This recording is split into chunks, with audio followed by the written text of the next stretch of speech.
Dear chess friends, welcome. Welcome once again to our studio in Batumi. I am joined today by Grandmaster Valerian Gaprindashvili. Nice to see you again. You have to curb your enthusiasm, Valerian. Today is a very special day because the tie breaks are here, the tie breaks of the fourth round, and which leaves the door open for the quarterfinals, Valery. Yes. How do you feel? Ready? I'm ready. And I just wanted to tell you that this tiebreak has a very special flavor, Valery. Do you remember when you told me that when you're going to the restaurant, you always ask about today's special? So I actually thought about the today's special, and this is such an interesting moment of this tournament. The fate of this fourth round will be decided, of course, today, but we have all Indian golden girls against the world. So on one side, we have the formidable Indian quartet, a powerhouse of talent. You know, they captivated the chess world with their aggressive play, you know, and determination. We have Halika Dranavali, Hampi Konero, we have Vaishali Ramesh Babu, and we have Divya Deshmukh. Why Indian Golden Girls? Because three of these players, they are part of the team which won the last Chess Olympiad. So they were joined by Hampi Konero in this quest for victory. But standing against them is a collection of the world's finest, and how the French say, la crème de la crème. Agreed. So, and they, of course, ready to strike back. We have Alexandra Kostyanyuk, we have Jiner, we have Kamalidenova Mirert and Lagno Katerina, and all of these players, of course, they have their eyes set on the first three spots in this event. So I hope that you have your popcorn ready, guys. You know, buckle up your seats, because this is going to be the battle of nerves, speed, precision, but also the battle of blunders, because anything can happen today. And we will see all these chess titans, they are pushing their limits in search of a victory. So let's have a look at the format of these tiebreaks.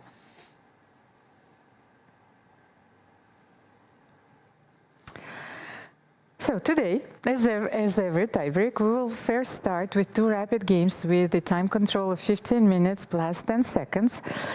We already know that if this match is tied, then we will play another portion of two rapid games, but with another time control of 10 minutes plus 10 seconds increment per move. So if the match is still tied, then we will start with two blitz games. This is where things are getting serious. Yes, Valery? 5 minutes plus 3 seconds increment. And if this match is drawn, then we will come to a special game. We'll play one blitz game at a time, 3 minutes plus 2 seconds increment. It's sort of a sudden death. You know, I'm wondering who is coming with all these names in the chess world. I survived a few Armageddons in my life, Valery, but you know, the sudden death is a very difficult exercise, because if you survive till then you know, each game will be decisive. Yeah. Yes. Each move is going to be decisive. Valery, maybe let's remind our viewers also about the prizes. What are they fighting for? We are getting closer to the quarterfinals, and the pay jump is very big. So for the round 5, the players will get $14,000. And then it's already the battle for the top 3 spots, the candidates tournaments, and the title. The fourth place gets $20,000, the third place $25,000. The runner-up of this event will win $35,000, and the winner will leave Batumi with $50,000, unless that's I'm saying, because I finally had a long walk, you know, on the seaside, and I've seen that there were many casinos here, Valery, so it is very dangerous. And I actually saw a wonderful business opportunity here. I think for the first time I see something like it was an announcement that there is a casino for rent. Oh. So what do you think? Yeah, close by. Yeah. There is a casino for rent. So maybe let's do it. It got me thinking. Yes. not the commentator's job that will save us. So I think we have to start a risky business enterprise. But jokes aside, of course, the players are getting ready. Let's have a look at the pairings.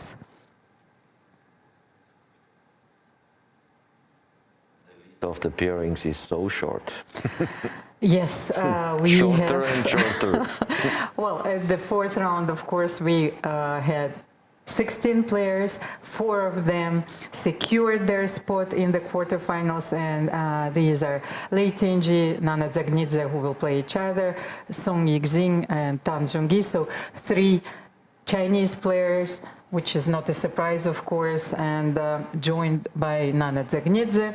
And today, we will see the winner in the match between Alexandra Kostyniuk and Hampi Koneru, then Divya Deshmukh and Jiner, Lagno Katerina Harika Drunavali, and Vaishali Rameshbabu against Mervert Kamalidenova.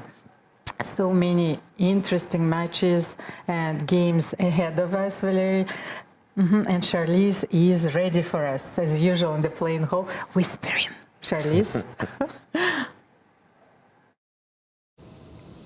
It's playoffs day again, which is of course a very nerve-wracking day for the players, but an exciting day for spectators.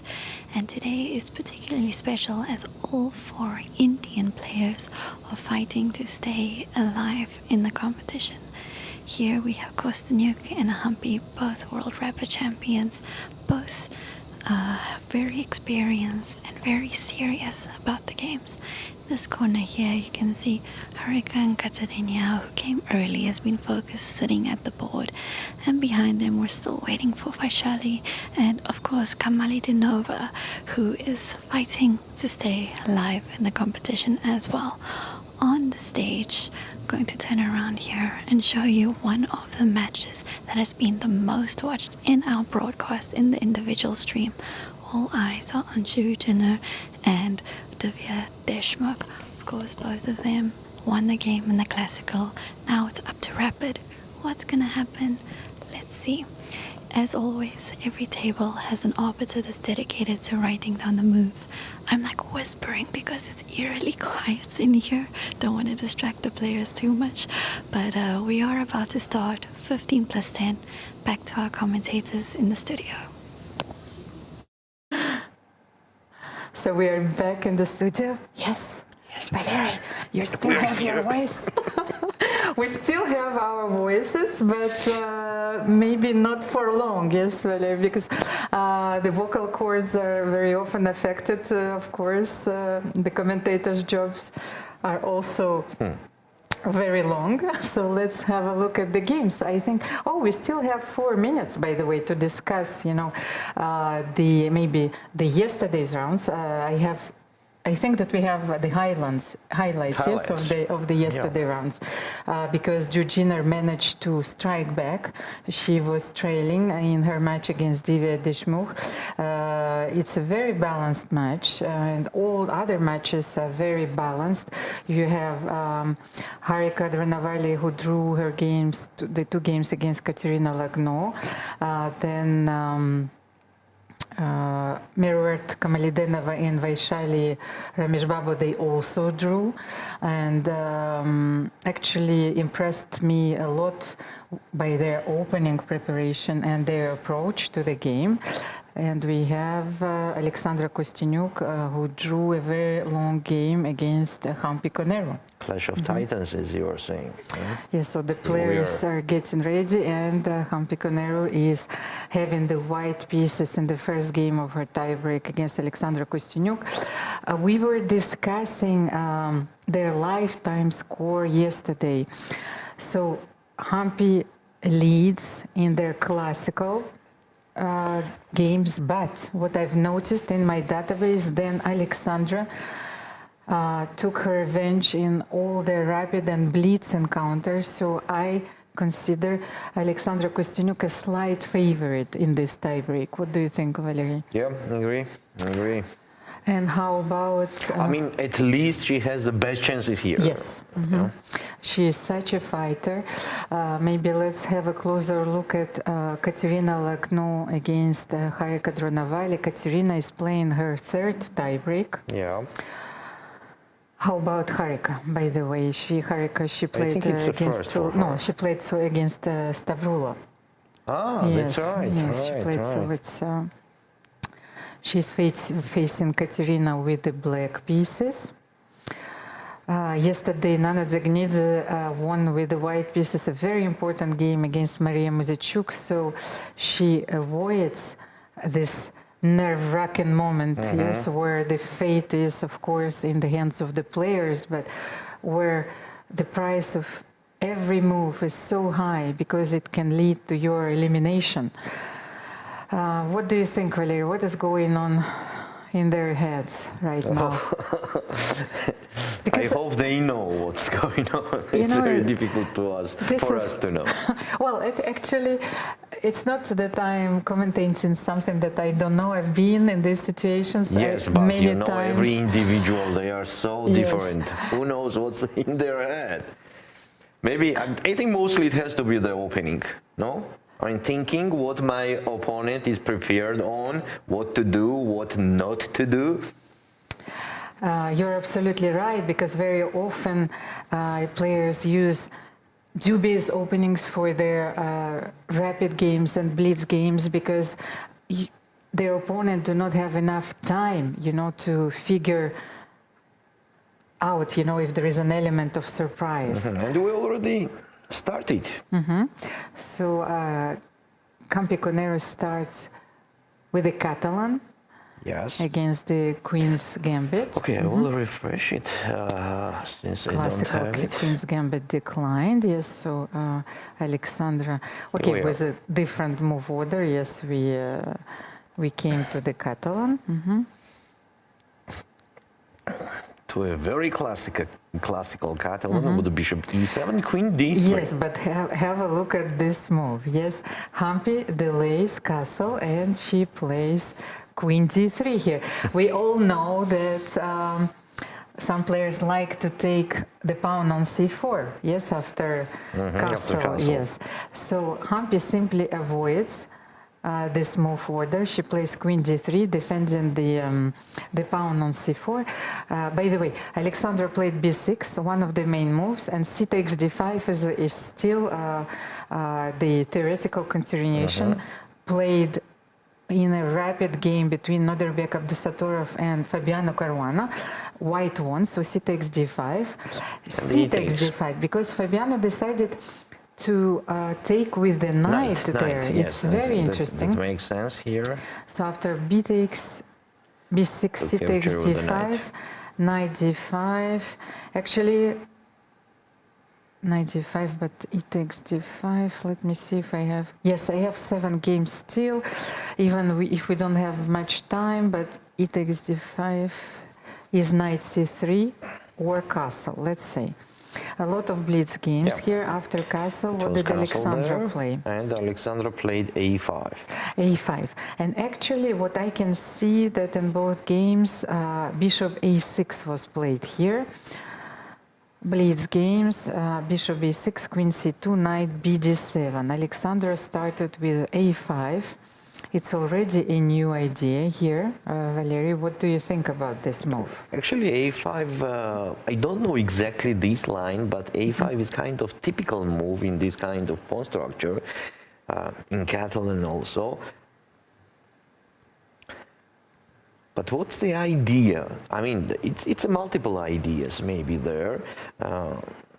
Could be to develop the knight on A6 in case we need, or bishop A6. On the same time, somewhere if the black pushes C5, for example, after capturing or trading on C5 and taking with the B pawn, the A5 stays better than A7.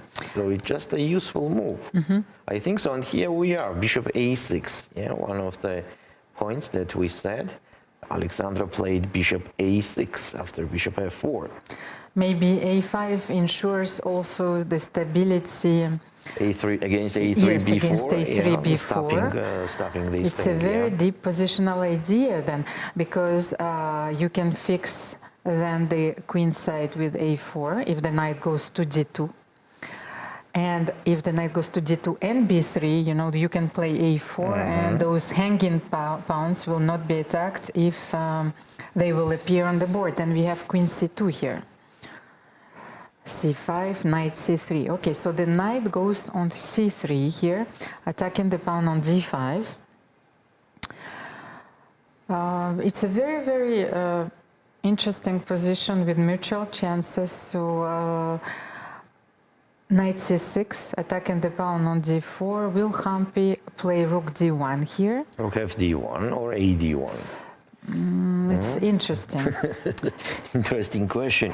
The thing is, you remember that we always have this option, closing the center or keeping the tension in the center. Bishop b6 actually is looking, of course, on the pawn on a2, but it's also guarding the b5 square. So maybe you can play c4, b5. And that explains why Hampi put the rook a on d1, because in case Alexandra closes, yes, the queen's flank, she can strike back in the center with e4. On e-file, and she then needs you need the the rook, f1 yes. rook on e1. Okay, let's have a look at the game between Jiner and Divya Deshmukh. I think that we have all India, you know, watching these tiebreaks today. Legion of Indian fans, because this is such a unique configuration. 4 Indian players are facing 4 top players from all the corners of the globe. And Jiner won her game on demand yesterday, so she forced the tiebreaks, and here we are. They have 2 more games. Yes. To decide the winners. So what did we have? 2 more games for the beginning, let's see. By the way, have a look at this opening. Yesterday, Jiner, she played knight c3 and g3, so the Vienna game. And today she started with knight f3, knight c6, and then g3 anyway. So she wants to steer this game away from all the theoretical, you know, preparation. d3, protecting the pawn, bishop c5, bishop g2. So in this game, Divya Deshmukh decided not to define the center immediately. Yesterday she played d5 in a different, of course, pawn structure, but the knight is not on c3 as well, so she decided to play d6. And after castle, castle, c3, a5, securing the square a7 for the bishop, a4. And bishop a7 immediately. Here, I wanted to drive your attention at this move. So when Jiner played rook e1 here, Divya immediately spotted that she can play knight g4. This is one idea that you can have in the Italian game, by the way. Here the bishop is on g2 and not on c4, but even here knight g4 and f5 is even better, because in the Italian game, of course, you have to play king h8. Maybe let's show it. So you have this f5 possibility with black, and that's why white, has to reply, and the most precise reply after knight g4 is probably to play d4 here. And what move do we have?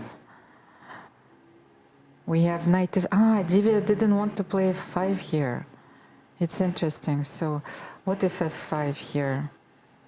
She didn't want to play the structure, but the thing is, white cannot take on e5. The pawn on f2 is hanging. So how about f5? And if white plays h3, you might, you might have the intermediate f takes e4.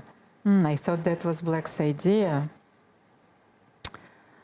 And then, if you take on e4, then I can even play knight f6, and then e4, g5. It's a very interesting position. D5, yeah, definitely. However, Divya played rook e8 in this position. Yes, in the position in the game. Then knight a3. So the knight cannot go to d2 because the pawn on d4 is hanging, so it chooses a different route. Knight a3, maybe supporting the pawn on c2. I have to refresh it. Refresh once again. The boards are too sensitive.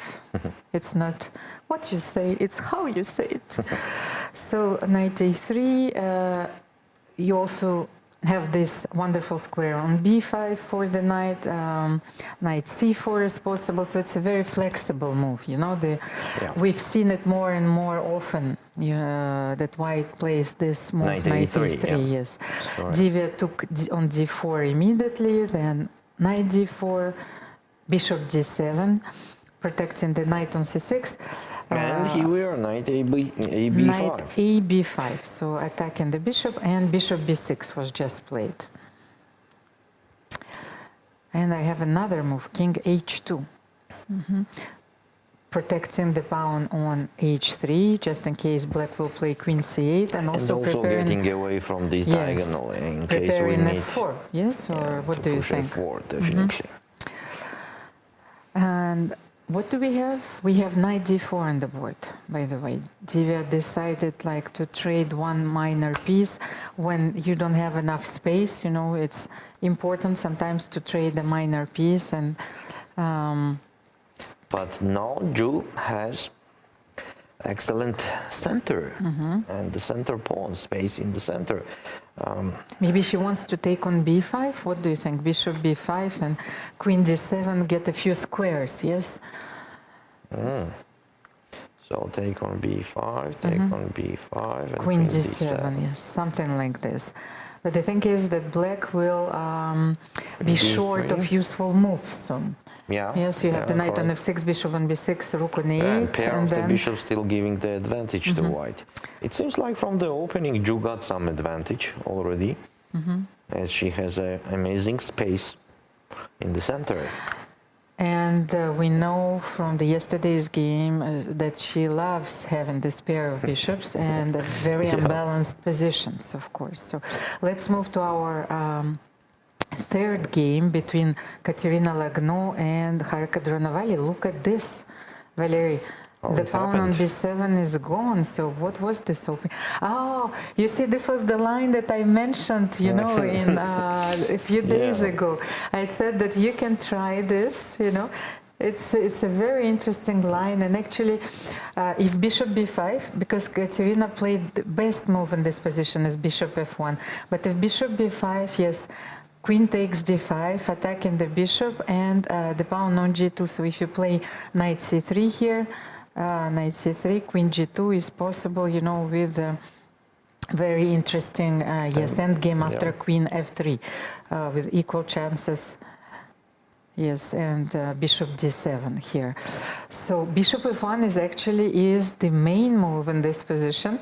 I know something about it. I faced it a few times with black. So knight d5, and only when knight takes on g5, white takes on b5. So even though the knight on g5 is in the air, white attacks simultaneously the knight on c6, and then just in case it will be check, and the knight on d5 and the rook on a8 will fall. Yes. So bishop b7 is forced, and d4, d4, e4, castle, bishop b7, and queen h5. Katerina came prepared for this game. Yeah, she still has 15 minutes on the clock versus 9 minutes. So what do we think about this position after knight c6, queen c6, and knight c3? No, wait, we have a lot of moves already. Yeah. Yes. Yes. Yeah, knight c3. here we are. This is a position. So Harika sacrificed the pawn in order. So I think we have to take on c3. Yes, but maybe let's sum up the opening phase. Black in this line sacrificed the pawn and tries to get some dynamic, yes, play, Yeah. active In play. temporary advantage, they are ahead in development. I mean, black is ahead in development, which is giving the maybe even the full compensation for black. But why can't I take on c3? Let's take and Yes. maybe, okay, Bishop let's try f6 the most maybe, dangerous or move, queen c3. Queen c3. Yes, attacking both rooks. So where are you going here? I think Bishop on e3. e3 or bishop f4, because queen c3 of course leaves the bishop on e7 in a tended bed, and Harika actually goes for this line. Will she take with the queen on c3, or I think will she'll she play play bishop bishop f6. f6? Seems more natural.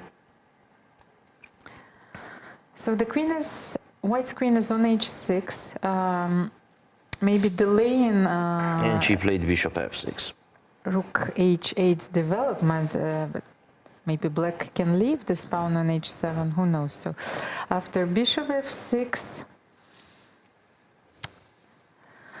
white has to bring this queen back. I think that the queen on Queen h6, h3, yes, maybe. queen h3 check.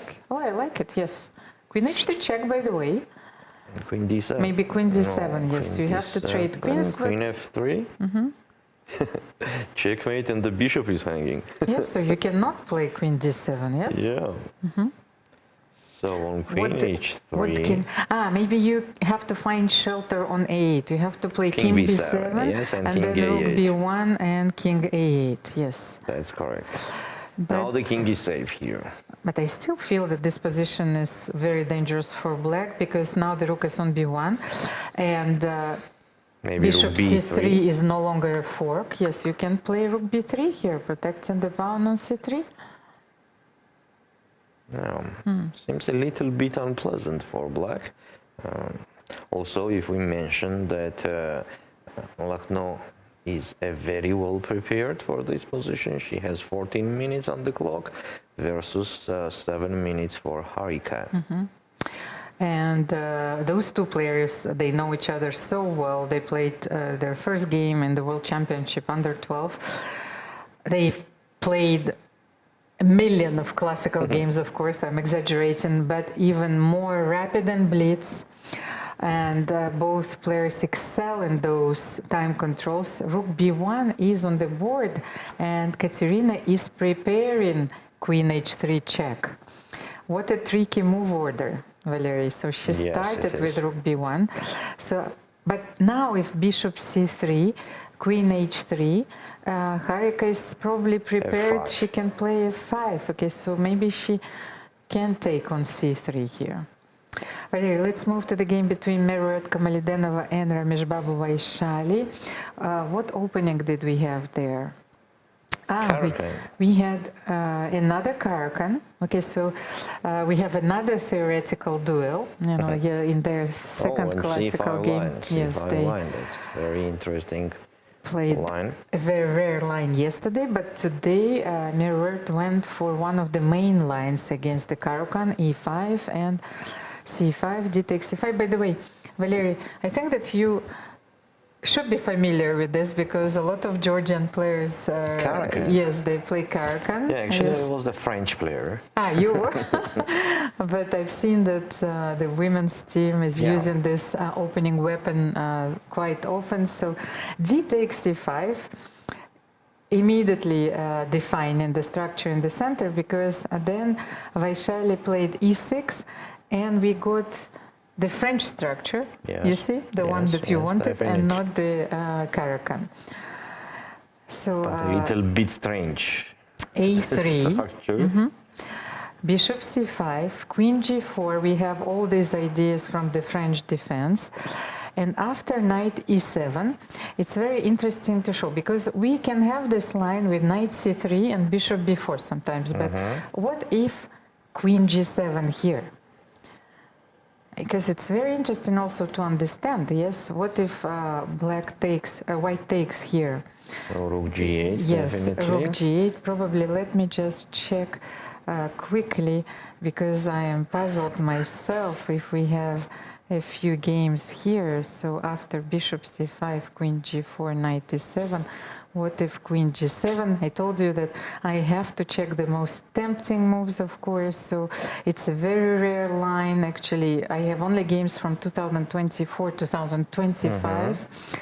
And here we have knight g6, which was played in a classical game, but only played by Vladimir Akopyan and Zhigalko, you know, so and you have the option of playing rook g8, queen h7, like in many lines in the French defense. And here, black has this option of playing queen b6. Very interesting. But what if knight g6, protecting the rook on h8 and attacking the pawn on e5? I feel that the queen is going to be out of play here, so if you play knight f3, yes, you can play bishop f8 and trap the queen. That's it? So, well, no, you can play bishop, queen f6, of course, but then you have this powerful center. How about queen? But it could be a draw, actually. Bishop e7. Bishop e7. If I want so with black. I thought that black, you know, is going for this powerful center, so there is even a forced draw here. But white can't avoid it, I feel. No? Yeah. There is bishop f8 and bishop e7. Yeah, Okay, now we understand, of course, more about this line. So that's why Merritt went for a different move order with knight f3. And of course, we know that draw is a very good result, you know, given the strengths of the players. Castle, b4, bishop b6. That's why actually white played a3, so Merritt wants to develop the bishop on b2, protecting the pawn on e5, and also facing the f6 idea. So black cannot play f6 and open the f file anymore.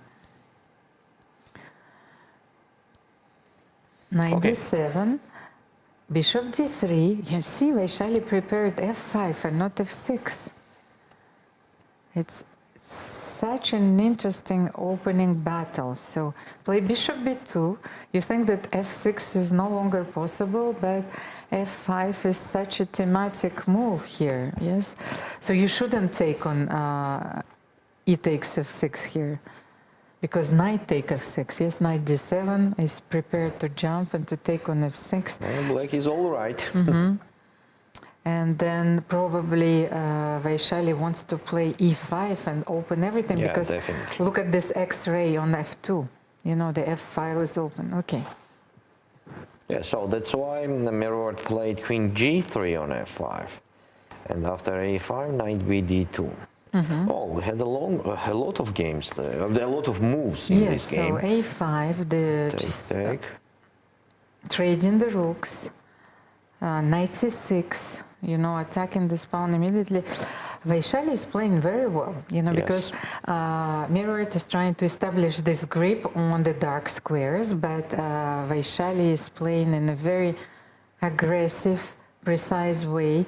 She's challenging this conception, opening conception. So queen f4 was played, and then queen e7. Yes, queen e7, b5, knight b4, castle, knight d3. So taking this bishop, takes d3, knight c5. Okay, what is the current position? Maybe let's summarize the opening here. I feel that Vaishali won the opening battle. Yes. What do you think? At least she does not have any problem here with black. More. Actually, black is creating the troubles. She has this powerful knight on d4, of course. Behind. Yes, a little bit behind. We have the knight on d4 and queen on a8, and Merritt just played knight to b3. But the queen maybe can get to a4, attacking the pawn on b5, and then bringing the rook to a8. You know, Valeria, I feel that black is better here. Already much better. Yes, okay, so let's move to Hampi Conero and Alexandra Kostyanyuk, because Hampi has less than 4 minutes on her clock. She's playing very slowly. You cannot afford to be that slow in the rapid format. Yeah. Even if you have 10 seconds increment, you know, it feels that this transition from the classical game, which was very long yesterday, to the rapid game is not yet there. Hampi still has her reflexes from the classical Yes. games. Correct. Correct. And she So just E3. played a3 after rook a8, controlling the b4 square. So Alexander, wait a second. Rook h3, because I'm thinking what happened in this game, because Hampi played rook h3 and black played rook a8 back and a3 was played. The moves are happening very quickly. Yeah, it's complicated position with the mutual play. And Alexander actually went for b5. Look at this move. I Whoa, told you that it was always in the air, but maybe it's a bit premature here. I thought that first black has to play c4 and then b5. But Makes after more sense. b5, maybe white can play knight e5. Has to be a strong move. Yes, you have to do something here. You have to But what about knight takes d4? put more pressure on black's pieces. Knight e5, because I thought that if you take on d4 with the knight, then I will play e3, and then this is it. Then I will play knight c6 after knight b3. Knight b3. Yes, because Knight c6, and the queen does not have any good place to go. Oh, yes, Hampi capture on c5. because in this line, yes, I wanted to take on d5, win my pawn back, you Yes. know, and just to have a comfortable position, of Hampi course. captured but on c5. she took on c5, opening the d file, attacking the pawn on d5. No, black is good again. But e4, what if it... E4 immediately? E4 immediately, of course. I think that's why she played Queen it. b6. Queen b6, oh, attacking on f2. f2 is hanging. Wow, e4 is the mistake here. Yeah. And Hampi is getting down to her last 2 minutes. Maybe she missed this move, queen b6. She can't play e4. Yeah, knight e5 was much better. The way better move. So how about Jiner and Divya Deshmukh? It's a much calmer game. You know, things are developing slowly. e3.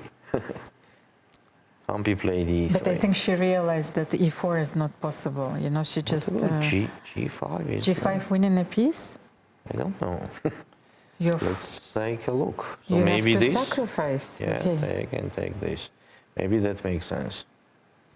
Yes, no, g5, you have to sacrifice knight g5. And then Yeah. you can bring your Yeah, queen I into even play like, queen f5. I even like the white's position here, yeah. Okay, so g5 is not necessary. Let's go to Jiner against Divya Jiner. Deshmukh. As you can see, Jiner, she managed to create this powerful center, and she created the tension by playing d5, attacking the bishop on d7. On c6, you know, then because Divya did not take on b5, by the way, so she wanted to keep her bishops on the board. d5, bishop d7, then f4. Okay, let's take a look from here where we stopped, right, when taking on d4. And in this moment, She Divya played h6. And you see, Jiner immediately retreated her knight to c3, so maybe she didn't like this variation with bishop b5. So bishop c6 attacking the e4, provoking d5. d5 and going back. Then going back. Now f2 pawn is hanging, so f4. f4 was played, and c6, which is also a thematical move. That's the way to fight against this powerful center. Actually, Divya did wall. Actually, bishop c6 was a move that induced d5. That's what she wanted, you know. She wanted her opponent to throw herself at her, but then she played a very precise move, c6.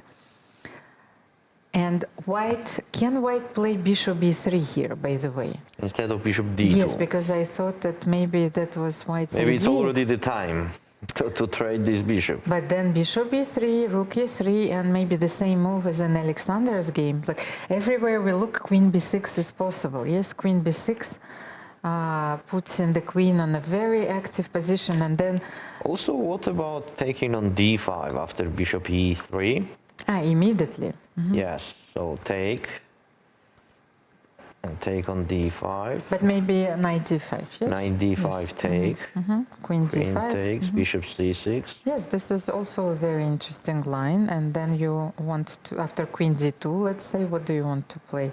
Because I didn't I think queen want... d4 is good. No? Or queen... Or which moment are you talking? No, first take on e3. No, I'm talking about the other position. Okay, Yeah, if taken on e3 and then taken on d5, Yes. Because I thought that you wanted to keep the bishops on the board. No. Yes, bishop c6, Yes, but yes. queen d4.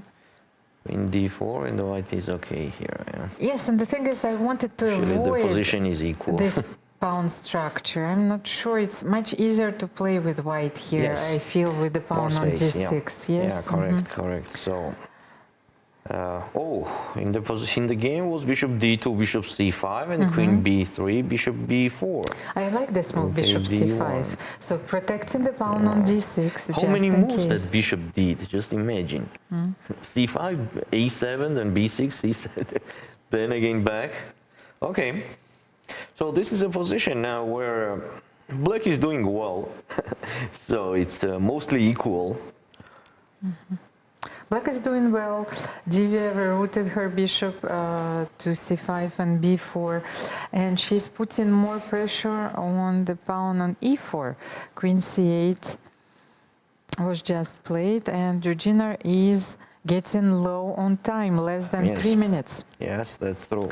How about Lagno Katerina and Harika Dronavali? What do we have here there? Katerina managed actually to take the pawn on h7. And she's still pawn up. Queen e6. I think there is a devilish trap of taking on Rook e3 and h5. rook h8 and rook h5 as well, you know, so... Mutual yes, play. And there's less pieces on the board. Black king is more safe. And rook d5 was in the game. because maybe queen a2 was too adventurous, yes? Queen h8, Yeah, queen no, g8, of course. So of we course. understand that Harika is trying to be solid with mostly with the black pieces, and she is actually doing it well. Maybe Katerina can create the pass pawn. You know, you just trade the rooks, Like h4, play g4 h4, immediately, g4, and right? h5. You know, this is the only plan which I can see. Let's see if she takes on d5 and plays h4 immediately. This is the only plan that I see here. Rook d5, queen d5, and h4. Bishop e5. Bishop e5, yes, so queen d1 mate, yes, is threatened. So you force me to play g3 and then you take on a2, yes? Yes. It's a very precise play. So let's say that this game is likely to end up in a draw. So let's move to the game between Hampi Conero and Alexandra Kostyanyuk. Let's just see if we had a few moves, and Hampi is down to 40 seconds. Maybe let's and stay on this advantage game. also Yes. for black. She just played bishop c7, just deflecting this queen on b6. And Alexandra has the option of keeping the bishop c5 on the board. She can play queen a7, still protecting the bishop on c5, or she can take on c7, by the way. What is Hampi's idea? So she wants to take on c5, and she wants to bring the second rook to c1, but for the moment the knight on e2 is hanging, so the knight is going to jump on d4 probably, yes, on the next move. Yes. So Alexandra has to unpin, queen b6 back. No? What do you think? Queen b6 attacking the rook? And what about rook e c1? I thought here? that Was taking on e2? Yes, I thought that the bishop can take on e2, but actually after bishop c4, I think you are losing an exchange. Immediately. Because bishop e2, rook c6, you're fighting, yes. But here, bishop c4, where does your rook go? Yeah. This advantage is going to be decisive, because even if you take on c6, you have all those weak light squares on the board. So when Hampi actually plays rook c1, and knight b4. Knight b4 was played. Okay, Alexandra prepared something different. Also makes sense. Now bishop d3 is hanging. It's even more than the exchange there.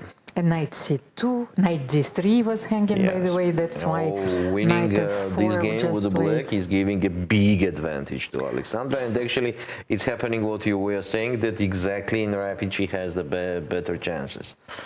So what happened there after knight b4, knight f4, and g5? You confirm my expert analysis and experience, yes. I've been the captain of the women's team for almost 20 years. So when we played for Cercle Deshmukh de Monte Carlo, and actually almost all of these players played for the team. Alexandra is now playing for the team, but Hampi Konero also played for Cercle Deshmukh de Monte Carlo. You had Nana Zagnidze, so many players, Anna Muzichuk, Maria Muzichuk, but after g5, h takes g5, queen f5. Hampi started looking for some Miracles, chances yes. there. But what if knight e4, protecting the pawn on g5? You can also play knight h7, protecting the pawn on g5. But then Hampi will bring the rook on the 7th file. Maybe let's show. Let's say if I play knight e4, attacking the rook, then rook c7. With the idea of playing queen takes f7 and mate. But I can play queen f6, I think, no? Yeah, we have Protecting queen f6 everything, everywhere. yes. Yes, but what about if instead of rook c7, white captures on d5? Yes, you can, of course. So with the knight, yes? Oh, actually, I start Or thinking what do you now. want to Okay, take? with the Yes. knight. Knight d5, I think that I have to take, yes? Yeah, and take back.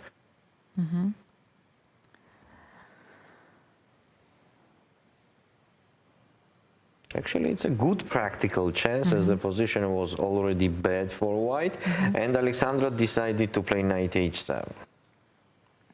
Maybe it is even more safe.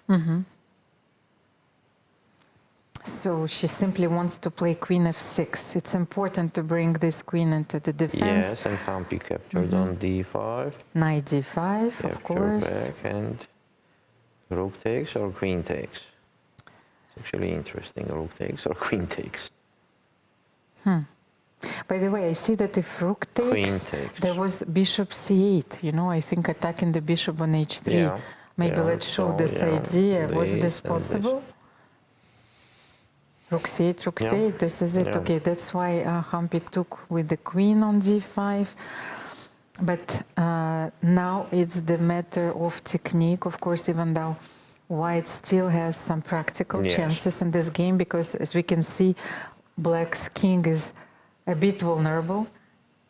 Alexandra has to have a steady hand here, and she has more than 3 minutes. So what do you think, Valerie, about this game? Okay, I had a feeling that Alexandra could get more there when she played that knight b4 and g5. Somehow here white has some chance.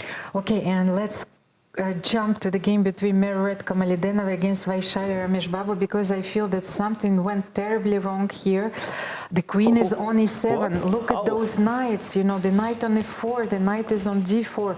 The How it pawn happened? on e6 is about to fall. So from here. Meruret outplayed Vaishali Rameshbabu in a position where I thought that only Vaishali is After going to queen play a4 for a here, win. it was like black is much better, and suddenly Meruet created the game on the king side. But maybe, look at this, when black played king h7, especially after this move queen h4, wanting to penetrate black's camp, bishop d8 was absolutely necessary. Yeah. You have to deny white Yes. of this possibility, and I think that Vaishali missed this move because queen e7 Yeah, is maybe there, and maybe it's just a blunder, devastating. you know, It's queen devastating e7. after. Oh, now it seems absolutely winning for white. And Vaishali is down to her 20 seconds, 25, 4. She needs to make a move. It's absolutely impossible to make a move here because the pawn on e6 is going to fall. She just needs to make a move to stay in the game, any move. Vaishali also played for Cercle Deshmukh de Monte Carlo last year, so I know that She's a very strong player, so she just took the pawn on b5. But then, as you can see, Mirrored can threaten mate with so many Knight like h5 moves. seems like... Knight e6, attacking the mate on g7. But maybe knight h5 is even stronger, because after rook g8 you have knight f6. This is it. If she spots this move, knight h5, she is completely winning. And she is doing it. She is doing it. Knight h5 is on the board. There is no way to stop knight f6. Rook g8 only move. Then we will take on g8, of course, and knight takes e6. And the trouble still in progress. The checkmate hanging on g7, and in case of knight takes e6, queen e6, and then the bishop is also hanging on b6. So it seems like game over here. Yes, I think that Vaishali has to admit that this game was very well played by Mirrored, the middle game phase. Yeah. So after knight e6, she needs to take on e6, and that's the only way to protect the mate on g7. But after queen b6, white is a rook up. No, she still continues. I can play rook e1. You need to put the rook on a dark square here, and everything is protected. Vaishali stops the clock. What a performance once again. Mirrored Kamalidenova defeated one of the best players in the world, Vaishali Rameshbabu. But let's have a look. Time trouble is everywhere. Alexandra Kostyanyuk is down to her 30 seconds as well, and things have changed here, Valery. Yeah. Rook d8 was played by Alexandra. Let's stay on this game, and I will have a look at the other game. If it's a calm game between Jiner and Divya Deshmukh, but I feel that Divya, she held her own. She's playing very well with the black pieces. And it seems like very close to equal, actually. Yes. I mean, to draw, not an equal, but draw. So yes, let's get back to the game between Hampi Konero and Alexandra Kostyanyuk. Queen e7 was played. You see, this bishop is pinned. I thought that actually Alexandra couldn't pin it after e4. She could have played bishop d5, by the way. She had this possibility. Here. Here, no, after e4, bishop d5. No. Like after e4, queen e7 was played. And I think that before, yes, here, bishop d5 was a crazy move. You could play this move, you need to unpin, and that was the way to play, because you take on f5. And yes, it's a much easier way, yes, for that's something black to important is convert. happening there. So what happened? Queen You have to b4. refresh. Alexandra blundered. Hampi is even better now. What a game. Alexandra blundered rook b7. She played rook b d8, and rook b7 is a blunder. Oh, now Hampi is So- completely winning. Nerves have Nerves. decided this game, where Alexandra Kostyanyuk was completely winning, but Hampi Konero defended once again like a lion. Yeah. And now she's completely winning. Searching for the practical chances very well, creating some threats there, was aggressive. And, you know, in this time control, this is a decisive part, you know, when somebody is attacking and you are in troubles, the chances to do the mistakes is too high.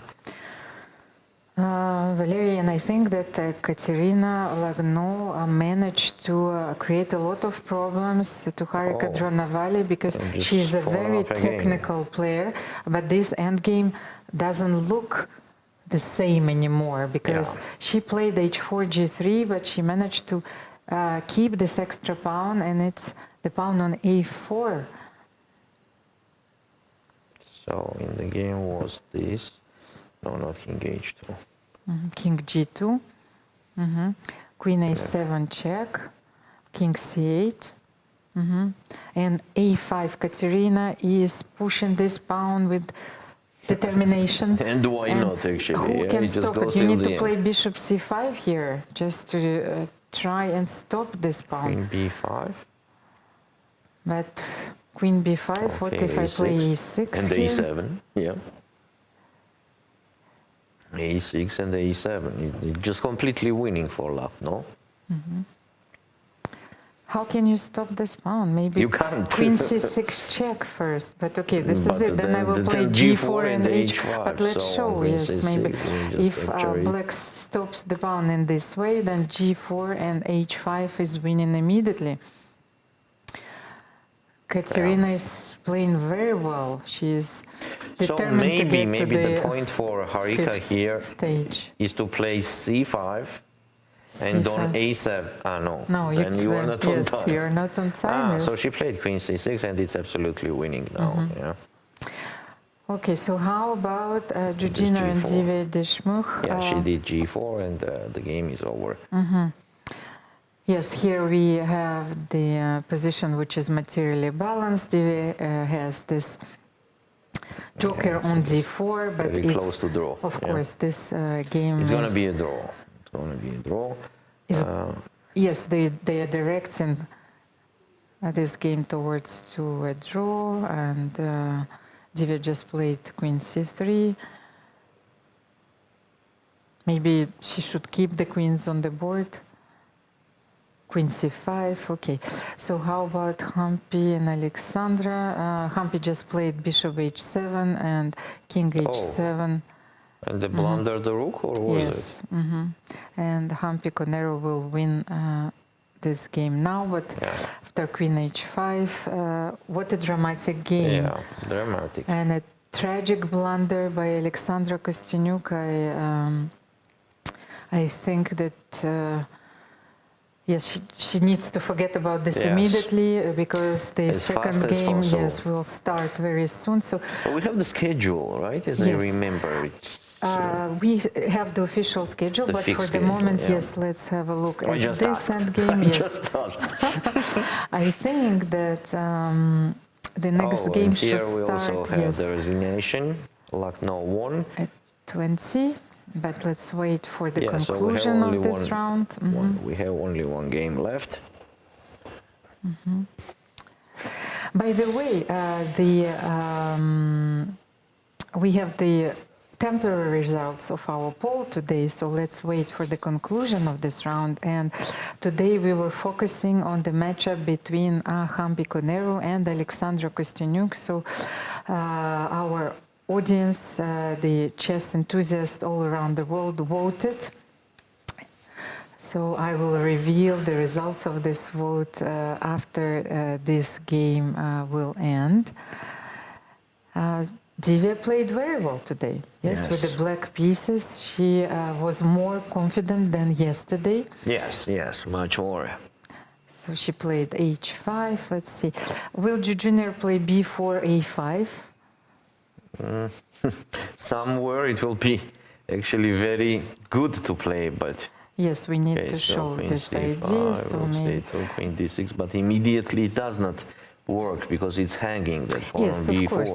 But that's why Divya is keeping her queen, on c5 and d6. Yes, maybe now rook c4 makes sense. She doesn't want to allow Jiner to play b4 and a5 and to create a pass pawn of her own. Rook e2. They are kind of repeating the position.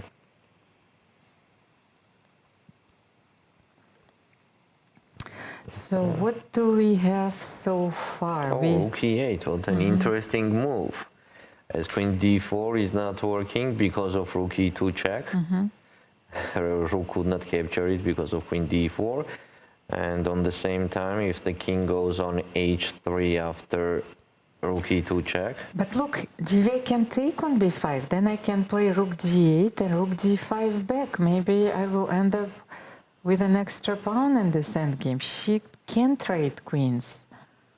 Because you cannot avoid this variation. Let's show it. Queen b5, queen b5, rook d8 and rook d5. What do you do here?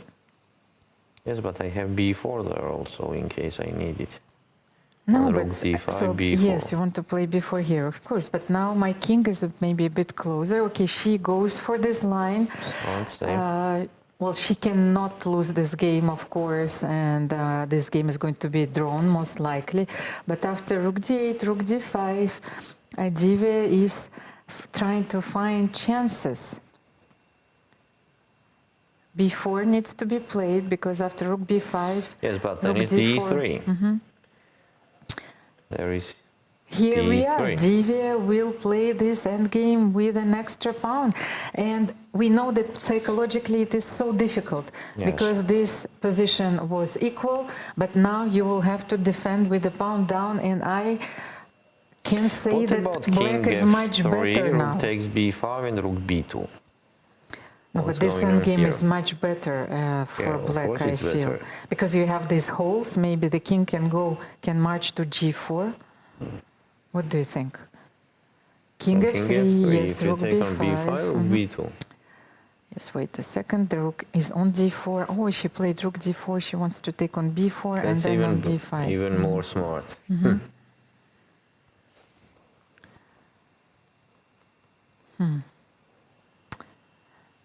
King e3, rook b4, and now yes, let's focus on this game because I think that our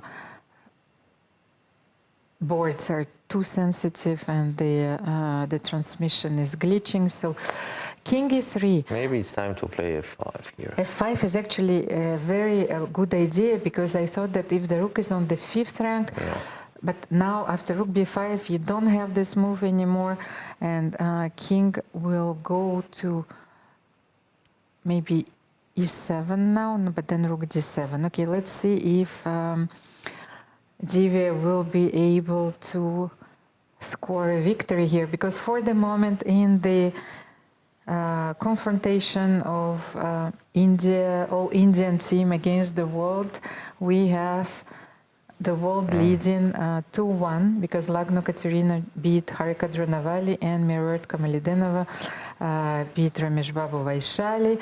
Hampi Koner won against Alexandra Kostyanyuk, and this is our last game. I think that Divya needs to start pushing this pawn. Yes, rook b3 and b5. She first wants to activate the king. Yes, but then I will. How? You need to activate the king when your pawn is advanced. Yeah, because now it will be you, check, check, check. Yes, you can't allow white to take on f7. So she's going to f5 then. Yes, so f6 then, and king f5. Rook b3. I feel that Divya is going to win this game. Yes.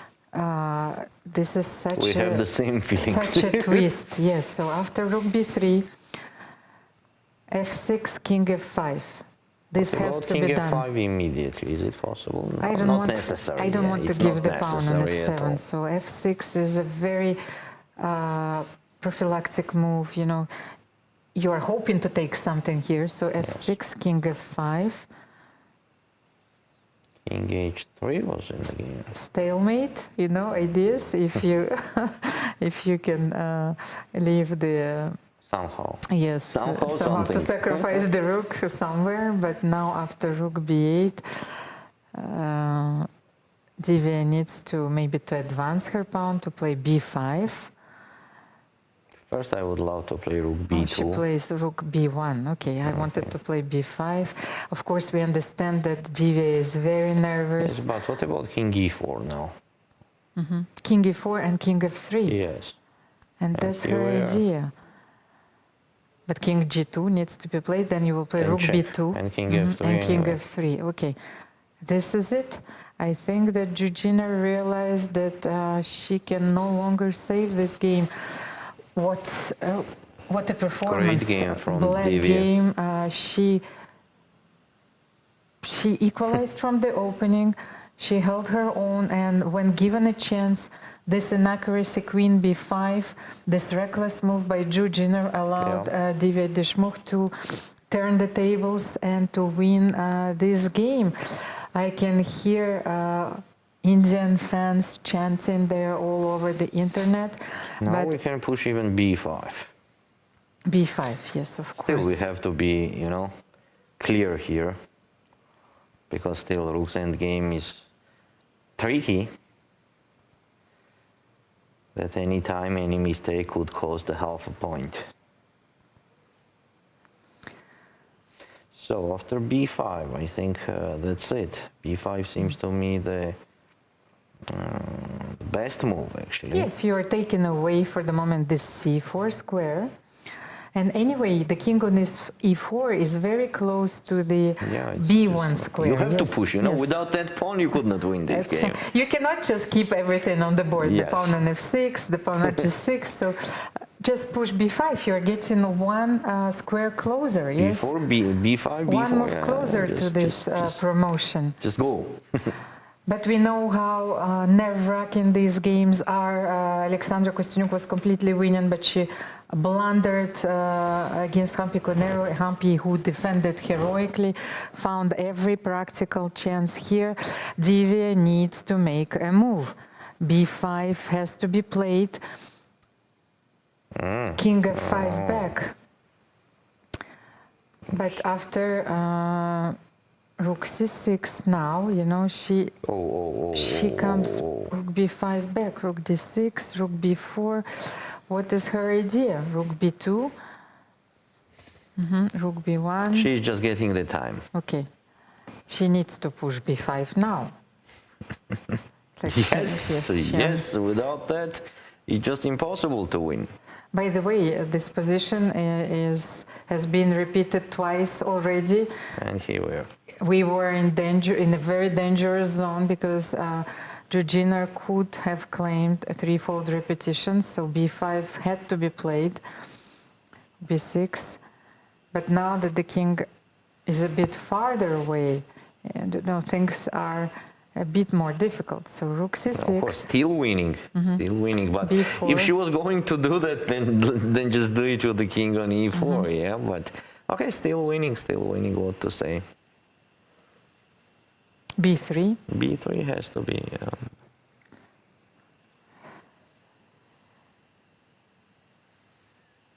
There are stalemate ideas, of course, but we are so far from them. Yeah. So b3 needs to be played here. I mean, if not b3, then how we are going to win? So b3 is a move that has to be done, and then you can think later.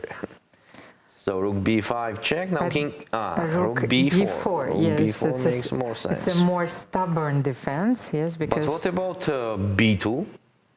b2 with the idea of playing rook h1, yes. Yes. King g2, and maybe it's not winning. Maybe.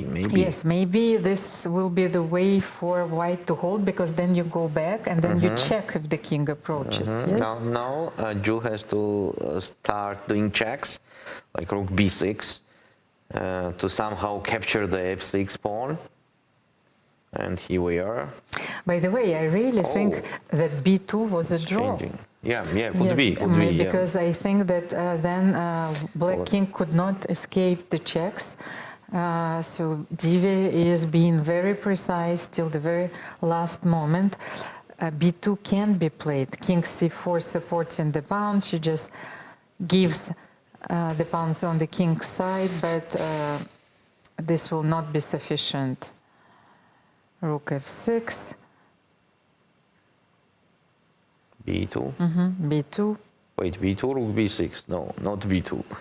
No, maybe first you need to activate your king. Rook, yes. d1. It's like I'm getting nervous myself. What a game, what a battle. Rook d1 has to be done, and then just push the pawn. This is such a powerful illustration of this knockout format. Of course, tie breaks are inevitable. They are inherent to this format. They are even the essence of this format, because it's not easy to decide the winner in classical games. And here we are. We have rook d1 on the board. Rook d1, so if you take on g6 here, just b2, then just b2 winning, and the king on c4 is very close, so Jiner needs to play rook b6. On rook b6 there could be even rook d5. So creating the bridge immediately. Yes, rook d1, rook d5. Yes, we don't have the board, we cannot show it. Yeah, so unfortunately, but rook still. d1 is a very, very strong move, sealing the victory. So here we are. If Divya Actually, plays, I think even king c3 Yes. is winning here. but yeah? rook d5 is Rook so d5 is pretty. more- Yes, and she goes yeah. for it. Okay, the victory cannot escape Divya Deshmukh, and what a stunning result this would be. She is going to beat Jiner with the black pieces in their first game. I am speechless. Yeah, Valerie. the same Yes, here. I am absolutely impressed by Divya's game today. She is determined, and this will bring the score of our tie breaks to 2, yes. Yes. And Jiner knows that this is it. Rook b5 is the next move. Yes. I mean, I think it's already time for handshake. We understand the emotions of the players and so on, but the position is completely losing, so it's just rook b5 possible. I'm not saying anything about taking on g4. Yes, you is can take also on g4. just not changing anything. Yeah, And why she not? goes I for it, understand. of course. King g3, and now And you rook can b5. play rook b5. And that's it. Yeah. Rook c6. Where should we go? Maybe king d3. d3, yes.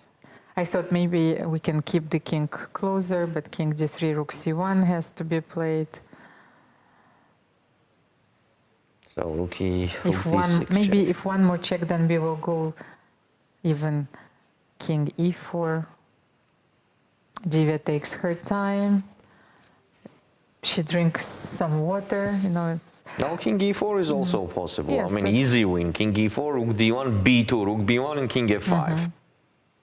No? What? king e2, but rook Ah, e6. and king f1. This is what she wanted. Yeah. Okay. It's just game over.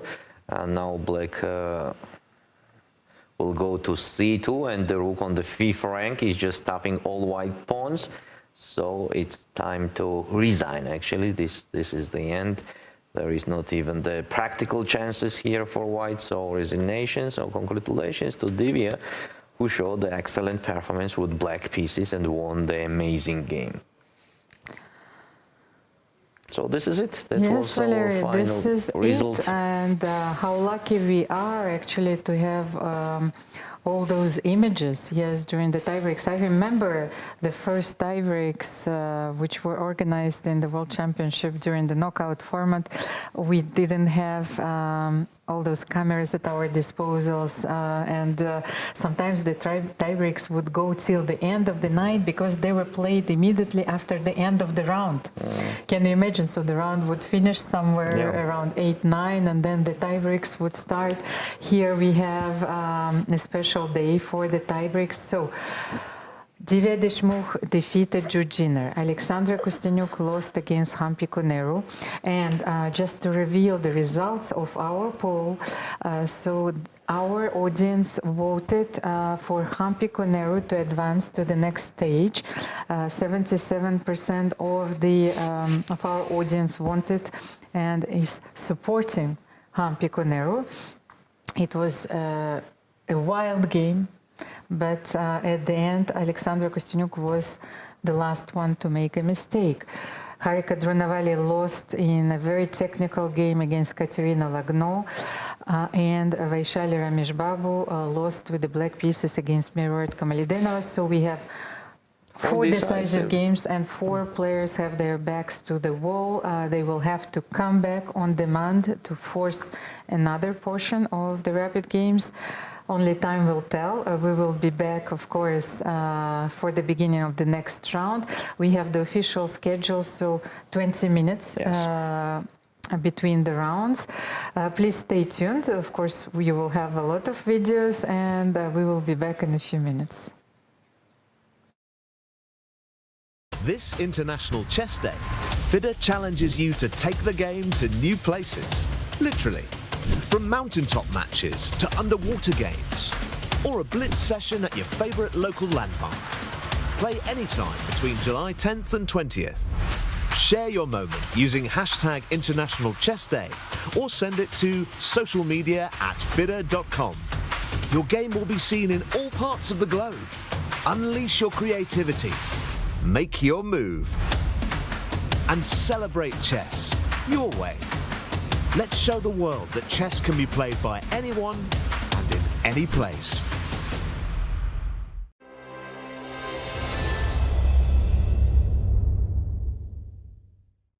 I'm here with Koneru Hampi. For the first time in this event, Hampi, I get a chance to talk to you. Tell me about your overall thoughts on your performance here at the World Cup this year. Yeah, it's kind of a mixed play. I do missed some of the chances, and in today's game also I had a very good position with the double bishops. Probably my queen e3 was not that great. I should have played bishop d4. But towards then, at some point, I felt like I was even losing, and somehow I survived. And the other matches? Yeah, I think in the third round, I was also lucky to escape in the first game. Apart from that, I think I played quite decent when I got the opportunities. And tomorrow you'll be playing your first playoffs, and both you and Kostanjuk have been World Rapid Champions, but you are the reigning one. Does this give you some confidence going into tomorrow? Yeah, I'm really not thinking about those titles, so I just wanted to be fresh and play. Yeah.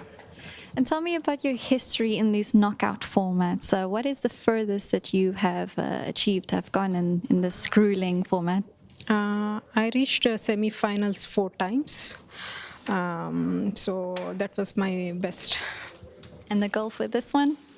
Sorry? The goal for this World Cup? You're going to go further? I just want to cross tomorrow. That's the goal. Yeah, I just want to play and fight tomorrow. Yeah. And Hampi, we have asked quite a few players, including top players, who they think is a top women's player who hasn't been female world champion classical. And many players said you. How does that make you feel? And is this still a goal of yours?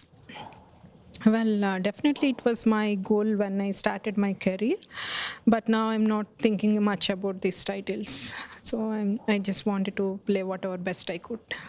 At this point in your career, are you just playing to enjoy chess? And how are you enjoying Batumi here in Georgia? Yeah, it's a very nice place. So the beach is quite very pleasant with all the kids and families coming around in the summer. So I went for long walks in the seaside. So it was very pleasant. Do you think these long walks are helping you mentally for the games? Yeah. A lot of players are doing the same, actually, so it's interesting to know. But thank you so much, Hampi. Good luck for tomorrow, first playoffs. We will all be watching. Thank you.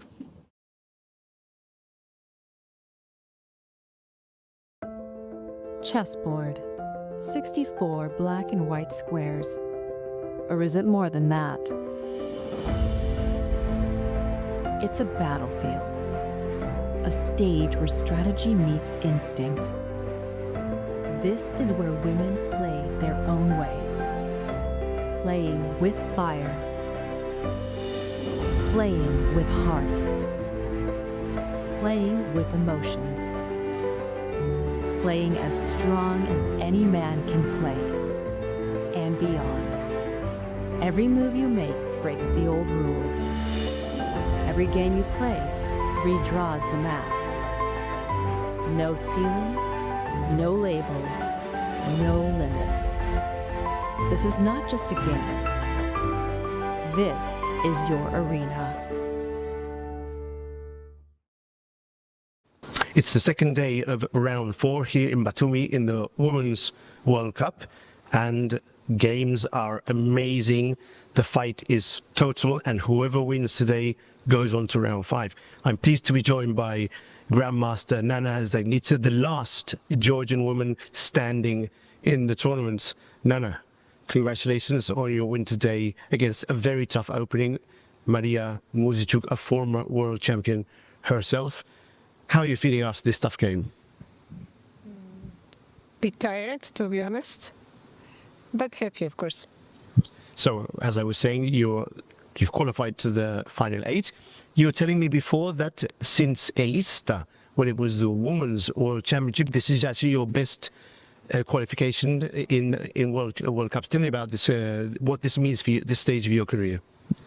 I mean, we have a tournament ahead, so I don't want to make any conclusions yet. But well, of course, it's a success already for me because I'm already in top 8 women. So yeah, we will see. I've been following your games. Your play has been very good, in my opinion.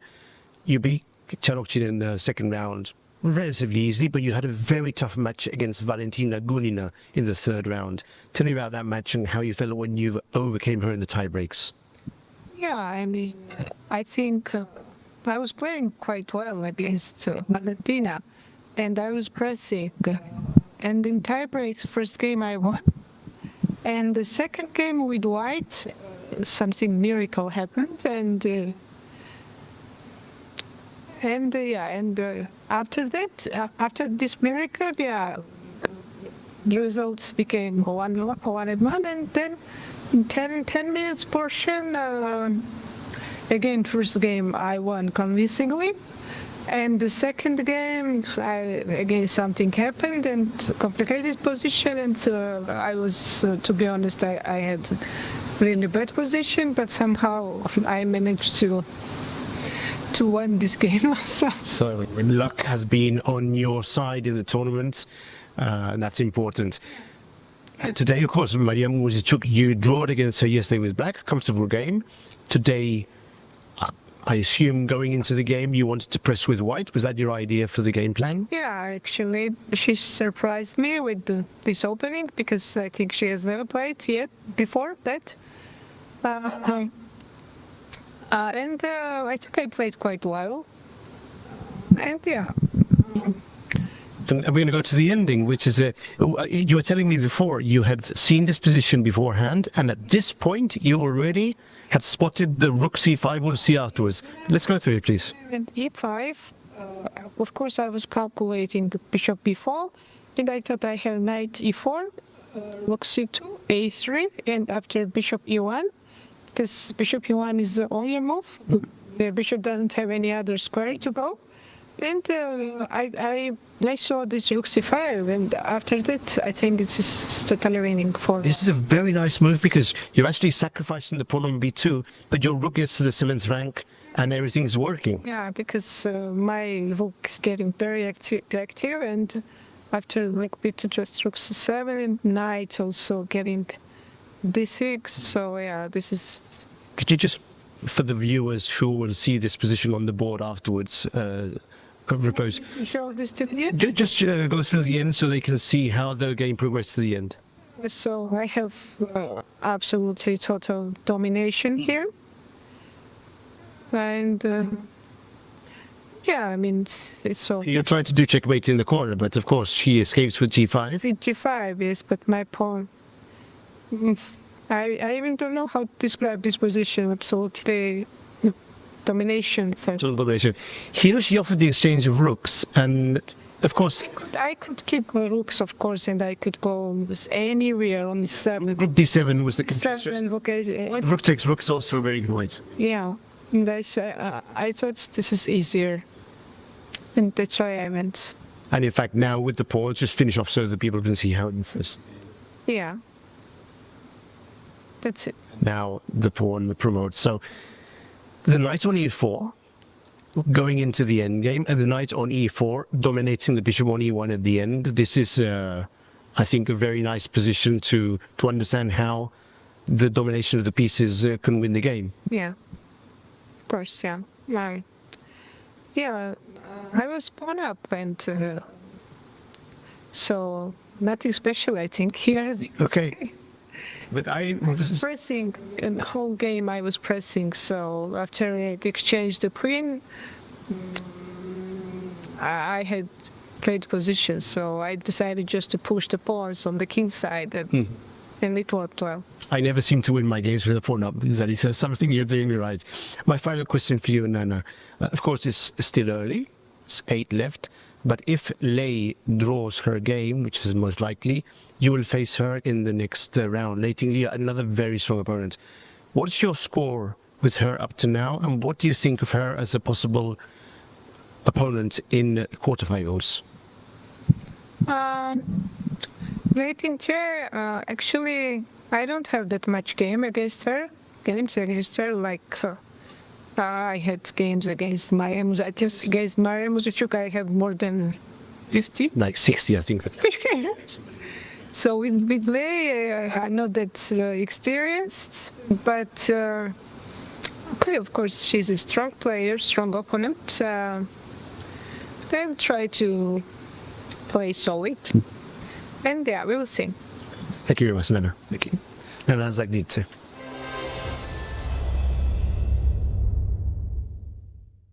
Washington, D.C., August 4th to 5th, 2025.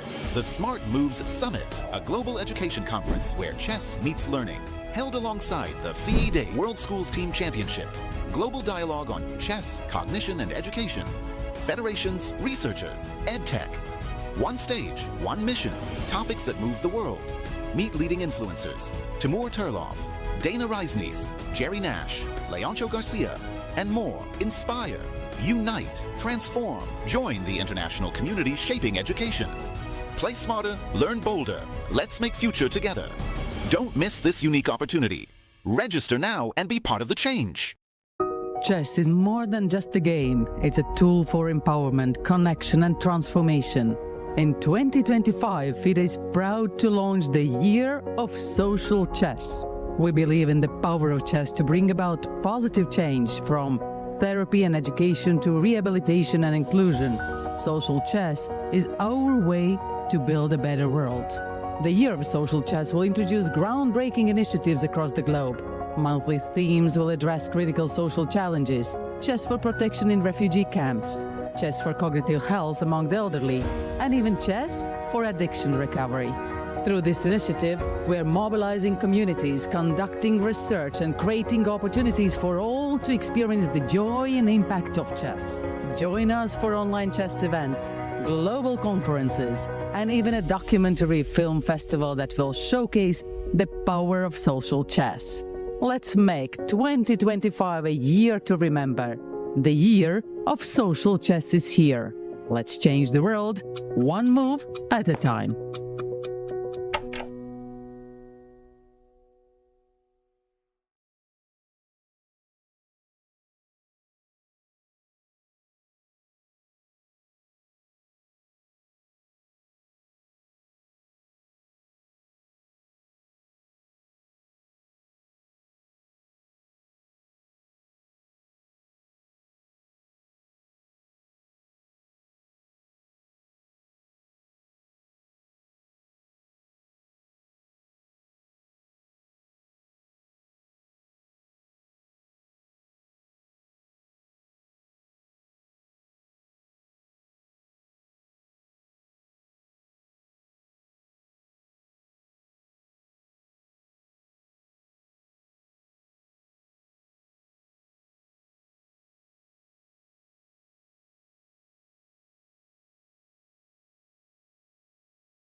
Dear chess friends, welcome back to our studio in Batumi. The second game of the rapid portion of the tiebreak of the fourth round. There are too many numbers. Today is about to start. We had a very dramatic first round of these tiebreaks, Valery.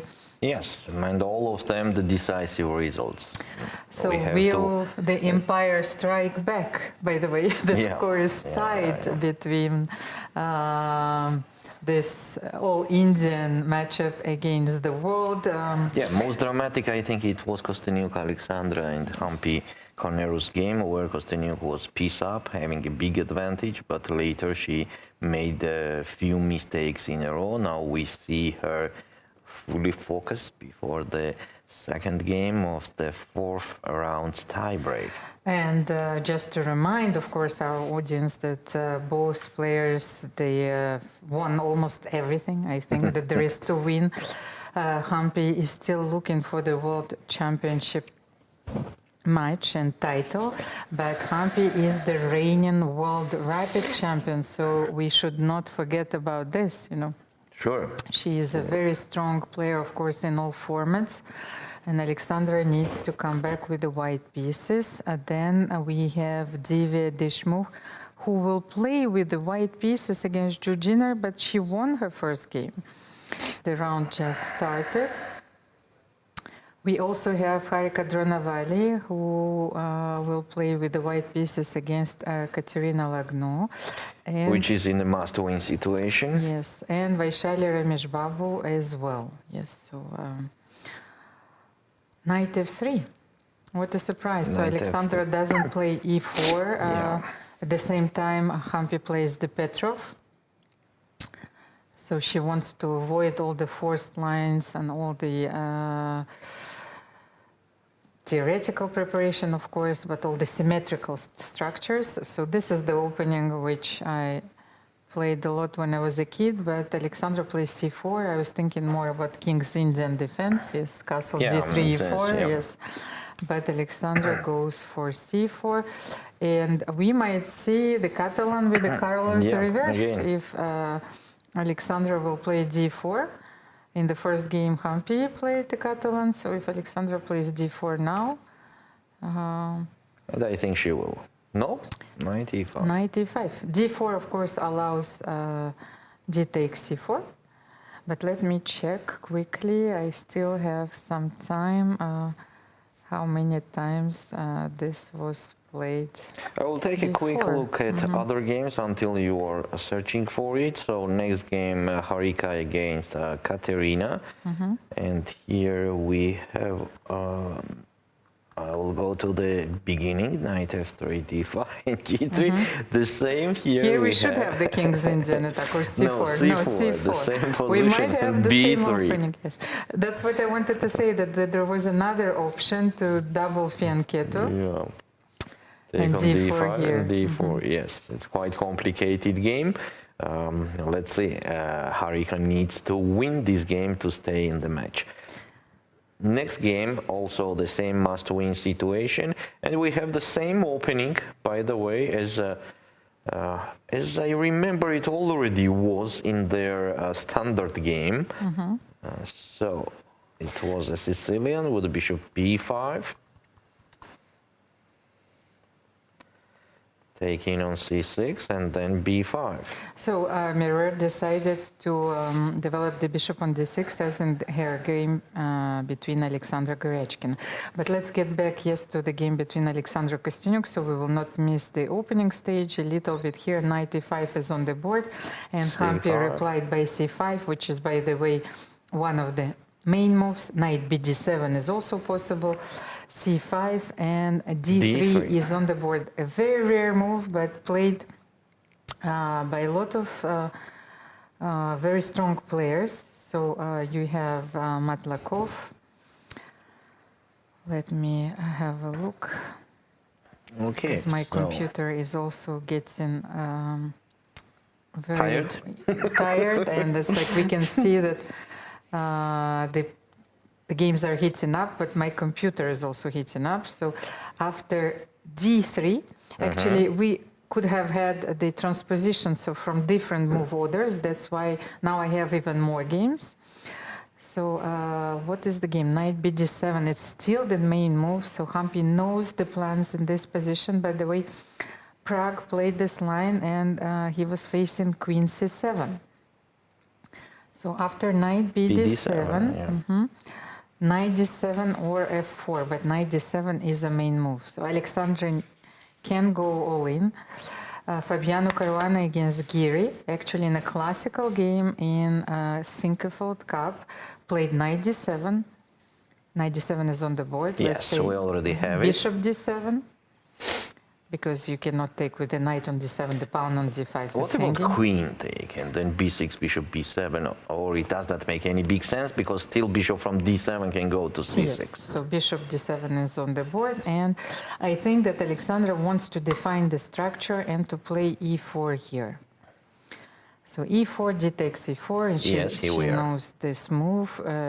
D takes, bishop c6, and queen e2. Okay, at least we understand her opening strategy. She wants to play this position, then to put the queen on e2, f4, e5 maybe, and knight c3 with a very complex middle game. Yes. Maybe let's show it, yes. Queen e2 here. Queen e2, later f4, knight c3, yes, and anything is still possible. So how about the game between Jiner and Divya Deshmukh? Here we have e4, knight c6. Oh, here Divya is trying to be super solid. Knight f3, d6, d4, bishop b5 is also an option there, by the way. Bishop, instead of d4, you can play bishop b5 as well, but maybe Jiner wants, to get those messy positions. So d4, grabbing the center, g6. And we got some pairs with bishop c4 and queen e2. Very healthy way to play those positions, but they allow black also to have a play of its own. The knight goes to h5 actually in this position. That's why Divya played bishop g5. Yes, because sometimes black plays knight h5, knight f4, so she wanted to avoid this line. Knight d8. How many moves do we have? Knight e3 and knight e6. Knight e6 is the last move that I see here. I like this maneuver. And bishop takes e6. Bishop e6, so Divya gets rid of her second bishop. Wow. But then she plays knight d5. So maybe Jiner is forced to give this bishop away. Yeah, because and then, c7 pawn is also hanging. Queen has to go on d6 or d8, does not matter, and then it will be knight f4. But if queen c5, then Divya wants to play b4? b4. Okay, maybe let's show it, of course. Take a look. You have queen d8, queen d6, but queen c5 is a very natural move. Then And b4. after b4, white is winning, as queen does not have a space to go. I mean, not winning, okay, queen d6 and then knight f6, I mean this. So the only move actually seems is queen d8. And on queen d8, what about knight b6?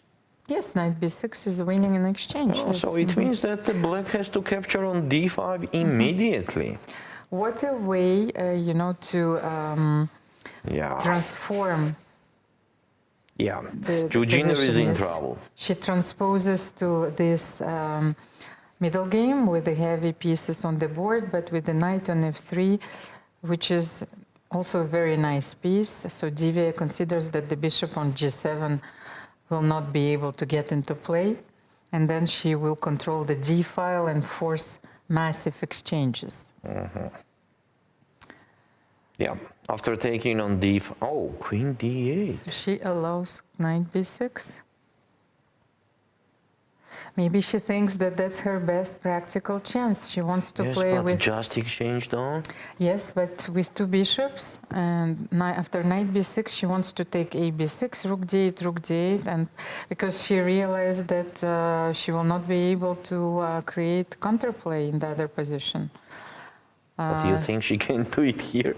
Doesn't matter, she will have two bishops on the board. Something else, but not that, yes, right? Let's just show. Knight b6, I think she wants to take a b6, rook d8, rook f d8, and keep the bishops on the board, hoping for a mistake. Maybe b3.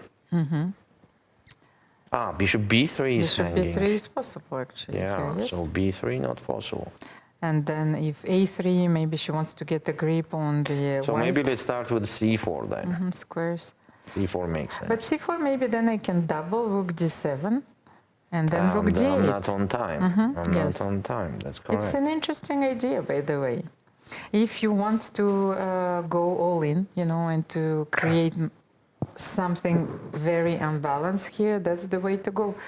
And Divya has to go knight b6. Knight b6, rook d8. Of course, she understands that it will not be easy to convert her advantage, but she doesn't need first to of all, convert rook it. d1 She also needs a makes draw. sense, I think so. Immediately, to don't care, to ignore a2 pawn. So just leave the... But okay, maybe rook d1, bishop a2. Maybe I can grab bishop a2 immediately. Yeah, What do you let's think? play that. No, So she played just knight played d2. knight d2. So black needs to activate the bishop on g7 and also to double on the d file. So Jiner starts by doubling her rooks. Rook d7, then her next move will be rook d8. By the way, white needs to make a luft, so h3 maybe is useful here. So what happened? Rook d7. Rook d7, and do we have a move here? Knight f1. Oh, she reroutes her knight to f1 and e3. It's a very interesting plan, of course. But what should Jiner do after rook d8? Okay, now she has the control of the d file. She needs to activate her bishop on g7. Okay, it's going to be a long game. Yes, it seems like that. And Divya just needs to be careful. Okay, let's jump to the game between Vaishali Rameshbabu and Miruet Kamalidenova. So Vaishali managed to play f4. So they have this interesting position. By the way, if we have the analogy, normally black has to have the pawn on b6. Yes. You know, when white plays f4. So here, this extra weakness on c5 might decide, you know, the game in white's favor, of course, Yes. in the long term. But for the moment, the game is maybe slightly better for white. Much easier to play, by the way, for white. So I have a clear plan. I want to double the rooks on the f file. Queen a1 is a good move, then queen g3, rook f2, rook f1. Yes, what do you think, Valery? Yeah, definitely it is an advantage for white. And But still, it will be very difficult to win. It's a game, yes. f6 very often is played by black, then bishop b6 with a very solid position. One important thing to mention here, if black plays a5, I think it's important for white to reply a4, just to fix to don't give a4 and getting some space there. But then black can sacrifice the pawn if your knight leaves d2 by c4 with the messy position. For the moment, of course, everything is protected, but after bishop e6, with the idea of playing c4 and unbalancing the position, Vaishali needs to win this game, so she has to create the chances of her own. Harika Dronovali and Katerina Lagno. Let's have a look at this game. Valery, knight e6 is on the board. Yeah. Also seems very safe for... So you are telling me to go to Lagno, Katerina, right? Yes, so because we have the correct position. Yes, on the we have board. the correct position because we don't have the image yet. It seems quite safe for black. So Lagno is in the position that draw is also okay. And definitely here she has good chances to keep the equal position. So if you take on c5, because knight e6, of course, is threatening to take the bishop on d4, bishop c5, how are you going to take here? Let's take bishop c5, rook c5. You want to protect the and I want the pawn somehow on to push d5. d4, if you allow me it in the correct moment. So if queen e2 here, with the idea of playing rook d1, okay. Okay, in the game, that's another game. In the game here was queen f3. Queen f3 was played. Maybe let's bring the image between Hampi and Katerina on our screen. No, those are different players. This is Alexandra. Sorry, Hampi. I am tired as well. There are too many Indian players today. Yes, we have Harika Dronavali versus Katerina Lagno. The Indian Golden Girls versus the world. Harika needs to find something here. After Queen f3, of course, she doesn't allow Black to play d4. That's the idea. Yes, because the pawn on b7 is hanging. Still, I think we can play b6. Okay, b6. But then I will bring the rook to d1. Yes, so let's say b6, rook fd1, and d4. And what Katerina played right now, I think that we have a move. And b6 is on the board, by the way. So rook d1 and d4 immediately, yes? You are not afraid of anything. Okay, at least it's not my pieces. And then if I play e4 here, then you will have this beautiful square on c3, and then you can even double your rooks on the c file. Yes, it's Definitely. Maybe let's show it. Yes, e4 is not an option, and this bishop on g2 is very passive. I wanted to play a4 f5, but it's just too slow. Yeah, too slow. So, in the game after b6, it was after b6, it was rook fe1. Maybe this is a correct reaction from Harika to don't give d4. But still, after rook e1, queen c7 could be done. Yeah, Katerina's position is very solid. Having the c file here and threatening to push d4 in the right moment. So I like Katerina Lagno's position, mostly when she won the first game, and now draw will be enough to move to the next stage. Okay, let's go to the next game. Oh, rook c2. Yeah, by the way, she played the move here. She played rook c2, which of course makes sense. Okay, I will tell you more. I even like this position for Black to play.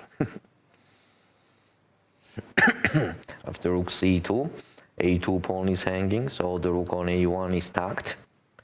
And knight on e6 is just a perfect place. Maybe a little bit better will be if the knight stays on e4. Okay, anyway, so let's take a look at Divya against Jiner.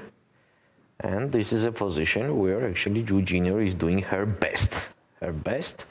And, okay, having some chances, definitely having some chances to make this position more and more complicated, mostly when it will be less time on the clock. I told you that was her best practical chance. You're because, right, I agree. She needed to keep those powerful bishops on the board and to take the control of the d file. Yeah, queen c2 was the last game and bishop c5. The problem is that white has to wait. Yes, you have nothing to do here. So after bishop c5, Divya can still make one more move, just to wait. Rook e2. Yes, you can make rook e2. I just was thinking about a4. Maybe bishop c5 allows me to play a4, and after b takes a4 to play b4.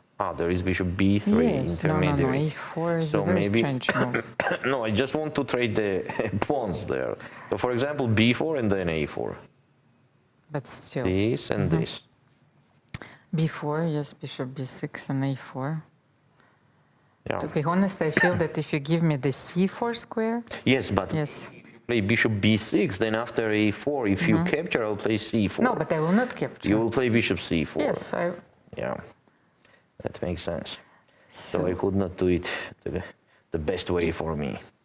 It's very important to understand, and especially that those positions are not easy to play for white, even though that white has this queen on the board, because of course we know that Divya needs to make a draw, but she also needs to understand that her material advantage doesn't reflect the advantage on the board. This position is more or less balanced because black managed to activate this dark square bishop, and knight e3 can be played, of course, but then black can take on e3 and then rook d2, so you need to wait here. Let's say rook e2 is a very useful move, so... And rook d2 is also somehow, somewhere could be done. Of course. So if king g7, let's say black will make another useful move, king g7, and after rook d2, wanting to trade the rooks, you lose the pawn on f2. Yes. Let's just show it.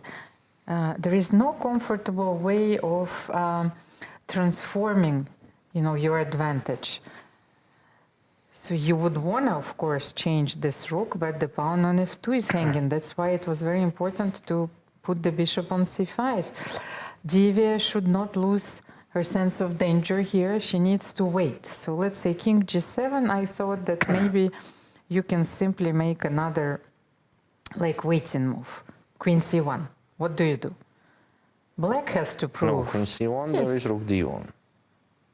Oh. A little bit dangerous. But queen, yes, I'm losing, yes. Queen c1 is losing. Oh my God.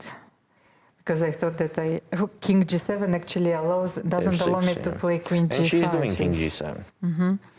Okay, so queen c1 is actually losing immediately. Because before I was looking at the move h4, not king g7, but then queen c1 worked because I had this queen g5. So what about g3?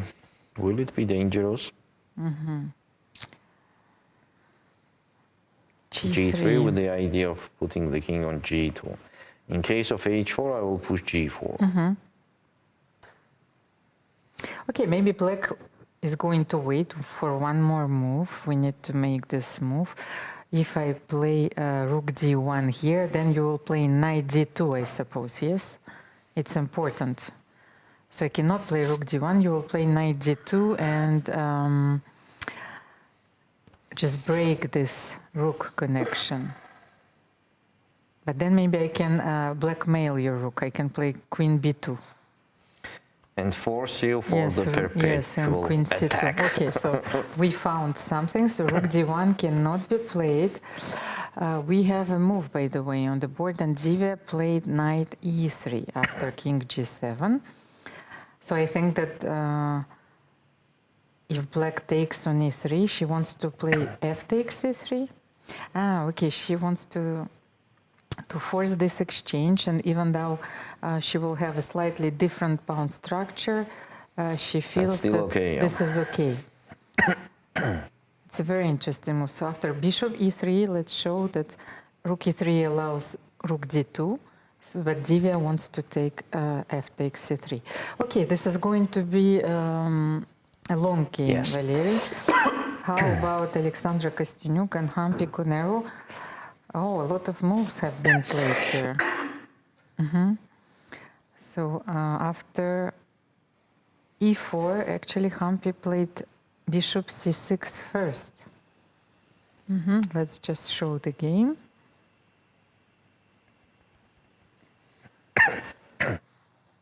Bishop c6. d5. Take an e5. After that, knight e8. Yeah, Hampi is doing well this game. Just taking d3 and bishop c5.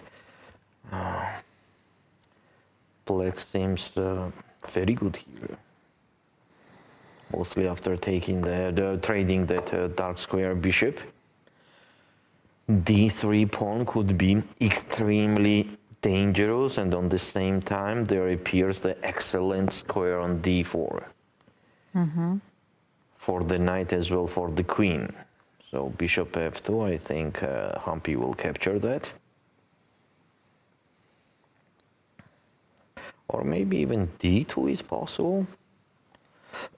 Or it will be too much. I was looking at bishop h7, actually. I couldn't understand anything because I thought that you could win, yes, a pawn here. Or first take on c5 and then take on h7. So take on c5.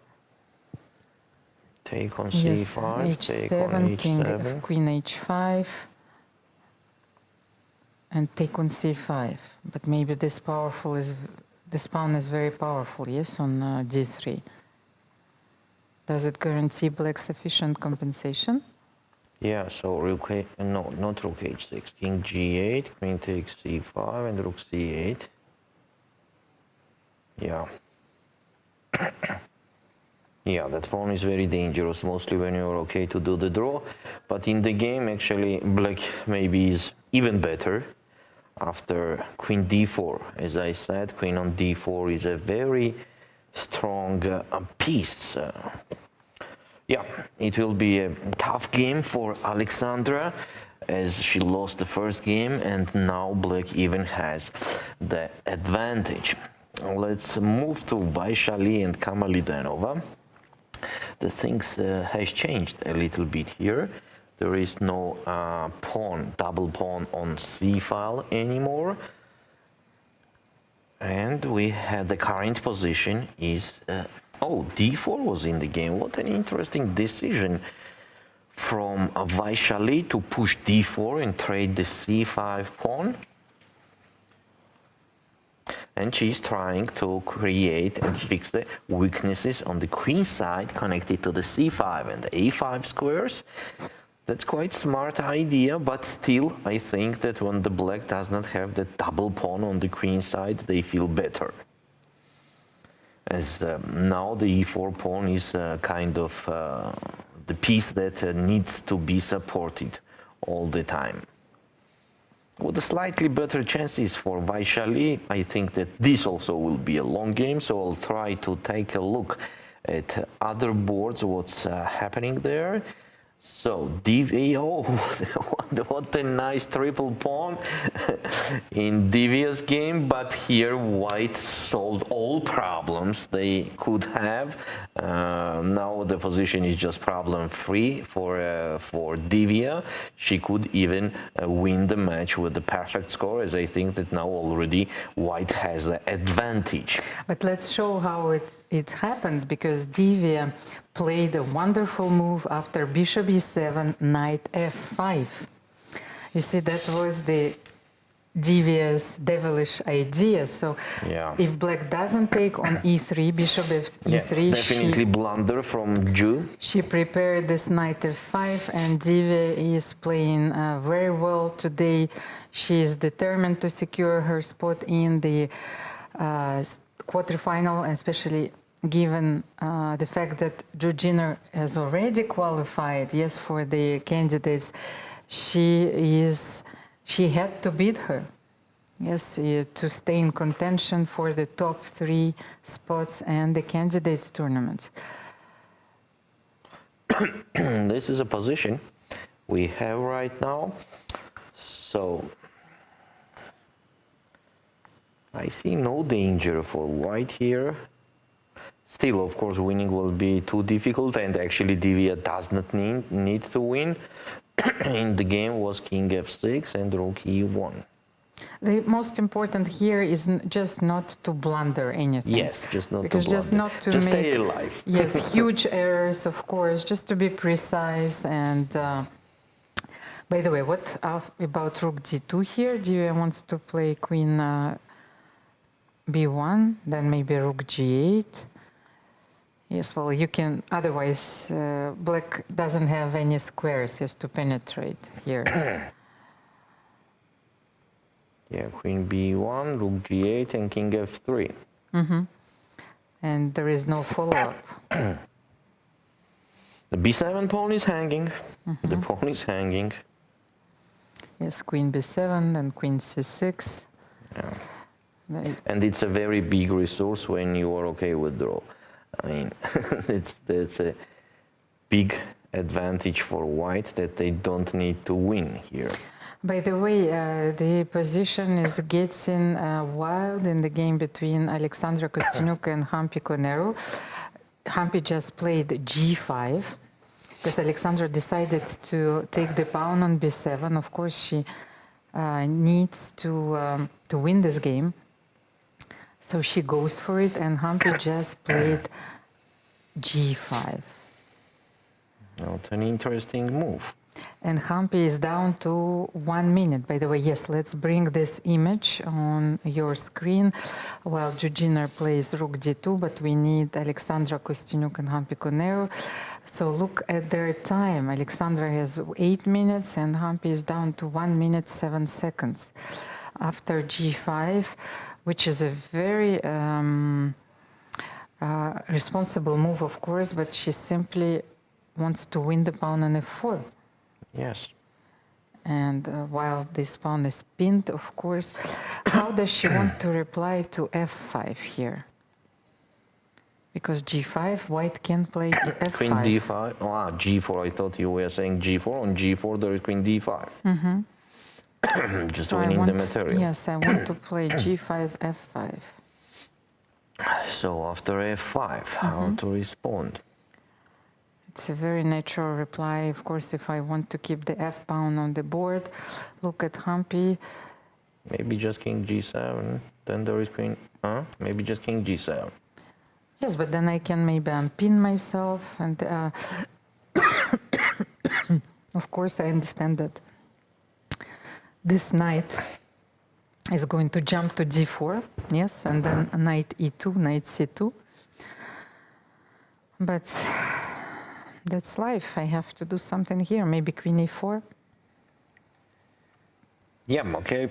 Let's wait actually for Alexandra if she's going to play F5. It's a very interesting moment that Divya is thinking after Rook D2. So is she considering anything else than Queen B1? So I just moved to another game because Alexandra has quite much time to think in this. She also has Queen B3, yes. So it's like Queen B3. She played Queen B3. Maybe even better, yeah. Oops, not Queen Okay, B3. so no, they just, let's get back to Alexandra's game, because here I think that Divya is still doing well. She's within drawing margins. She's even better, yes, like if materially speaking. But she needs to calm down, of course, because the result of this game is of a crucial importance for her. She was the junior world champion, well, junior champion, but if she gets to the quarterfinals, this will be a different affair for her because she will be looking at the trophy. Yes. Do we have a move here? This is Katerina Lagno against Harika Dronavali. This is fine, yes, for Katerina. She just played Rook C2, protecting the knight on C5, Queen C7. Maybe Queen F6 is possible. Yes, because she played Queen C2 because she needed to free her Queen queen. F6 is absolutely okay. But the pawn on A5? Pawn on A5? Knight D3? Yes, but still, I don't know. I'm not getting it back. So, No, I don't think so, yes. Just you have to be careful. So Knight D3? And what? What are you doing here? Maybe Bishop E4? Rook. Rook takes not possible. Let's show it on the board, of course. And Rook takes, I can take on D3. So, like, yeah. Then we have to be careful. So after Queen maybe C7, Katerina's idea after Rook C2, Queen C7 is to play Knight Knight E6. E6. And then if Queen C3, then Rook C3, and she goes Queen F6, I think. She made a very natural move, and I think she missed that there is Bishop B4. Okay, Harika will grab on A5, Knight D3, and I am sure that she spotted this move, Bishop B4. We will have a healthy extra pawn, but it probably will not be enough here. It's not easy to convert this extra pawn, but Harika will have legal grounds, you know, to play for a while. Yeah. How about Vaishali and Merit? So let's have a look at is this fighting position. like a lion, as you love to say, and Okay, but I think she even has a better position now already. the position Yeah. is changed. So rook d7 was played. She activated her rook. She's playing very well. Okay, let's bring Vaishali and Merwert on our And she also screen. has the advantage on time. 1 minute for Vaishali, and after this move, rook d7, yes, she's forced to play knight f3. She could have played rook f2, but then rook d3, I think, no? Mm-hmm. Yeah. What about rook d3 now? Okay, she can take knight h4. Maybe bishop g6 is a little bit more solid, like this. Knight f3 is a very good move because she's keeping the pieces on the board and she's keeping them active. So knight h4 is the threat, yes? So Bishop g6. bishop g6. And if I take knight h4, you will bishop take on e4. e4. Oh. I don't mind to be pawn up. Okay, simplifying things. And she goes for the bishop. Bishop g6 is on the board. Knight Take on h4. h4. And now let's see if Merwert will capture on g6 or just play rook d3. This is the current position. But rook d4 is also rook makes d3, sense. I still have rook f3, so you have to be careful. So maybe rook d4 makes more sense. But you don't want to take bishop e4 No, immediately? no, I won't. I'm just considering that. No, bishop can take on e4. Yeah, that's and- simplest Yes, of way to course. do. Because you can always protect it by rook e7, and she Here we are. takes. Yeah, she took. We've seen that she's not seeing ghosts, like in every game when Yeah, that's true. her calculation was needed. You know, she was She's doing always it very clearly. precise. Yes, so bishop e4 is on the board, and Vaishali plays rook e1, but you can always play. Can you play rook e7? Yes, I think that you can play rook e7, yes?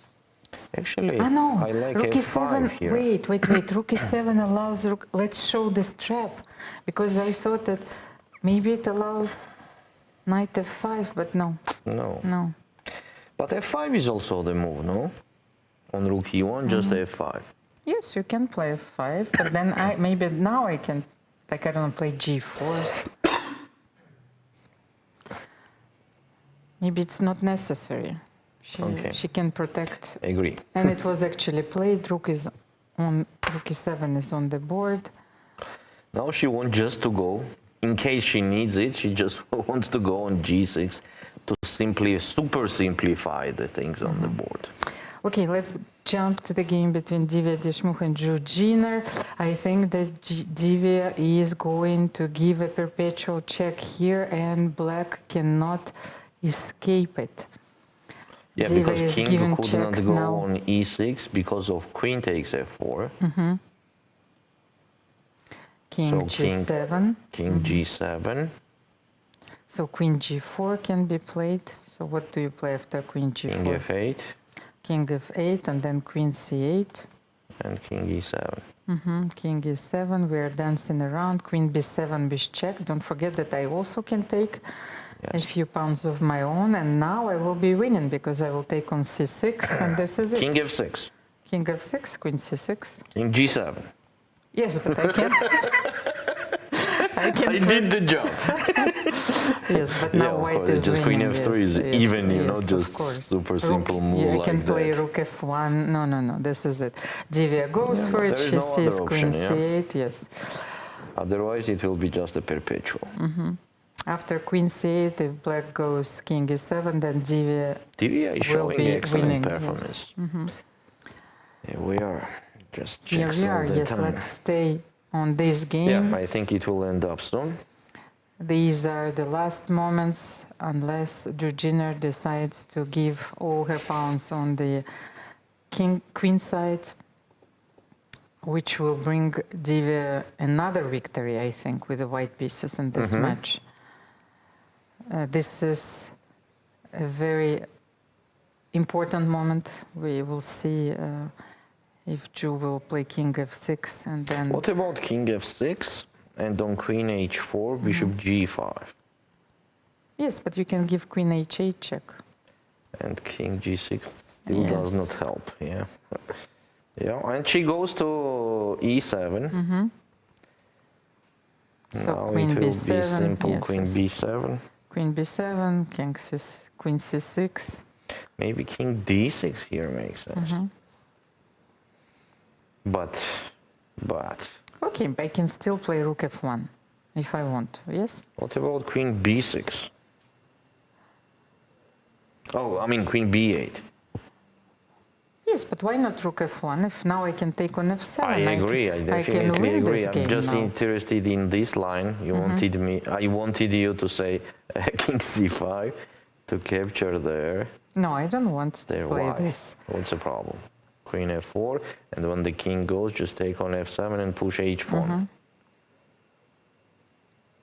Okay, but no needs. No needs at all. Yes. No needs at all. Just rook f1. In case of bishop e3, there is always queen f7. Okay. And I think this is easier. Yes, you just now you have Safer, yes. yes, Safer. safer. You have the queen on the board, and she goes for rook f1. So I told you, I know the players. It's very important, first of all, to deprive your opponent of any counterplay, and then you go for those pawns on f7, and then h4, h5 will decide the game.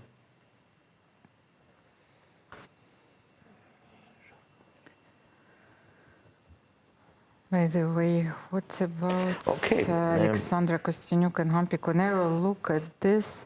Jiner played rook d3. We will quickly switch to the game between Alexandra and Hampi. Hampi just played queen, not just, she played queen e3, then d3, rook d4. Her pieces are very active, yes. What a powerful pieces, and the pawns also. And the players are down to their last 20 seconds. So Alexandra can take now on d3.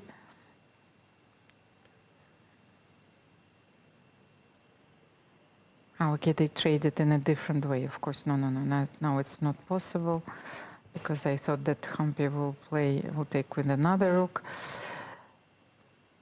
Hampi can always play rook e3 now, yes? Yes. So black is winning. A huge advantage. Mostly when, again, draw is a good result.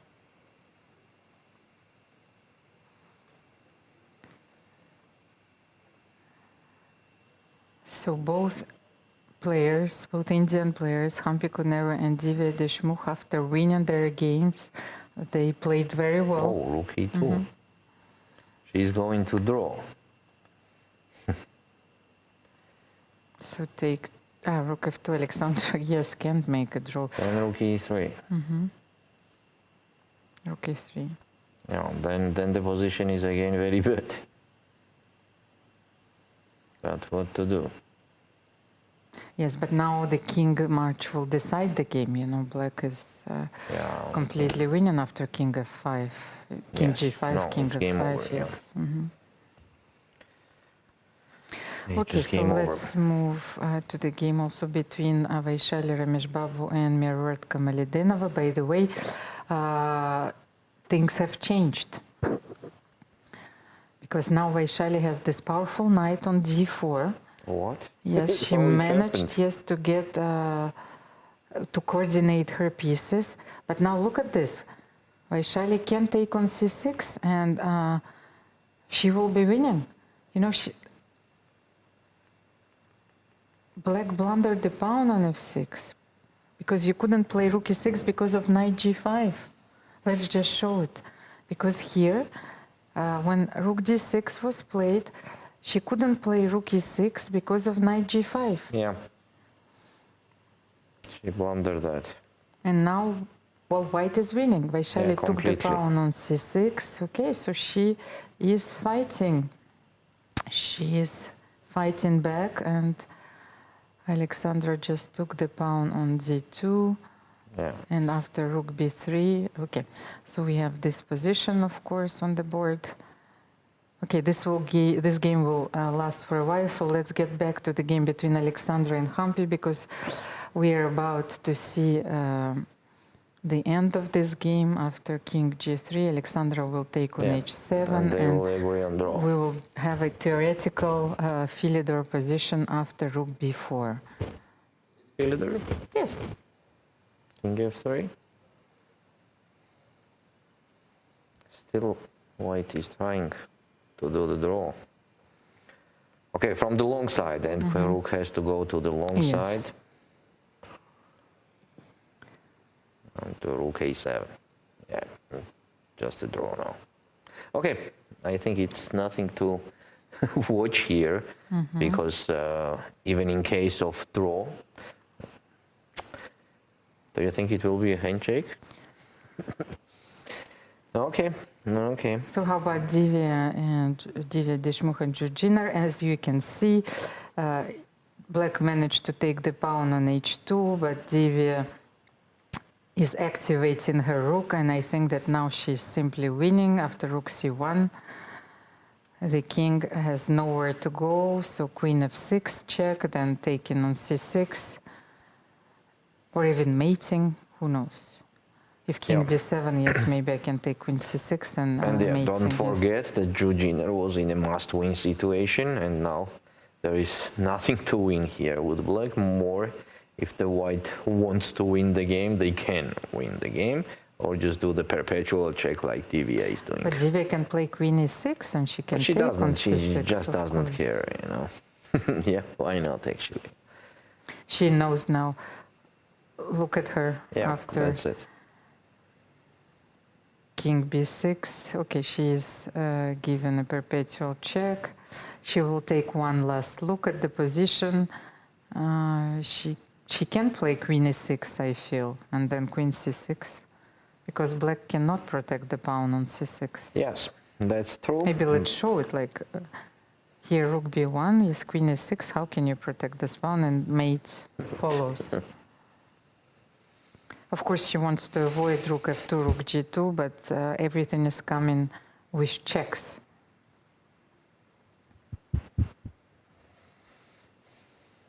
Yeah. She is asking the arbiter to stop the clock, claiming that after rook c1, it's a threefold repetition. Jiner accepts, and look at this. She can't believe that she's done it. Divya Deshmukh has qualified for the fourth round. Also, Kosteniuk ended up her game. I think they're waiting for the electronic confirmation, because all games are recorded electronically, but rook c1 for me is the threefold repetition, because this position has happened twice already. Let's wait for the arbiter, and the draw is agreed. Divya Deshmukh, she can't hide her smile, but she said that the tournament is very long and she is definitely going to stay. Yep.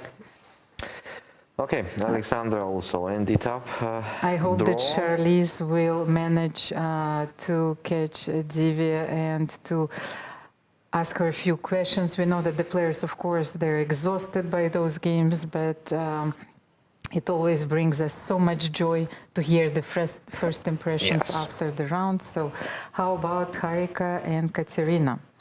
Harika, I told you that it will not be easy to convert this extra pawn. But this game, of course, will last. And Hampi Koneru qualifies for the quarterfinals. Congratulations. Its disqualification by both players is well deserved. So let's see if Harika will manage to bounce back in this match. So Kamalidenova mirrored is still fighting against Vaishali. Let's maybe have a look at this game Just as winning. well. Yes. So the pawn is already on c6. What can decide this game?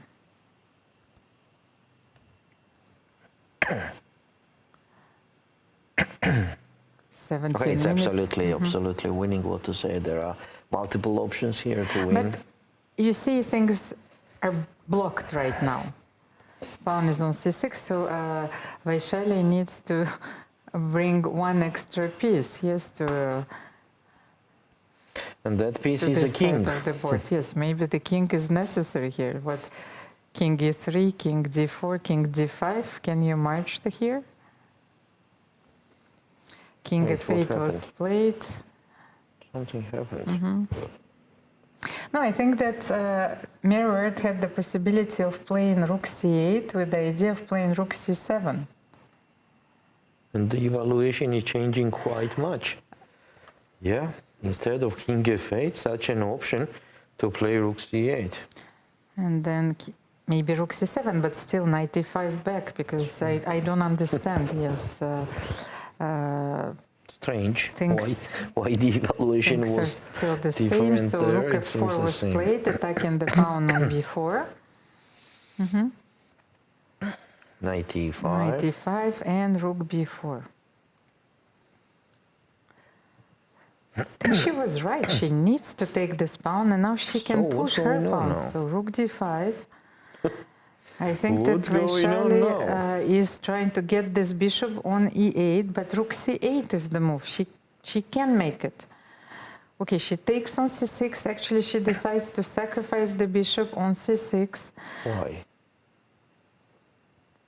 Why to sacrifice? What's going on Okay, here? and while the games are still in progress, we do have Divya live from the playing hall with Charlize. Let's get back to them. I'm here with Divya Deshmukh, who just took out Jiner in the playoffs to go to the next round. Divya, you came out all smiles. Were you expecting it to go this well today? No, but at the same time, yes, because this is the result I wanted. And after yesterday, it was a bit tough because I had a great position out of the opening, and I just played horribly. It was kind of like I was my own enemy. So I'm glad that I overcame that today. You won the first classical game, lost the second. Today you won the first rapid game. So the second one was pretty important. What mistake did you make yesterday that you made sure to not make today in your second game?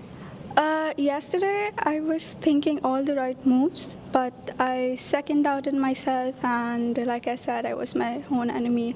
I could have easily drawn, but of course, she's a great player, but I think it was more like I was the one lacking. So today, no time to overthink. It's rapid. So yeah, went smoothly. So you think following your instincts kind of produces better results for you? Definitely, yeah. And the preparation going into playoffs, how does that differ from preparation going into the classical games? For me, I wasn't so much into a mood to prepare after yesterday.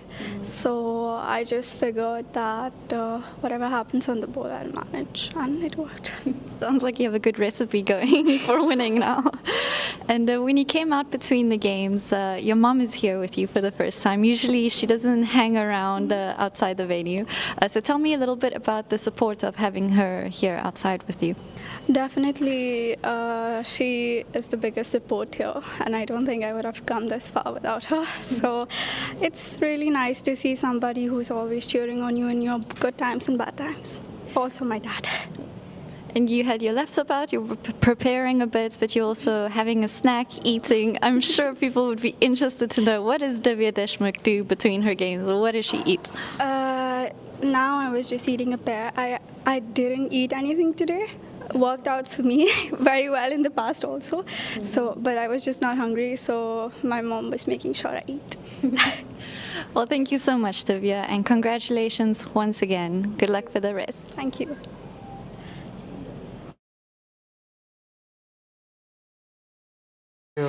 We were so happy to hear Divya's first impressions.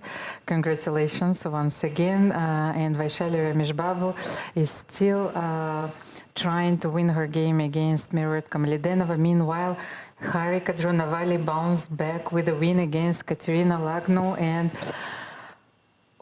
all players are still fighting. Yes, in this win, we have two Indian players who have qualified, Hampi Konero and Divya Deshmukh, but Harika will have another shot at the quarterfinals in the Blitz games, and Vaishali needs to win this game to stay in the match. So, And she's actually winning. she won. Yes, she's winning now, trading the rooks pawn, and yes. trading the But the thing winning is, I the still pawn. don't understand why Mirror decided to give the bishop on c6. Yeah, that was very strange decision. She- Ghosts. Yes, ghosts. The first one maybe in this tournament she for could have her. protected it with rook c8. The first ghost, but a very important one.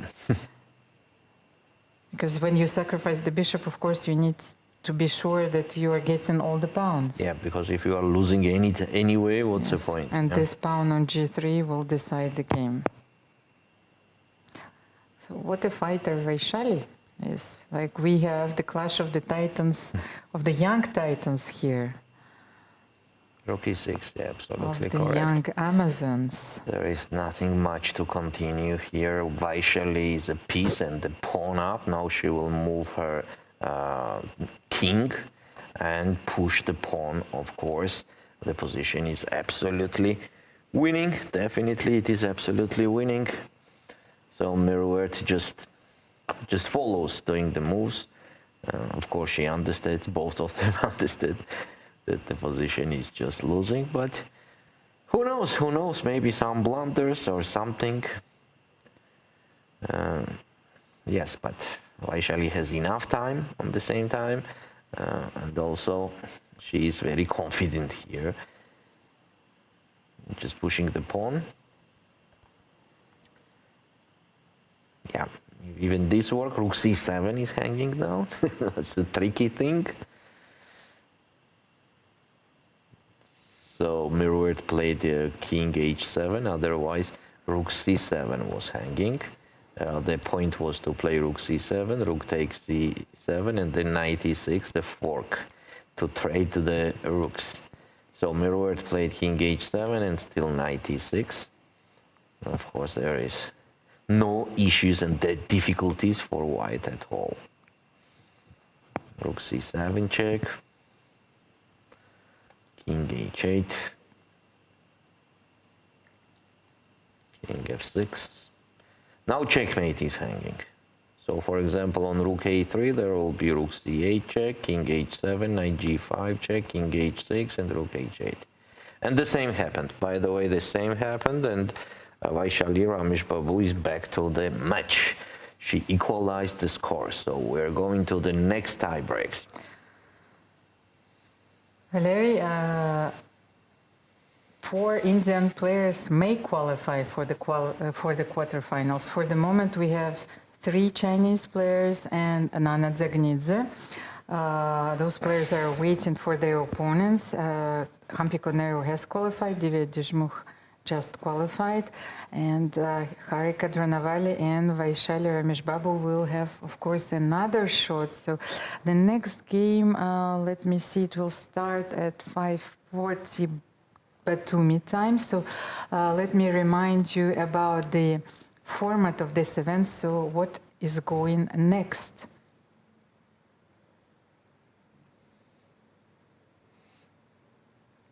We need to show the games. So we are moving to the second phase of this tie breaks.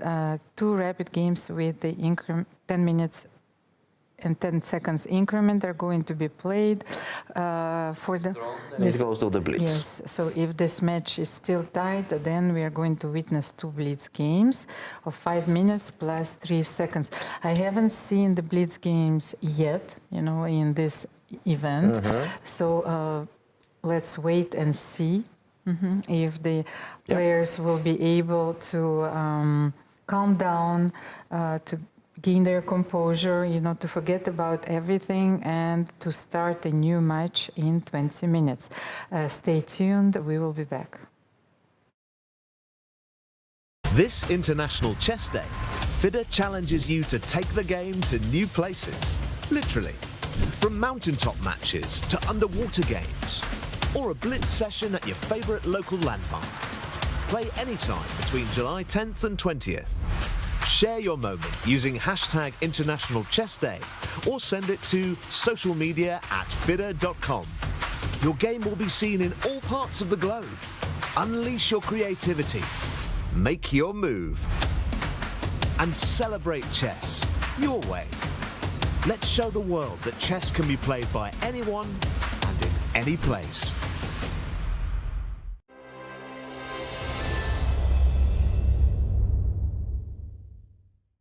Jiner, the Chinese grandmaster, lost yesterday her game against Divya and was on the verge of being eliminated from the tournament. But today, she played a fantastic game with the white pieces, defeated Divya, and has secured the tiebreak tomorrow. Jiner, thank you for coming to the interview. A very good game for you today. You beat Divya with the white pieces, and now the match is 1-1. What do you think about today's game? I think today, I have to win this game, so I play some not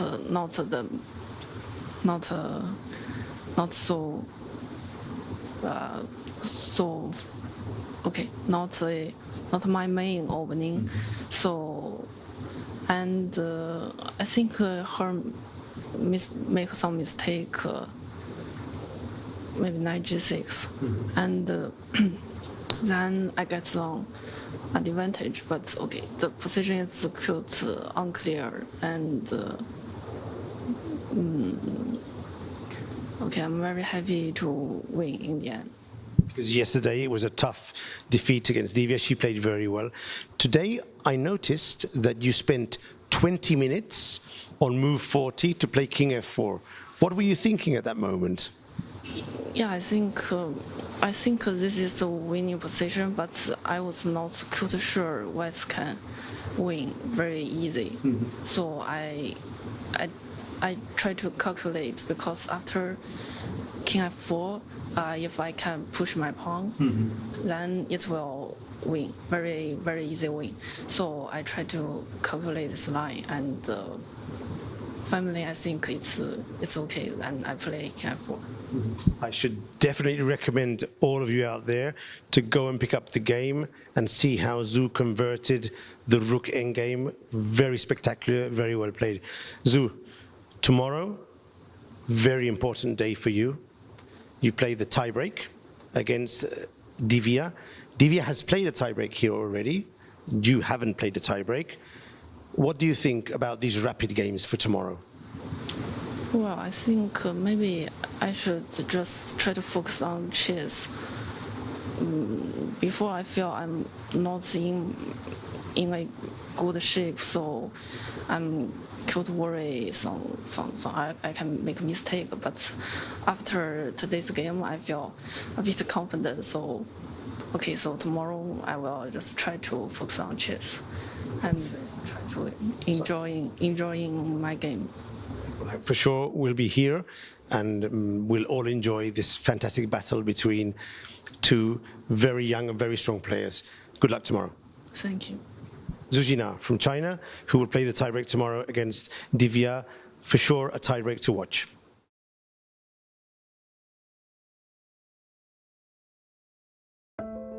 Chessboard. 64 black and white squares. Or is it more than that? It's a battlefield, a stage where strategy meets instinct. This is where women play their own way, playing with fire, playing with heart, playing with emotions, playing as strong as any man can play, and beyond. Every move you make breaks the old rules. Every game you play redraws the map. No ceilings, no labels, no limits. This is not just a game. This is your arena. Washington, D.C., August 4th to 5th, 2025. The Smart Moves Summit, a global education conference where chess meets learning. Held alongside the FIDE World Schools Team Championship. Global dialogue on chess, cognition, and education. Federations, researchers, EdTech. One stage, one mission. Topics that move the world. Meet leading influencers. Timur Turlov, Dana Reisniece, Jerry Nash, Leoncio Garcia, and more. Inspire, unite, transform. Join the international community shaping education. Play smarter, learn bolder. Let's make future together. Don't miss this unique opportunity. Register now and be part of the change. Chess is more than just a game. It's a tool for empowerment, connection, and transformation. In 2025, FIDE is proud to launch the Year of Social Chess. We believe in the power of chess to bring about positive change, from therapy and education to rehabilitation and inclusion. Social chess is our way to build a better world. The Year of Social Chess will introduce groundbreaking initiatives across the globe. Monthly themes will address critical social challenges: chess for protection in refugee camps, chess for cognitive health among the elderly, and even chess for addiction recovery. Through this initiative, we are mobilizing communities, conducting research, and creating opportunities for all to experience the joy and impact of chess. Join us for online chess events, global conferences, and even a documentary film festival that will showcase the power of social chess. Let's make 2025 a year to remember. The Year of Social Chess is here. Let's change the world, one move at a time.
Okay, so Ladies and gentlemen, yes, welcome back to the second portion of our tie breaks. Vaishali Rameshbabu is playing with the black pieces against Mirrored Kamalidenova.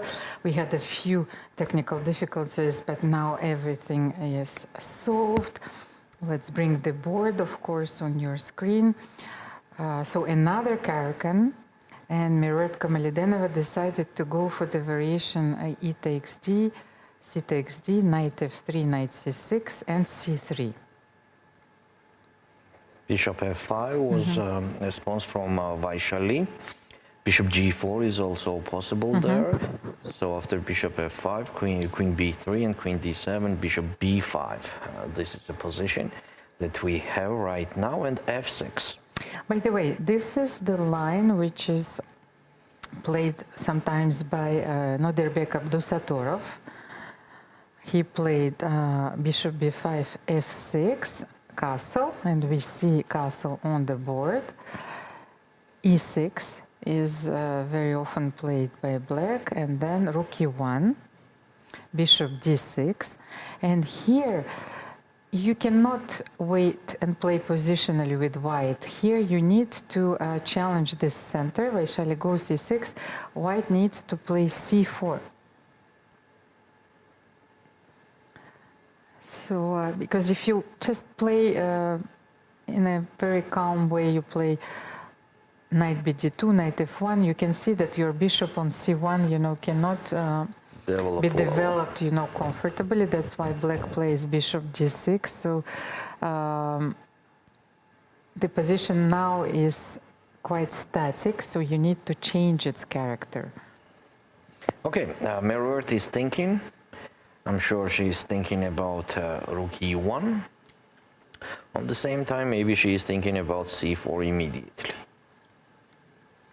Let's see. So we can take a look at Lafno Katerina against Harika Dronavali. So it was e4 g6, d4, knight f3, and it goes started to with the modern, yes, but Harika decided to develop the knight on f6 and not play e6, b5, because there is no knight on c3.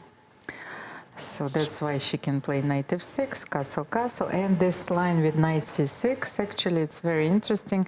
It forces white to play d5. And here, just before knight e5, what I wanted to say, I think that Katerina was expecting the move knight b8. I'm familiar with this move, knight b8 and then c6, but Harika played knight e5. So she decided to define things in the center immediately. Katerina took on e5, d takes e5, c4, e6 was played. Okay, you have two options here, c6 or e6. e6, you want to get rid of this double pawn, yes, and to take on e6, yes, with the bishop. But at the same time, white does not take, and Katerina played knight c3, so e takes d5, c takes d5, a6, bishop d2, bishop d7, queen b3, attacking on b7. Rook b8 and knight a4. Knight a4. So I was wondering, because black sometimes can play b5, by the way, after queen b3, b5, because you get those ideas from the Queen's Gambit accepted. Of course, the bishop is not on g7 there, but if you can use the analogy, you can play b5 and c6 quickly. Yes, so Harika just here, if you don't play rook b8, b5 you can play, and c6. It's not that you just play b5, the next move is c6. And what about a4? c6, I still want to play this. So there is no tactics. No, there's always tactics, chess. Right now. Right now. Chess is a very difficult game. So, but if you take, what about take on b5? Yes, a b5. Take on a8. Queen a8. And if you then the pawn on e4 hanging. Yes, the pawn, and that's the idea, of course. So if it works, then black is always fine. Bishop takes. So what's going on here? But how about rook b8 here? Or let's take on e4, bishop b4.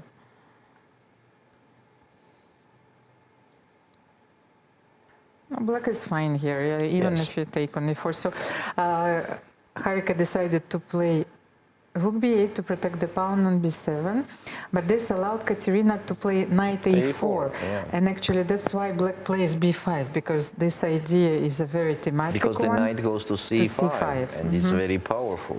So bishop take a4, queen a4. And Harika still goes for c6 because she needs to challenge the center. Yeah, no, we can just... no, that's not possible. And of course, d takes c6 is not possible because, queen d3. yes, there is this x-ray and the bishop on d3 is not protected. She played bishop a5. She probably wants to play bishop a5, queen somewhere, and rook d1, no? Queen where also is the question. Queen d7, why not queen d7? Queen d7. Yes, because you still can take on c6, Then and then you can take on d5 is d3. not hanging. So if d5 is not hanging, but b5 is hanging, and then taking on d5. I think bishop f5, queen d7, then maybe Katerina wanted to play rook d1, bring in the second rook on d1, then b5 for black. Where do we go? Now we can take on c6 and then, yes, maybe this is her plan, yes? Queen c6 and somewhere with the queen. Queen b3, queen Yeah, a3. pair of the bishop is giving us the better chances. Yes, but at the same time, it's important to notice that the bishop on a5 is taking away the d8 square. You cannot play rook d8, rook d4, rook d8 second, and bring the second rook on d8. So this game started with a time control of 10 minutes plus 10 seconds increment. So let's get back to Mirrored and Vaishali. Oh, Mirrored decided to define, to change the structure in a different way. She took on c6. So after f6 and e6, she played rook e1. Vaishali played a6, and here she took immediately on c6. But is it good for a white? It does not seem to me like that. Maybe she wants to play then knight h4, and this is just a temporary pair of bishop. What do you think, Valery? Can we play at some moment knight h4? Let's have a look at the current position. So c4, bishop d6, c5. Not sure c7. about this move, c4. Maybe knight h4 there, but okay. It's like c5, bishop c7, knight c3, and knight e7. It seems to me black is like... And once again, better. as in the first game, Vaishali was doing very well with the black pieces in their first Caro-Kann, and she misplayed something, and then in the middle game, Mirrored completely outplayed her with her knights. Yes, and the queen. And here we are again. Mirrored loves her knights because she has the knights against the pair of bishop, but here the position is completely closed. But I think she wants to play knight h4. Still. So what if castle? Let's say, what if black castles here? Maybe she also wants to play bishop f4. This yes. is her idea. So let's show it, of course. We need to show it on the board. Castle, bishop f4. Yeah. Maybe rook b8. Yes, rook. Somewhere b8, rook queen f8. c3. And queen c3, and then b4. Yes, something like this. Yep. So after knight e2. So what about g5? You like this move? Is taking her time. g5. Yeah. It's just a very g5. interesting move. Okay, so let's try it. So you don't allow me to play knight h4. Yes, and on the same time I'm stopping bishop f4. Yes, and it's you have those pawns in the center which take away all the squares. So I like And here you g5 is on the board. Okay, so you're you're getting better at this, Valery. You know, before you were more positional, but now if you have a chance to play g5, then this is it. G5 is on the board. By the way, so Vaishali wants to leave the king on F7 then. Yes. Yes? King F7, then not? connect her rook and maybe H5. Yeah, so maybe on knight G3 I will even do king F7 here instead of bishop G6. Just play king F7. Makes sense. So this move is a game changer, I feel, you know. Maybe Merritt was not expecting it at all. Yeah. She was ready for a quiet game, castle, bishop f4, but G5 is the answer to what does my opponent want in this position. We understood that Merritt queen wanted E3. to play bishop f4 or knight h4. Queen E3 seems to me a little bit strange. Queen E3. We have queen e3 on the board. But then h5. After G5, it's Yes, like, you of know, course. old stories. You said A, you have to say B. So G5, H5. Maybe she wants to play H4, fixing this pawn march. Oh. Yes, Queen E3, pressuring the pawn on G5. So if you will play H5, then H4. I'm forcing you to either to take. Let's show it. We always need to show it on the board, and maybe now you have to play G4. And where will the knight go? Knight D2, then to F1, yes, and regroup. But the thing is, you can forget about bishop F4 forever. For the moment, yes. 5. I still want to play H5. But can you make some other move? Knight G6. Yes, for knight example, G6 first, maybe. And then, but then her idea is to play knight G3. Yes, maybe to take on F5. Oh, and she did short castle. And she castled. Okay, but now knight G3. You see, the pawn on e6 is hanging, and she goes for it. So the bishop cannot move bishop g6, then because we will take on e6. So I think Vaishali will leave this knight on e7 and the bishop on f5. But at the same time, I'm threatening to take knight f5. Yes. So will you take and bishop? some pieces are hanging on e5. Yes, maybe you should take bishop g3 here. But if bishop g3, no, she goes rook a1. Yes, bishop Yeah, that g3, makes then more the sense. position, yes, Goes is to very equal, simplified. yeah. Yes, of course. So she is keeping Yeah, rook e8 makes sense. her pieces definitely. on the board. But can we? Oh, no, I don't know. What you wanted to say. It's not easy to play those positions because Knight takes f5. you struggle to find a plan Yes. with white, you know. So it's like in my head. Can you? No, you can't. Can you do this? No, you can't. So knight f5. So what if knight f5 here, attacking the queen on e3? The queen will probably go to d3 and attacking the pawn on a6. Yes, but in case you capture on a6, then d4 is hanging. So, for example, I will play just the Something, pass a move, move, queen yes. g7, and on queen a6 there is g4. And knight d4. Knight d4. If I capture the pawn, then the things will go too wrong for white. Okay, so maybe let's take a look to another game. This is Lachno Katerina against Harika Dronavali. Yes, we have two games still in progress in this tiebreak. Lachno Katerina is playing with the white pieces, and she was doing very well with the white pieces in And this here match. we have the fact. The pawn is on d6.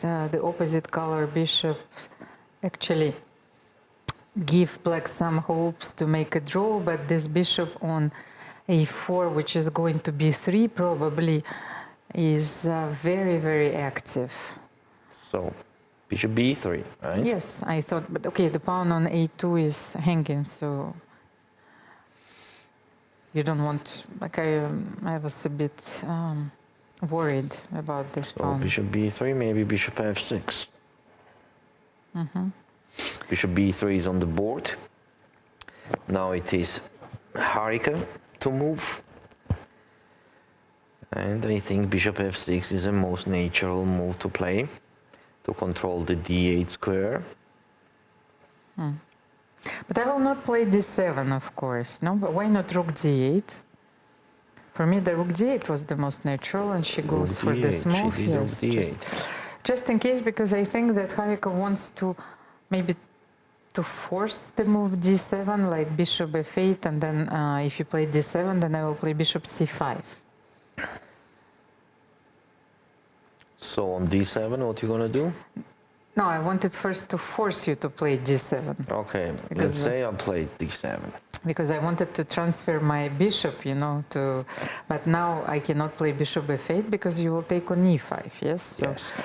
what can I do here now? How can I At the same activate time, my I bishop? have some devilish ideas connected to rook e3, rook f3. I agree with you, and F4. Alex. Katerina, she plays f4 here.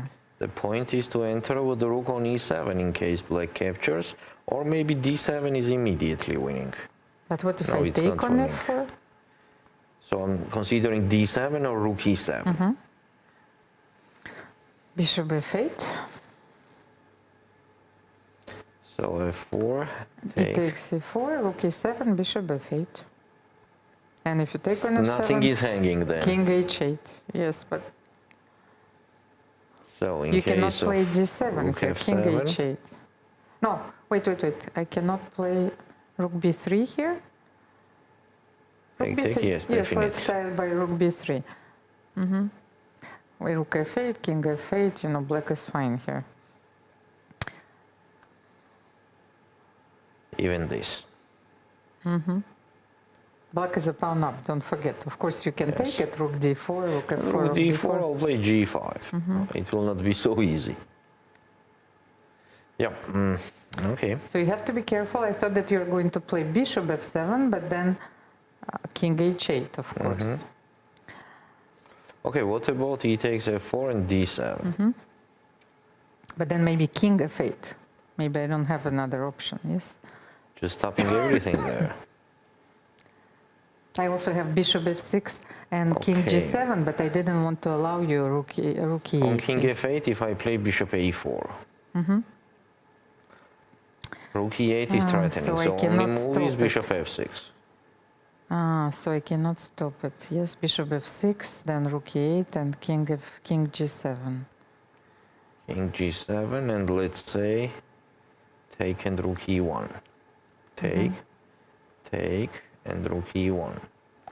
Yes, but I don't believe here white has anything, you know. Rook First a2. of all, there is rook a2, rook d2. There is b5, some kind of move like that, that if you take on b5, I'll just capture it. Yes, and you have bishop b6 and rook d2. Bishop of b6 course. check and rook d2, stopping that pawn forever. No, it seems that black is even better here. Oh, look at this passer on b4. No, Yes, but this maybe is, I have some perpetual attack on the bishop there but this is too much. to do the draw. So you mean bishop c7 and then rook c8. But yes? there will be b3. b3. Let's try. Yes, let's put the rook on c file. Yes, and play b3, b2. Okay. Oh, e4 was in the game. By the way, here after b2, you still had bishop d3, maybe. Look at It's this. not losing. It's not Almira. losing. Yes. Harika went to a very bad position. She trusted to Katerina too much that taking on f4 was not a good option, and now white has a clear advantage. This is clear, I mean, typical clear advantage with the passed pawn, which is extra actually, we can say it is extra, yes. Yes, we've said that during those tie breaks, it's very important, of course, to calculate, to be very precise. But if you make the intuitive moves, like e4, you have to be sure that you are surviving. And I think that Harika wanted to activate the bishop c5, like I said, but she gave up a very important central pawn. Yes, but now rook e8 is hanging. That bishop could not No, stay there you for can a long play. time. You can play king f8. But bishop still. a4 is forcing Mhm. you to go back with the bishop. In case I need it, but first maybe I will open up my king there with h3 or something. Let's go to Kamalidenova Miruert against Vaishali Ramishbabu. And what a pawn on e4. It was on e6, now it's on e4. Yes, look at this pawn What formation. a huge advantage. It reminds me of the historical battles, you know, in the antique times, you know, where you have had Greeks and Romans advancing, and this is one of those things. Look at the pawn formation, this pawn chain c6, d5, e4, f5, g4. I was also thinking about Greeks, Sparta, Persians battles, you know, so many things come to my mind. So you want to say, this is Sparta? Yes, but I don't think that white is going to survive here because... Definitely, it is a huge advantage yes, for this is black. too much. Huge advantage. And yes. So this is a current position where Vaishali is thinking. So I like even knight h6 also. H6 also makes sense. As on bishop takes h6, there is rook h7, and when the white moves the bishop, h2 pawn is hanging. Yes, h6 is a good move, let's say. And the bishop does not have a square to go. On h4, knight is controlling that square, f4 the same, and on bishop e3 there will be just f4. It seems like h6 is just ending up the game. And it seems like Vaishali is taking a victory in this game. Yeah, this is it. White is in huge trouble immediately after h6. Bishop h6 is the only move, and after rook h7, bishop has to go on g5. It couldn't go. Okay, on e3, just f4. No, but why don't you want to take on h2? Huh? h2 is check first, maybe. On bishop e3? Yes, no? Yes, that also makes sense, yeah. Bishop h2 check. Yeah, okay. So bishop g5 has to be done. Yes, but still Bishop you can... h2, of course, it's just winning. It's just completely yes. winning. And where the king goes, then f4 is also coming. Rook h5 is also coming. Bishop e3 immediately. So what's going on after f4? Well, but she decided that it was just peace out. Very dangerous, yes, to open the h file, and after f4. Then black will be just piece off. Okay, the position is absolutely winning. Next move, f4, I think so. And definitely, and e3, if the bishop goes. Yeah, bishop f2 and e3. Queen c2, attacking the knight on g6. But it's not even hanging. Because if you take, there is rook g7 pin. But you can play rook g7, still protect this knight, and rook g7 is on the board. And because, creating the extra threats there. Of course, you will have so many jumps. Maybe we will not take that piece at all, and we Knight will continue queen e5, h3. knight h4, yes, queen h3. All black pieces are coming at the white's king. Yes. And what about Katerina Lagno and Harika Dranavali? Katerina doubled her rooks on the d file. Increasing her advantage. Increasing the advantage. So now king g2 attacking the rook. And she took the pawn on b5.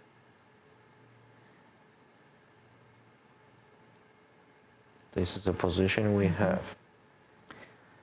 So rook bd5, but 3-1, 3-2. So only 1 pawn, but can this be a fortress, by the way? Fortress. So let's see, how can you improve your position? Okay, first of all, what comes to my head is to put the bishop on a4 and move my rooks on e file. Yeah, so for example, bishop here, then the rook here. I mean, both the rooks. I will attack your bishop. You will play Bishop a4, I will play rook a7. By the way, the rook is already on a7, so Harika is aware I'm of this rudely plan. saying, you know, I can do it 10 moves later. Look at this, Harika already has a queen in her hand. Queen? But she's defending this endgame with the pawn down. Yes, she has the queen in her hand. F5. So F5. F5 also makes sense to open up the king. Bishop f6. She's defending very well, by the way. Katerina found a very risky move, f4, but Harika regrouped her pieces. She activated her bishop, so Katerina will still have to prove if she can convert this extra pawn. Bishop f6 attacking the rook, so the rook cannot take on b4. Oh, rook f4, I you think can rook take on f4. b4, but then rook d7 and What yes, about rook f4? I think you're rook f4 losing. is a powerful move. Just show rook b4, rook d7. Yes? But after rook f4, maybe Harika wants to play g5 and then to take on d7 anyway. Yes? This is her idea. Rook f4? Yes, g5.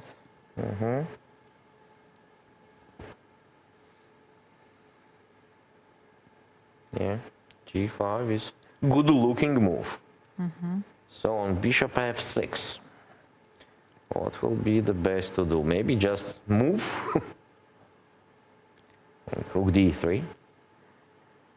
Okay, maybe let's move to the game between Meruet Kamalidenov against Vaishali Rameshbabu, because yes, this game just ended.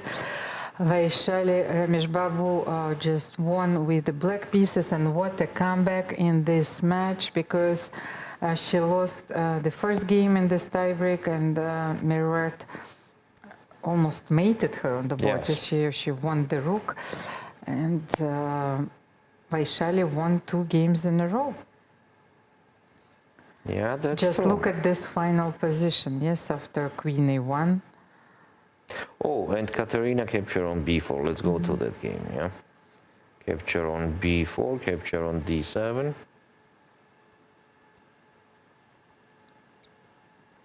Capture and rook b5.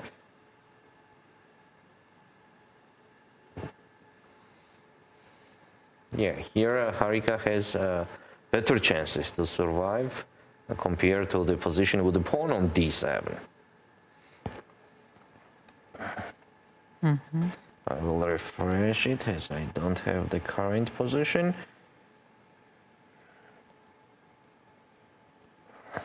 And here we are. Rook b5. So, king e7, the possible move. Also, maybe it even makes sense to play g5 here. Still, no, she decided just to play king g7, the option that I consider first. It will be very difficult here to improve with the white and create the special troubles. So maybe put the bishop on d5, but in that case black could even capture on f5. So for example, bishop d5, black would just capture this pawn. And it will be difficult to get that pawn back.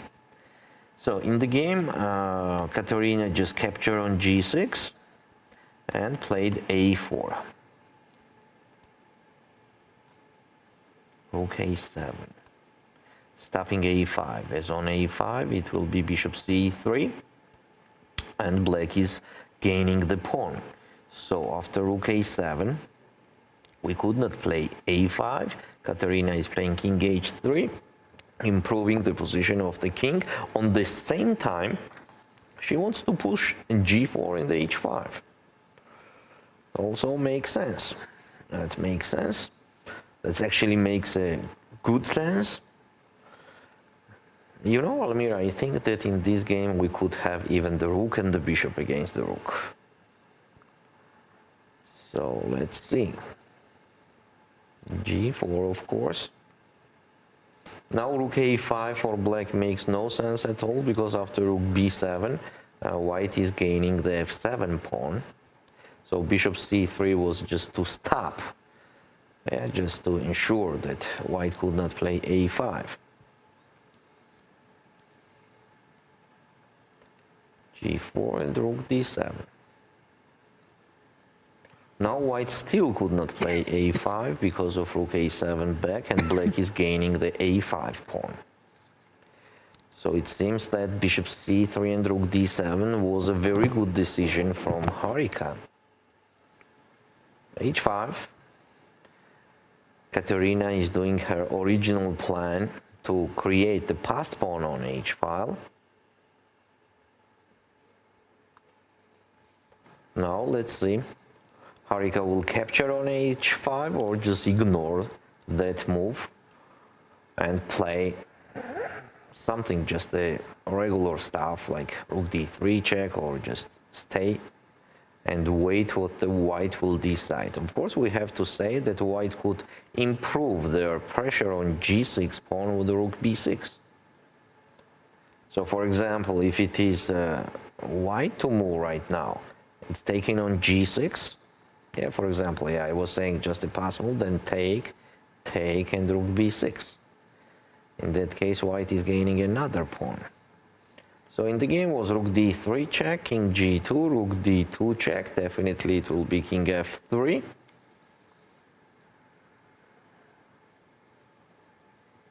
But where to hide from the checks? That's a good question. Rook d3 check, and on king e4 there is rook d4 check. And we could not hide. So it means that we have to go to the first rank. Going to the first rank, I don't like too much. So there are checks.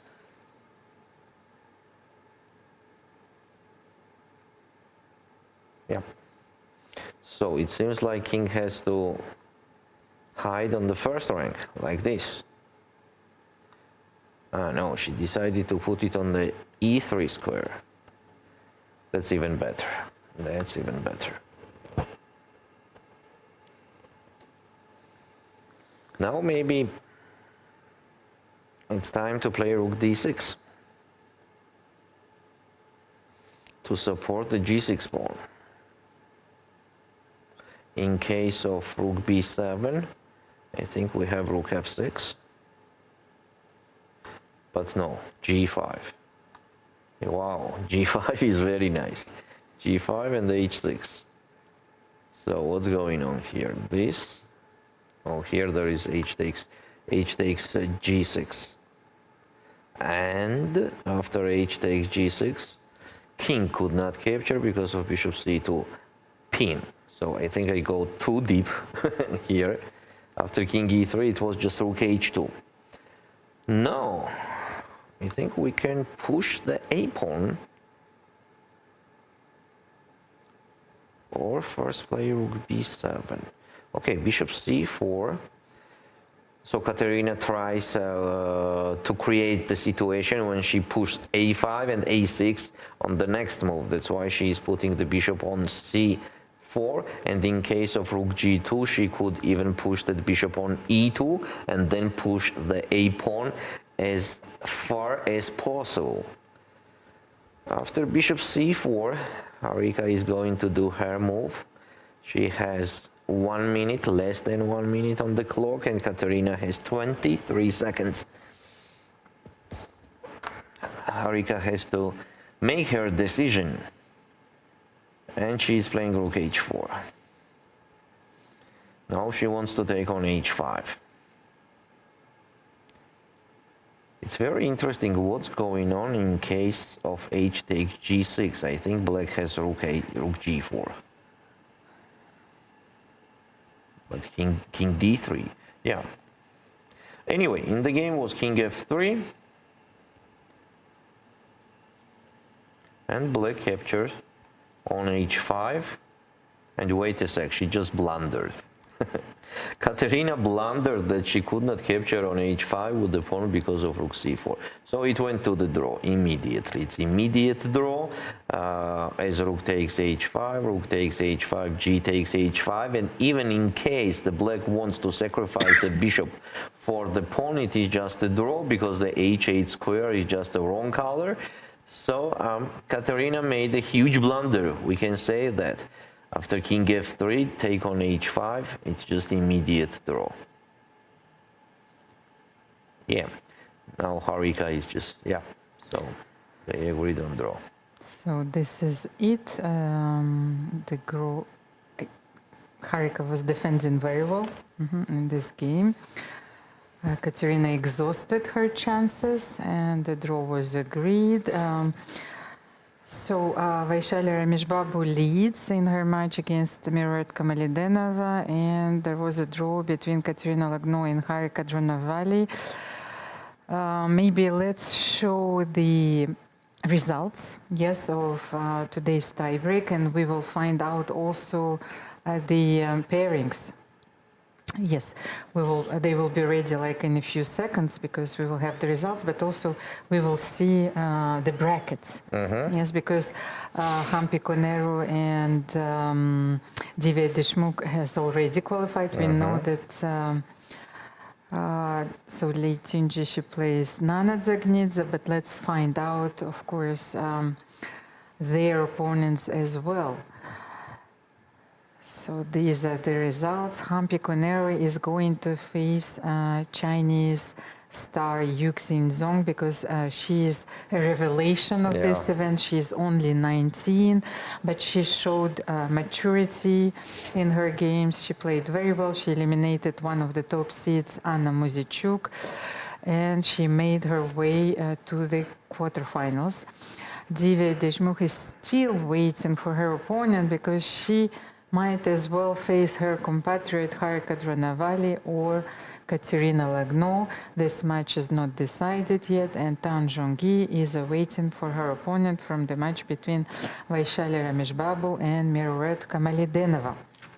Please stay tuned because we had also the official schedule of these tiebreaks, but I think that it is always subject to change, Valerie. So we will take a short break, of course, with a lot of interviews and analysis to follow. But I think that this break is going to be shorter than before because here I see that the game is supposed to start at 6:40, but I think that, yes, 6:30 maximum. Yes. So, yes, please don't miss it. We will not miss it too. See you soon. This International Chess Day, FIDE challenges you to take the game to new places. Literally. From mountaintop matches to underwater games. Or a blitz session at your favourite local landmark. Play anytime between July 10th and 20th. Share your moment using hashtag International Chess Day or send it to social media at FIDE.com. Your game will be seen in all parts of the globe. Unleash your creativity. Make your move. And celebrate chess your way. Let's show the world that chess can be played by anyone and in any place.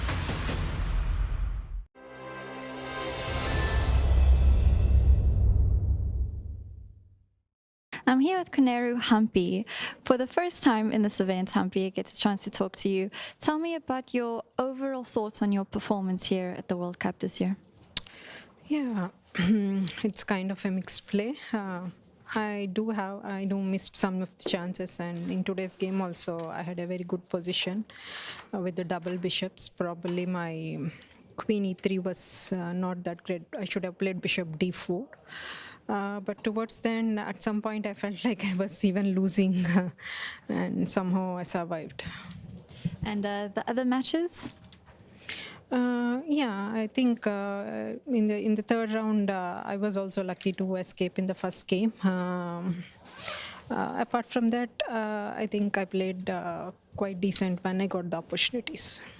And tomorrow you'll be playing your first playoffs, and both you and Kostanuk have been World Rapid Champions, but you are the reigning one. Does this give you some confidence going into tomorrow? Yeah, I'm really not thinking about those titles, so I just wanted to be fresh and play. Yeah. And tell me about your history in these knockout formats. What is the furthest that you have achieved, have gone in this grueling format? I reached semi-finals 4 times. So that was my best. And the goal for this one? Sorry. The goal for this World Cup? You're going to go further? I just want to cross tomorrow. That's the goal. Yeah, I just want to play and fight tomorrow. Yeah. And Humpy, we have asked quite a few players, including top players, who they think is a top women's player who hasn't been female world champion classical. And many players said you. How does that make you feel? And is this still a goal of yours? Well, definitely it was my goal when I started my career, but now I'm not thinking much about these titles. So I just wanted to play whatever best I could. At this point in your career, are you just playing to enjoy chess? And how are you enjoying Batumi here in Georgia? Yeah, it's a very nice place. So the beach is quite very pleasant with all the kids and families coming around in the summer. So I went for a long walks in the seaside. So it was very pleasant. Do you think these long walks are helping you mentally for the games? Yeah. A lot of players are doing the same, actually, so it's interesting to know. But thank you so much, Humpy. Good luck for tomorrow, first playoffs. We will all be watching. Thank you.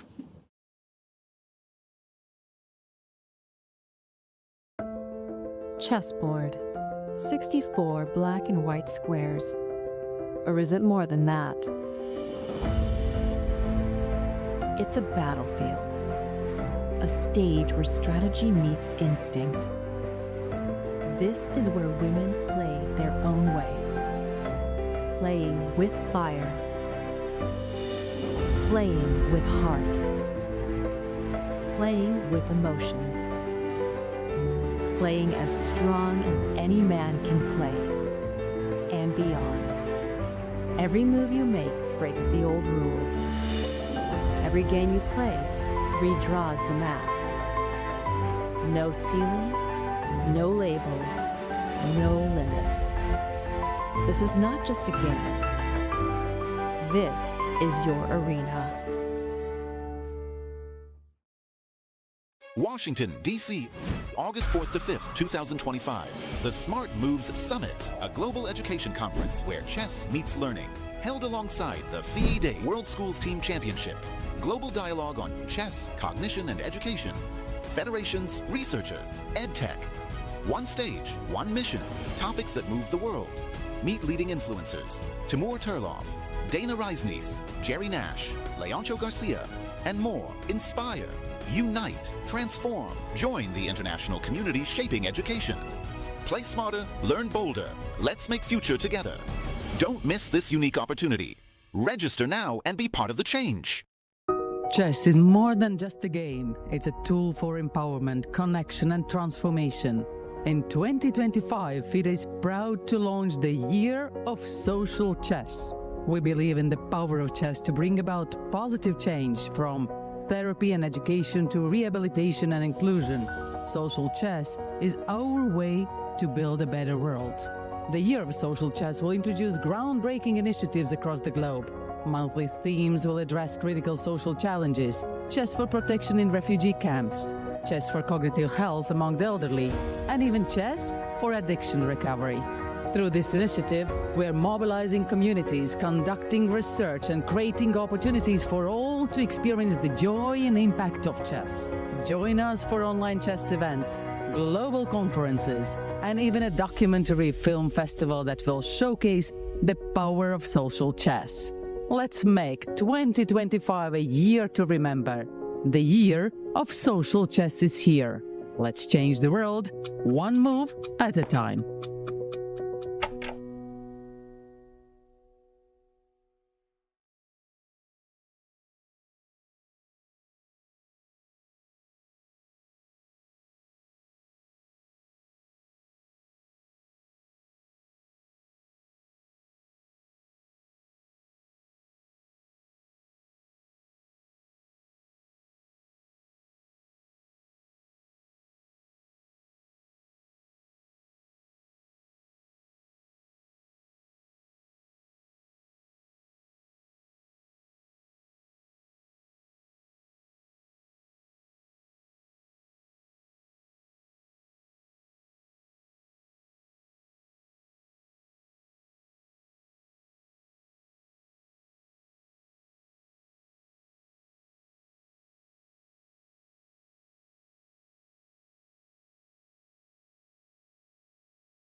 I'm here with Divya Deshmukh, who just took out Jiner in the playoffs to go to the next round.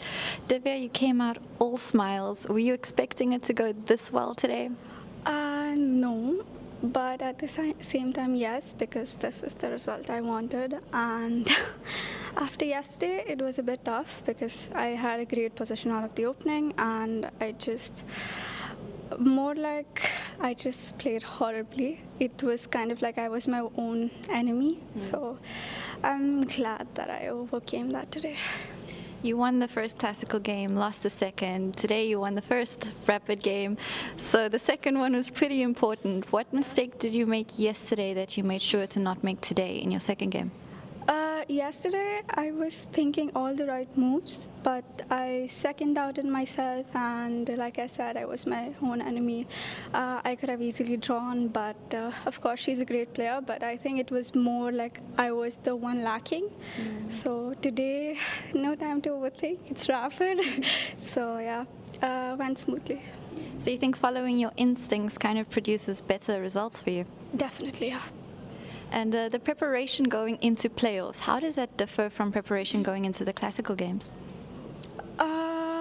For me, I wasn't so much into a mood to prepare after yesterday. So I just figured that whatever happens on the board, I'll manage, and it worked. Sounds like you have a good recipe going for winning now. And when you came out between the games, your mom is here with you for the first time. Usually she doesn't hang around outside the venue. So tell me a little bit about the support of having her here outside with you.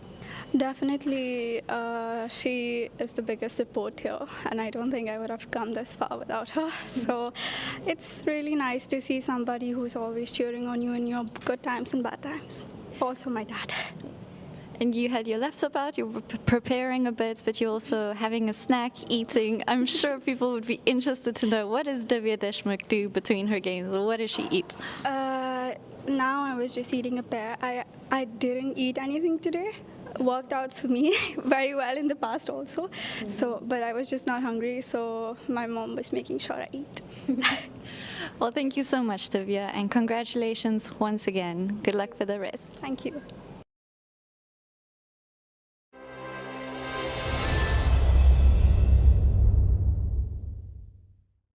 I'm here with Umida Omanova, who has had a spectacular run in the FIDE World Cup, but has unfortunately been knocked out by Lei Tingzhe, not after a fight though. Umida, you started as the 81st seed and made it all the way to the top 16. Tell me about your mental preparation against these stronger players. How did you approach these games? Мы готовились со своим тренером хорошо к этому Кубку мира. Мне удалось показать свои лучшие результаты. Я очень рада, чтобы показала хорошие результаты и выиграла сколько там сильные шахматисты. And how do you feel overall about your performance at this World Cup? And what was your favorite match? Все матчи было мне интересно, все там хорошо играла. Но особенно матч мне понравился. Это второй тур Алины Кашлинской. В тайбрейке первая партия и вторая партия тоже понравилась. Она жертвовала где-то, и можно было она выиграть. Ну, мне удалось и выиграть. Но Алина Кашлинская была мне партия. You won the Uzbekistan Women's Championships in this knockout format, which is quite a grueling one. But do you think that this knockout format suits your style? Мне в целом это нравится играть. У меня это не первый раз. Это в Узбекистане было в этот формат, и еще в других странах тоже играла. Но в целом, да, мне нравится это. You've been very successful in rapid and blitz formats. We saw that here in your tie breaks as well. Tell me about the strength of yours, and you think the faster time controls suit you? Я в целом Близ Рапид хорошо играю, потому что стала чемпионкой мира. Ну, почему мне нравится? Я быстро и хорошо посчитаю тактику и стратегию. Вот из-за этого у меня в плюс, и вот это нравится, Блиц. Блиц и Рапид — это мои сильные страна. Ну, я лучше играю, чем классику, Блиц и Рапид. And you're still very young with so much more to achieve. Tell me about your goals. Are you thinking about candidates, maybe even World Championship one day? Ну, я хочу в дальнейшем стать чемпионкой мира. Ну, у нас скоро в Самарканде Гранд Свис будет. У меня в цель там играть и выиграть турнир. Spasiba, Umida, and we will see you again. Спасибо.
Dear chess friends, welcome back to our studio in Batumi. The tie breaks of the fourth round are still underway. 2 matches have been decided, but 2 matches do not have the winner yet, and especially in this match between Harika Dronavali and Katerina Lagno, the score is still tied. In the other match between Vaishali Rameshbabu and Meruet Kamalidenova, Vaishali is leading because she just won her game with the black pieces and she only needs a draw with the white pieces. We were talking about Sparta, Greeks, Persians, so I was thinking about this come and take them. So Molon Labe, these tie breaks actually has their own specifics, so only one winner will emerge at the end of each match. So come and get them, come and take them. We are ready. And let's see who is going to be the winner of those matches, who will prevail, who will have stronger nerves, because games are getting shorter, 10 minutes plus 10-second increment per move. And if this match is still tight after this game, we will witness a few blitz games. So what do you think about the opening, Valerie? Yeah, that's Another a fact double that, fianchetto, yes, Harika refused to go on the theoretical long lines. She just developed the bishops from fianchettos and playing a long game. Yeah, from the beginning it's already clear that she is going to the long game. Yes, and their games are very long, by the way. So Katerina was defending this end game with the black pieces because she won the first game, then she lost with the black pieces, and Harika managed to convert her extra pawn. So the mistakes are being made with a few seconds on the clock. And I think that Harika saw that Katerina was not feeling very comfortable in this double fianchetto setup. And how about Vaishali and Meruet? What do we have there? Do we have bishop b5 check? Yes. Bishop b5 was played, knight c6. Knight c6 is a very interesting reply against bishop b5. Okay, of course I played this opening with the white pieces, but it has the advantage of keeping all the pieces on the board unless white decides to take bishop c6. Let's just show knight c6 and bishop c6. And then we will have a completely different structure than the one we had in the game. Vaishali decided to castle. And then after bishop d7, and especially with all the things that happen in the game, after c3, a6, bishop f1, bishop g4, white wants to play d4. And here very often black takes on f3. So if white doesn't go d4 here, then black can play, so let's say if you play h3 first, yes, just to show. Black can take on f3, bishop f3, queen f3, and then you can go e6, bishop e7, and then white very often plays d3, and then queen d1, then bishop e3, knight d2, knight f3, and only then maybe d4, yes, with the long game. So here mirror took on f3, g takes f3, and there is one move that I wanted to show you because recently actually I've looked at this variation, so please put the pawn on e5 here.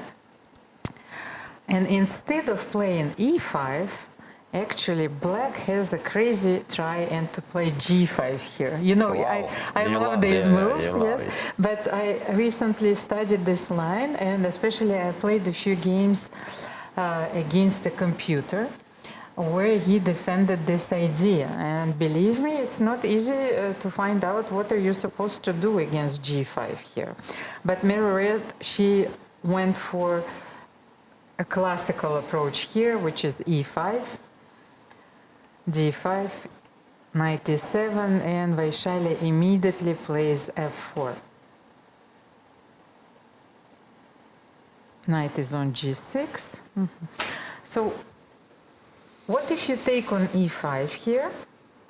Because if knight e5, then f4. Yes, so you will play d takes e5, and then white will end up with this powerful center, but with a vulnerable king. How can we continue here? Let's say e takes e5, d takes e5, and then bishop e3, maybe, no? Or maybe let's start with bishop h3, if it makes sense, or that's not a place for the bishop there at all. No, I don't think so, because now black will try and put the knight on f4, so it will be also awkward on h3 for the moment. So maybe bishop e3. Bishop e3, I thought maybe a4 also, but I don't think that black is going to play b5 anyway. So first bishop d6, to block it. And she goes for this line because Vaishali spotted that after knight e5, white can play f4. Maybe let's show it first. Because here f takes c5, knight e5, white can play f4, so d takes c5 is almost forced. What an interesting middle game, by the way. And Vaishali goes immediately queen f3. It's interesting. So bishop e7, bishop d6. If bishop d6, then she wants to play bishop g5 maybe. But you have to be careful, you know. Have a look at those dark squares. Yes, maybe you don't want to take on f6. Yeah. So maybe bishop e7 still. Be careful, yes? So bishop e3, what else? Bishop e3 or knight d2, okay. This game is going to be very double-edged because there is no way for Vaishali to have to stabilize, yes, the position. So what about Harika and Katerina? Yeah. This game is developing also quite slowly. Katerina just played b5. So she is challenging Harika and maybe forcing her to take, but to take where? On b5, on d5? Yeah, take on b5, for example, take on b4. She just took on b5, she takes b5, and b4 is on the board, by the way. So. No. But Katerina now has this square on a4, and Harika has the square on a5. So knight b3 is going to a5, and knight b6 is going to a4. Yes, maybe let's show, yes, those beautiful maneuvers, and knight b3 is going to a5.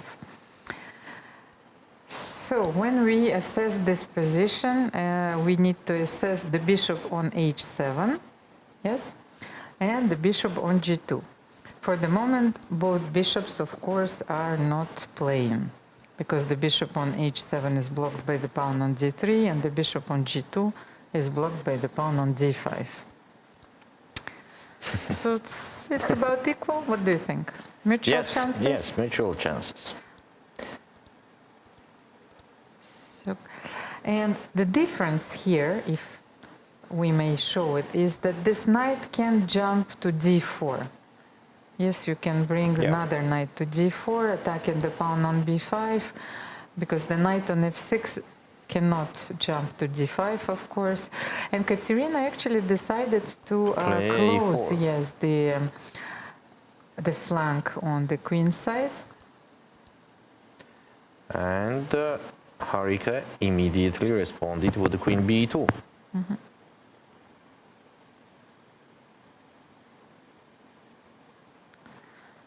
Queen b2, eyeing the pawn on g7. Maybe she's preparing e4. e4. What do you think? Yeah. Or maybe simply taking the control of the dark squares. Rook c1. Yeah, you know, I don't like the move a4.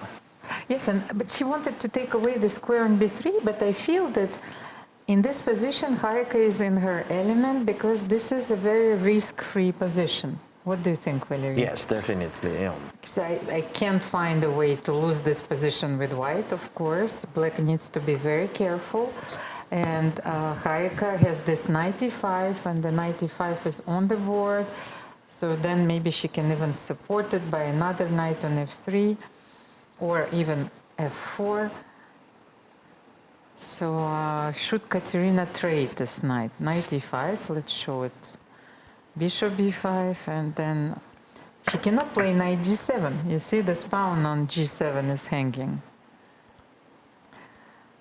So maybe rook c8, yes, after this.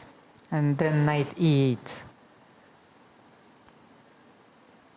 Once again, those bishops on g2 and h7 are looking very strange. If this would be Nana, she would be talking to one of them. I'm still thinking about this wonderful story that you shared with us. And maybe I will try talking to my pieces. Start with pawns. In the European they love Club to talk Cup, more. yes, I will be. And there are a lot of pawns on the board, and at least any of them gonna respond. Okay, this is it. So. Okay, let's take a look at Vaishali again. Vaishali. Okay, she did put the bishop on h3. You see, she's listening to our commentary, it seems so. And Mirror played this very interesting plan. She played h5, h4, because she knows that the idea here is to have this wonderful outpost on f4. But the queen on f3, of course, was not allowing this move, knight h5. So h5, h4, then knight h5 and knight c4. Bishop d6 was played, a4, securing the knight on c4. And the thing is that this position is almost always evaluated by the computer as much better for white, but it's a very double-edged position. I think that anything is still possible. The knights are jumping around, knight f4, and then I think that Mirror wants to bring her rook h6, no? Yes. So rook h6, rook g6, yeah, rook g6, f6. f6. But still, I think we have to play. Yeah, rook h6. So that's the point. Vaishali will need to play king h1 and rook g1, and to parry this assault of the black pieces. And who will be standing at the end of this battle? Okay, first of all, I think white could play a5 just to secure the knight on c4 forever. It's gonna be one more plus for white's position. And then later, I also have the plan connected to rook a3, rook b3. You know, is it easy to make those moves when you have all those knights, you know, jumping around h5, knight f4? You know that rook h6 is coming, so I think that bishop f4, yes, had to be played. You just connect your rooks first of all and king h1. You know, so, it's a very good decision here, very practical decision. You get rid one of the knights, connect your rooks, and secure your king. So, mostly if you don't want to risk. Yes, of course. But we know that nerves are playing very important role in this game. By the way, Miruert is 4 minutes, having more than 4 minutes. That's also a big advantage. Vaishali just played rook g1. Actually, I was thinking, if black can... She played rook d8, he supported the bishop. If black can do something else, okay, you cannot castle long, because this bishop on h3, of course, doesn't allow you to castle. It's very important, by the way. So the king is going to stay in the center, but maybe she needs to play g6 now, yes? Somehow I love the idea for white a5, rook a3, but nobody is listening.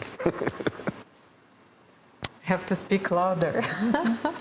No, she put the rook on d1. Rook d1, but yes, this is a very lovely idea. A5, of course, fixing the pawns on the queen side.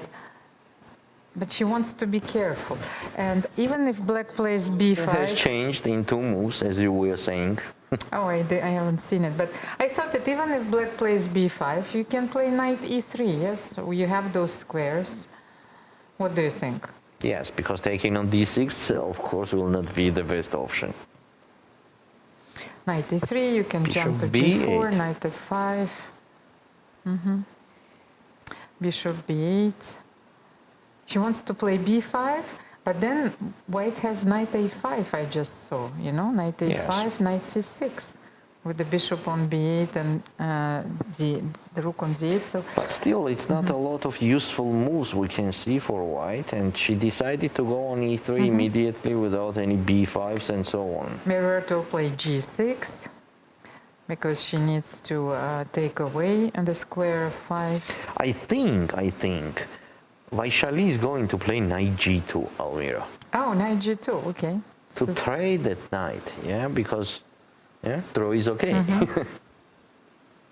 I thought she was going knight g4 for the pawn on e5, but of course it's protected several times. So yes, knight e3, knight g2. Solid play. g6 is going to be played. g6 now on g2. On knight g2 we have to. Yeah, knight g2 actually, why not? But at the same time, even if you take on f4, and if you don't manage to play e5, yes, to open all the lines, let's say knight g2, let's show it, knight g2, I will play king f8, something. So if you take knight f4, e takes f4, then it will allow me maybe to have this battery with the bishop on e5. You have absolutely no counterplay. Yes, no counterplay here, I agree. So you have to be careful here as well. Queen g4. Vaishali makes a more active move, of course. And she's simply waiting here. Yes, maybe she will play even c4 there. How do you think? It's not necessary at all, actually. Okay, so let's have a look at our game between Harika Drunavali and Katerina Lagno. Katerina managed to get the advantage. As the knight on e8, because Harika managed to play e4 and e5. Let's have a look. After knight e8, e4 was played, knight f6. She didn't want to take on e4. It's understandable, because then the bishop could get more active, yes? After e5. So knight f6 back, forcing e5, knight e8, and bishop f1. And here we get it. Once again, the assessment of this position comes down to those bishops. The bishop on h7. Now bishop f1 could start Yes. working. Is Looking at b5 pawn. You're absolutely right. That's what I wanted to say, that the bishop on h7 is still doing nothing, whether the bishop on f1 after d4 will hit this pawn on b5. And let's say, what is the possible scenario? Let's say we will make a move, because I want to play bishop b6 probably, no? With white. I am even thinking about bishop c5. Bishop c5, because And white has d4. so many useful moves. Bishop c5, knight f3, d4 then, and black with the bishop on h7 can only play bishop g6, yes? So f6? F6 was played, Katerina is If not now, trying, then yes, when? to play in a more aggressive way. She doesn't want to... Got some counterplay. Yes, she to doesn't don't want stay. to wait, yes. So if e takes f6, what do we do? G takes or bishop takes? Because bishop takes, I will play knight f3, and this is going to be a very unpleasant So ending. g takes. Oh, f4. f4 is on the board, okay. F take f5, e5, bishop takes e5, okay. And here we have this interesting structure where the bishop is on h7 and not on c8, but at the same time, maybe it is more useful now, To have it on d7. yes, to have it on d7, yes, to protect both pawns. Will Katerina play g5? She will try to rip this pawns apart. So what's going on g5? I think that white wants to play knight f3. When there is a chance to play g5, you are not missing it.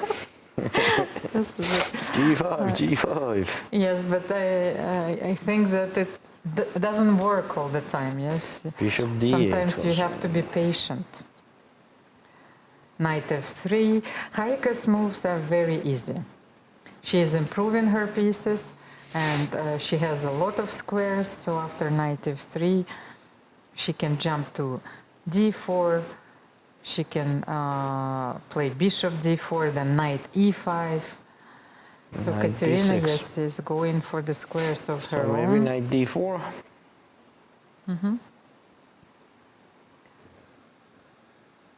It's very important that the pawn on d3 is protected, yes? So this bishop two on important h7 thing. is, for the moment, not threatening anything.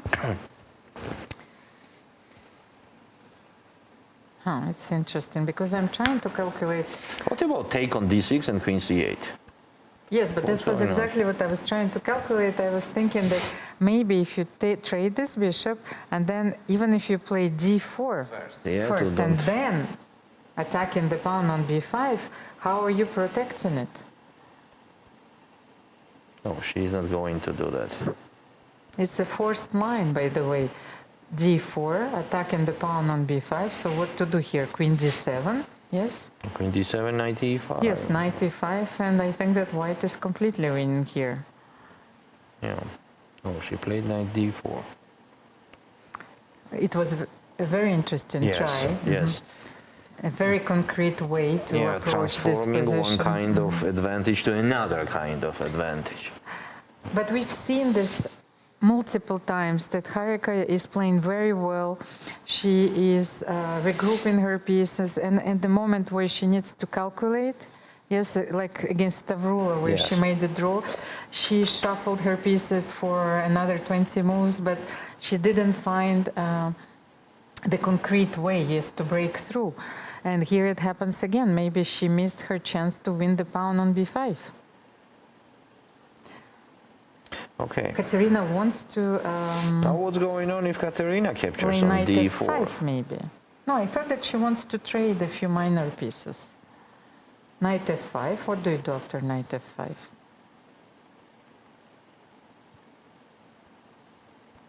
Knight f5, bishop f5. Maybe you want to play d4 here. Yes, attacking the... But you need the knight to attack it How are you going to improve? Yeah. You need to put the queen on it too. Maybe this is the way. So you want to play queen So okay, somewhere and that's queen E2. interesting. But what about taking on d4 immediately? And then knight f5, d4.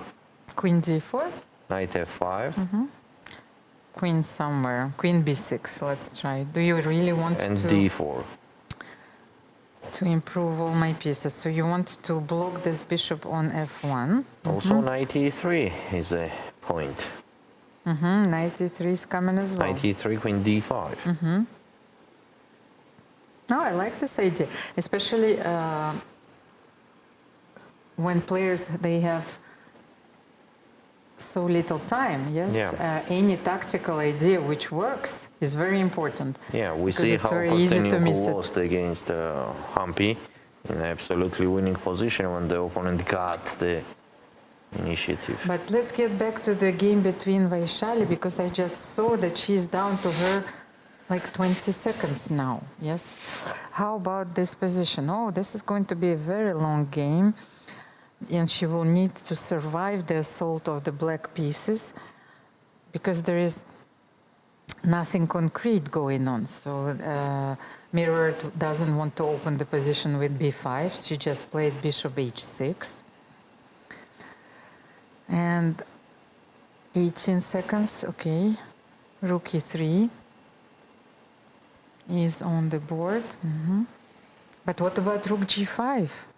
Gaining the something? Yes, rook g5, I think Queen that's like f3 you're winning and on knight a- Yes. Wait, what? On e3, you're winning the rook. Knight And rook h3. g5 is on the board.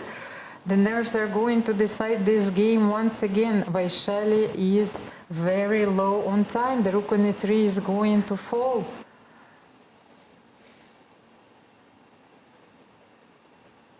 Mirrored simply needs to take on g1. Or maybe she can take on h3 first, yes? Oh, no, here. Yes, why not? Because Yeah, rook yeah, yeah. g1 mate.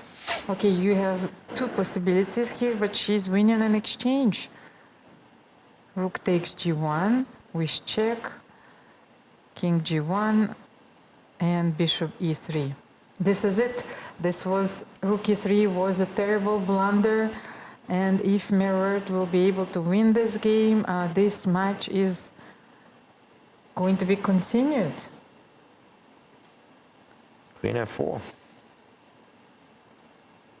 After queen f4, seems like completely winning. Wow, it's an excellent comeback for Merwert when the chances was too few actually, yeah, because she was with the black and was in the must-win situation. And now she's actually winning, and the position is absolutely hopeless for white because e4 pawn is also hanging. We have no f3 because the knight is hanging on e3. It means that we have to play with the white queen g2. No, she played, what she played? d6. Yeah, with some chances to create some counterplay there. But that will not be enough for sure. Yes, she wants to jump on d5, maybe queen e4, knight d5, and then knight f6. But then if we take rook d6, then queen c8. So queen e4, what's the problem? Knight d5, queen f5. That's it. Just that's it. Wow. No, queen What f5, to maybe say? I can take on h4. By the way, be careful. Queen h4, G5? yes, g5, and then like I'm giving checks. Queen h8, you have to be careful. Knight b6. Yes, Knight b6. check. Yes, Oh, yes, that yes. was a blunder, yeah. She cannot play queen f5 Knight here. b6. She can maybe take on d6, take on c4. Just she needs to get away from this check on f6. And she takes on c4. It's a very good move because now this knight is alone on d5, and after knight f6, she still has this move king f8, and the queen cannot take on h4. That's it, yeah. Okay. Maybe let's take a look at Harika. Oh, what's going on here? Is Harika winning here? So What's bishop going on? g6. They've traded Oh, yeah. queens. Katerina actually Just decided to trade just queens. d4? Just d4 and game over. So they drew first game, right? They drew first, but Katerina, for the second time in this match, she lost when she left the queen on f3. And once again, was such a bad decision to play queen c3 because she was not worse Yeah. here. Yeah. Will Harika prevail in this match? And if she wins this game, she's going to be the third Indian player to qualify for the quarterfinals. Katerina made a terrible mistake. She decided to trade queens. She missed that king e3, c2, king d2 is simply stopping the pawn. But look at this position, just show it, because I still can't understand this. After d4 check, king Why to f2, play yes, she queen decided c3, to yeah. play queen c3. That was a hallucination. I think so, because this is a terrible blunder. And after queen c6, she can make any move here. Queen d6, yes, protecting the pawn, maybe queen h1 even. Anything is possible. Queen d5. Yep. Okay, so... And Miruet Kamalidenova bounced back in her match against Vaishali Rameshbabu. And here we are. Yes, we will have two blitz games between those two players, but for the moment the game between Katerina Lagno and Harika Dronavali is still in progress. Yes, and the position is completely winning for white. The last move was bishop g2, so Harika first is improving her bishop. Maybe she will put that bishop on g4 and then like this, then move with the king on g3 and push h4, which makes sense. So this is it, bishop is on e4 already. And our next plan is just simply go to g3, and she's doing exactly that plan. Bishop d7, king f3, next will be king g3 and h4. That's actually the game over after that. Yeah. This is what we have. King e7, king g3. Maybe Katerina will put her king on f6. But even though h4 is coming, yes, h4.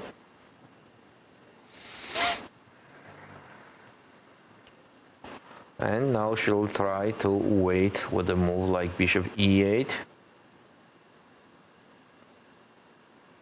But in that case, the second passed pawn, I think, will decide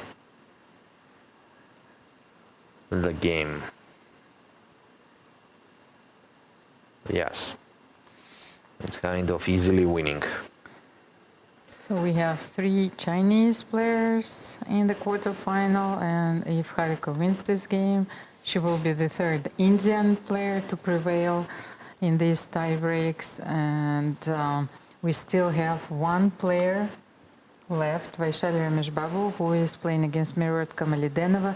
And Miruet is also fighting for this very important qualification, because as we know, the top 3 finishers of this event will qualify for the candidates tournament. So now we know that after the elimination of Jiner, only 3 players, yes, 3 first spots will qualify. Of course, the winner of this World Cup is going to write its name in chess history, to leave its name in the chess history, but here Harika will not miss it.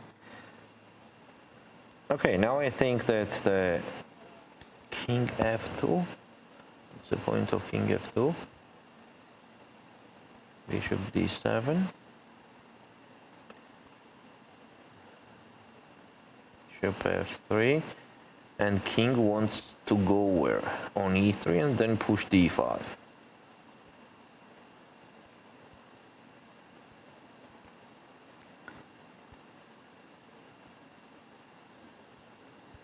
And now it's time to push d5.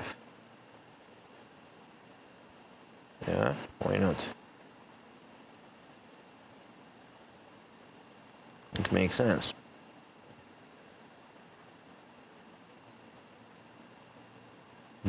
But in case of take, Maybe I'll play king queen, d4 yes, first. king d4 first. I thought, yes, just to bring your king closer, of course, to c5 and b5 Yeah. pawn, and to deny you of king e5. So she still improves, bishop e4, forcing black to play king g7.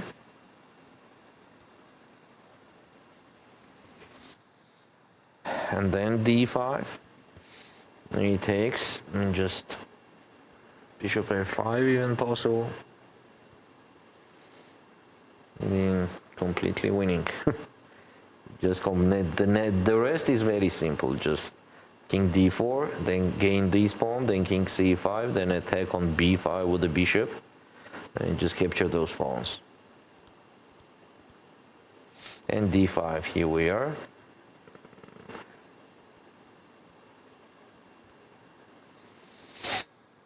Black is forced to capture. And bishop takes d5, also possible, yeah. And then king d4, king c5.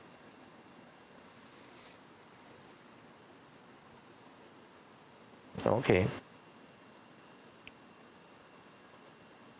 King f6, king d4. The black king has to stay there.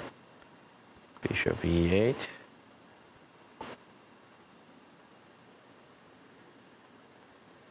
King d5. Here could be even the Zugzwang ideas, that on bishop d7, king d6, and Yes, on bishop e8, bishop e4. White pieces are dominating black's pieces completely. Yeah, just winning.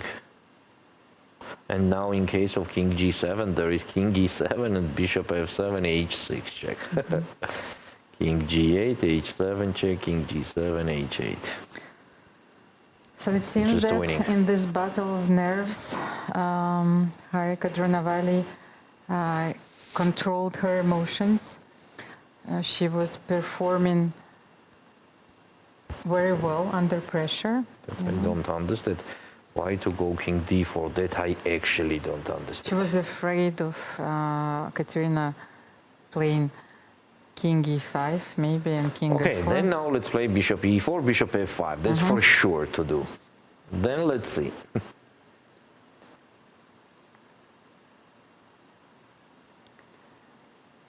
So what could we have here? Could we have that we will capture both pawns and black will capture these pawns? Will it be winning? Of course it will be winning. Yes, but she just played king e3. What a strange decision. I mean, king was on d6 and suddenly the king is on e3. Okay, she's protecting against bishop f2, but she could have played she wants... bishop e2. But she could have played bishop e4 like f5, yes? Yeah.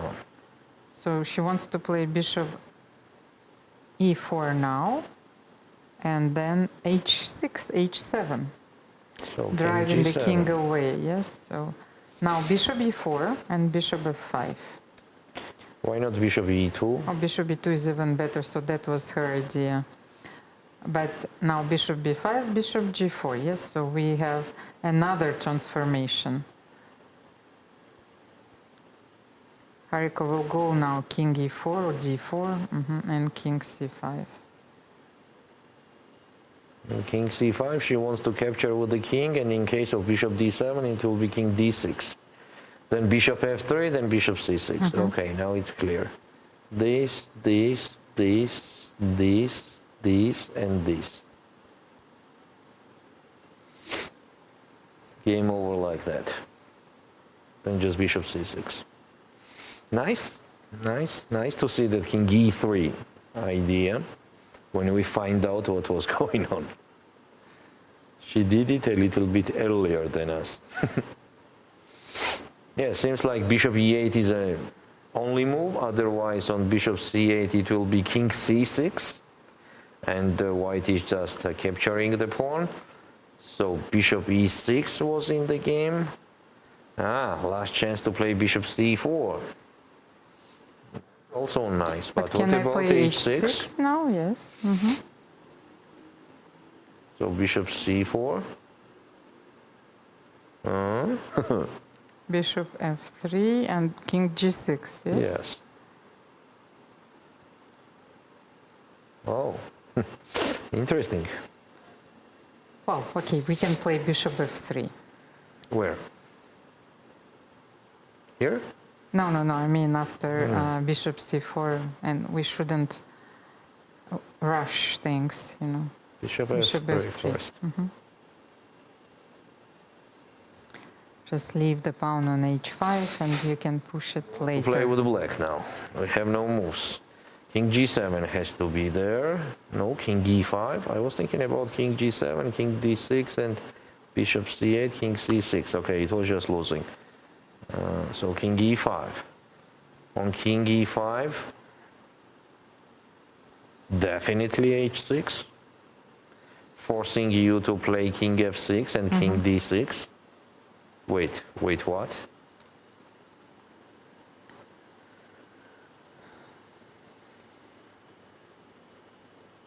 She wants to push a6 at the moment where the pawn cannot be taken.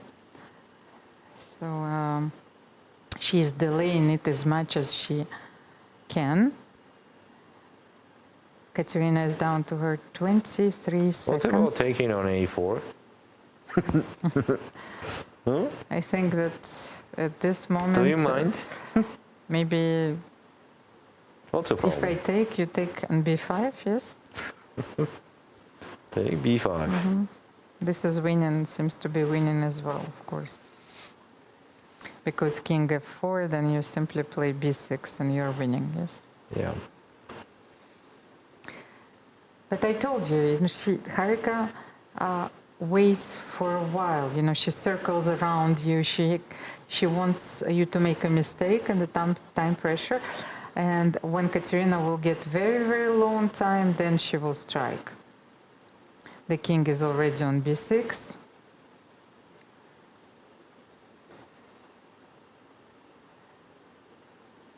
King f6, king c7. She got to that bishop anyway. Yes. So bishop e6, we have the same position. By the way, is this the second time that we have this position? Wait, let me check. With the bishop on e6 No, then last king was time? on c6. Now king is on c7. Then it was on c6. No, wait. With the bishop on e6, we had the position where the king was where? Bishop e6 here. No, the king was on e3 as well. Okay, we circled around. Let me check. Harika failed to make progress for Yeah, a lot of several times. moves A lot yes, of times. already. So now she has to go back, king d6 on bishop c4, bishop d1. But when we had bishop d1, the king was on c5 and the king was on e5. So this will not be the same position once again. But she needs to find a clear-cut win here with the pawn on b5. So she decided yes to get this endgame. She took on Has b5. to be winning, right? Of Also, course. it was just necessary to do something. And she played bishop c6 because she wants to play b5, b6, and the bishop on c6 Oh, protects she did not his- capture on a4. No. She yeah. decided to play bishop I c6. see, I see. Now the bishop cannot stop the pawn. Yeah, it's just moving till the end. Bishop e2, b6, bishop a6, and just bishop b5 even possible. This is what is happening on the board, and Katerina resigned, and congratulations. Harika Dranavali is the third Indian player to qualify for this World Cup quarterfinals. She joins her fellows friends, Hampi Konero and Divya Deshmukh, and here we are. For the moment, we have 3 Indian players, 3 Chinese players. We have Nana Dzagnidze. She's qualified for the quarterfinals, and we know that she was constantly underperforming during this event. So if she goes further, this will be also for the first time for her in her career. So it's a very important moment. At the same time, she has a very strong opponent. For Nana as well, of course. But things are not over yet. We have one match which is still undecided. Mirot Kamalidenova just won on the demand with the black pieces against Vaishali Rameshbabu, and we will have blitz games. Yes, but for the moment I think that we are waiting for one more interview. I hope that Charlize will be able to get those first impressions. Valerie, how about this match? Vaishali Rameshbabu against Mirot Kamalidenova. We will have 2 blitz games with 5 minutes, 3 seconds increment. And from what I've seen so far, I had this feeling that Vaishali was much slower than her opponent. Now it goes more and more to the fighting of nerves. Now chess means less, I think so. After all of this, you know, because they have a very, how to say it, up and down match. Yeah? Winning, then losing, winning, then it seems like that's it. The match is over. Suddenly somebody's coming back, so it affects on nerves, right? So now nerves are less and less. Mostly now in the blitz, it will be very important who stays calm and focused. Of course, and well, I know Vaishali also a little bit because she played in our team last year. I know that she is very calm, but it could be also just a mask in this moment, because of course you cannot reveal your emotions to your opponent while inside you're burning, you know. So let's wait for these blitz games, and also I hope that Charlize is going to be live with us very soon, so maybe let's show the results for the moment, because we have another player who has qualified to the next stage. Okay, but first Charlize is ready. Okay, so Charlize, to you. I'm here with Harika Dranavali, who just took out Katerina Lagno in the playoffs of round 4 at the World Cup. Harika, you look visibly relieved. Tell me how your day went today. Of course, I'm happy because the way it started, I lost my first game. So from there to come back, and then it was almost equal. And at some point, I even blended a piece. It was a small tactic which she missed. Once I realized that this is missed, I was like, okay, now this is my chance, and I kept trying. Losing the first game of the day is quite something. How did you not let that set you back mentally at all? I just know that I didn't want to go back. Even if I'm going back, I didn't want to go back with such a game. So I was like, I just need to fight. Like, I can't go back with this bad game. So I just kept fighting. And your last playoffs against Stavrula also went to the blitz. The rapid was, you played quite a few games. Do you think this is your stronger time control that you're best at? Nothing like that. This time control is just crazy. Anything can happen any moment. It's just who plays best on the day. So yeah, it's because you don't have control. Anyone can go wrong. Yeah. And that's what happened exactly in most of the games, in the beginnings particularly. Other than the first loss, was there any point that you thought that this is slipping away? As I said, in the second game, when I blended a tactic where I played queen f3, she moved her queen. Instead of that, rook d5 is just over. Once I realized that she didn't see this, that's when I got confidence that, okay, I got my hope back. So I think for me, it's much more comfortable situation that I am playing in a way that, okay, I'm just trying to, come back into the play, and it is easier, and I think it has more pressure on her because I kept coming back. yeah, finally, I think it was unfortunate she blended with queen c3, but okay, that's how it is. You have to keep a poker face in the game to not let her see that you saw a tactic that she missed, right? Yeah, I played in a flow and played bishop d4 blender. I mean, maybe my bad move. The same way she played d4 and quickly, emotionally, she just went for queen c3. I also saw queen c3 gone. Then I realized king on f2 and I'm just going with the king. So yeah, it was just final bad move by my opponent. And you've played against Katerina many times, 90 plus times since you were in under 12 girls. What is it like playing against an opponent that you know so well? Yeah, it's like you know a lot about each other, and you just know that you have to do your best. And like, okay, our score is I think pretty equalish, or like maybe minus for me in somewhere. But in speed chess, we did have play a couple of matches which I won. So actually, she's a very strong rapid blitz player. So I'm happy that I could pull it off with her.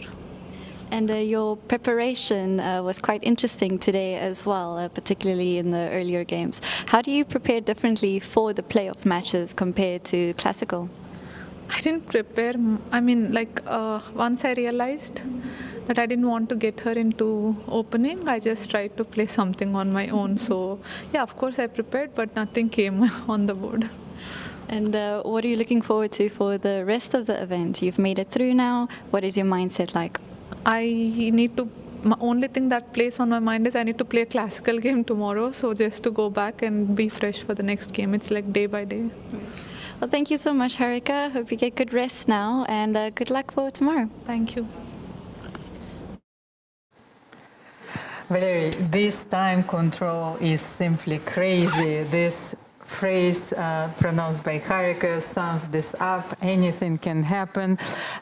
She qualified for the fifth stage of this World Cup. By the way, I saw Hampi Conero for a few seconds. We exchanged a little bit. She looked happy, tired, but happy, of course. So she told me the same thing. She said, Almira, I'm so happy to stay here, but anything can happen at any moment. So let's have a small break, of course. Let me just check if I have an information about the time. Okay. So I just got the information that the blitz will start in 10 minutes. So yes, let's have a small break and we will be back like in a few minutes, and this tie break will continue.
And here we are, ladies and gentlemen. The Blitz games have just started. So we start with 2 games of 5 minutes plus 3 seconds increment.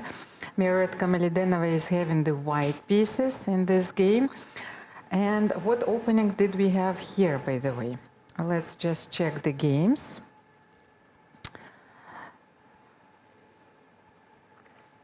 We had, yes, because it's not easy to bring the games on our screens right now. So we had e4, c6. It was the same line in the Caracan. So e takes d5, c takes d5, knight f3.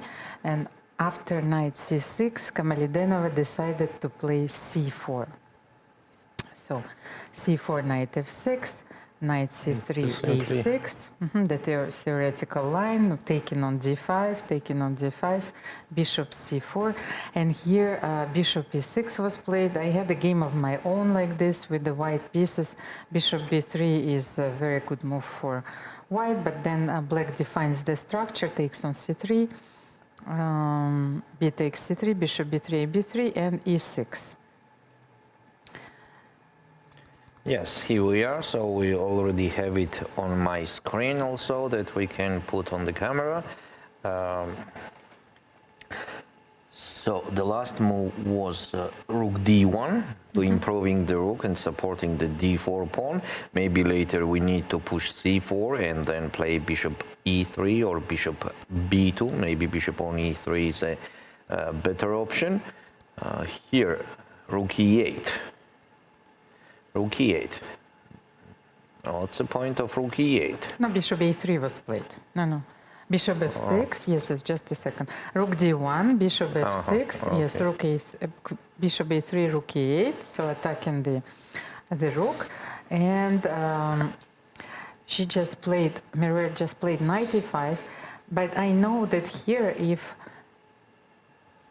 Vaishali manages to take on e5 comfortably, this knight c6 is not worse. Knight went on g4.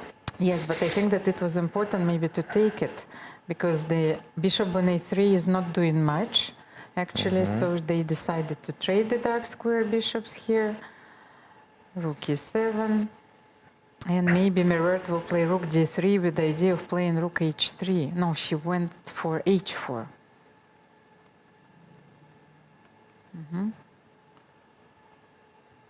h4, so she wants to play h5 and h6. That makes sense. That makes sense to attack the black's king. On the same time, I think queen f4 also is a good move.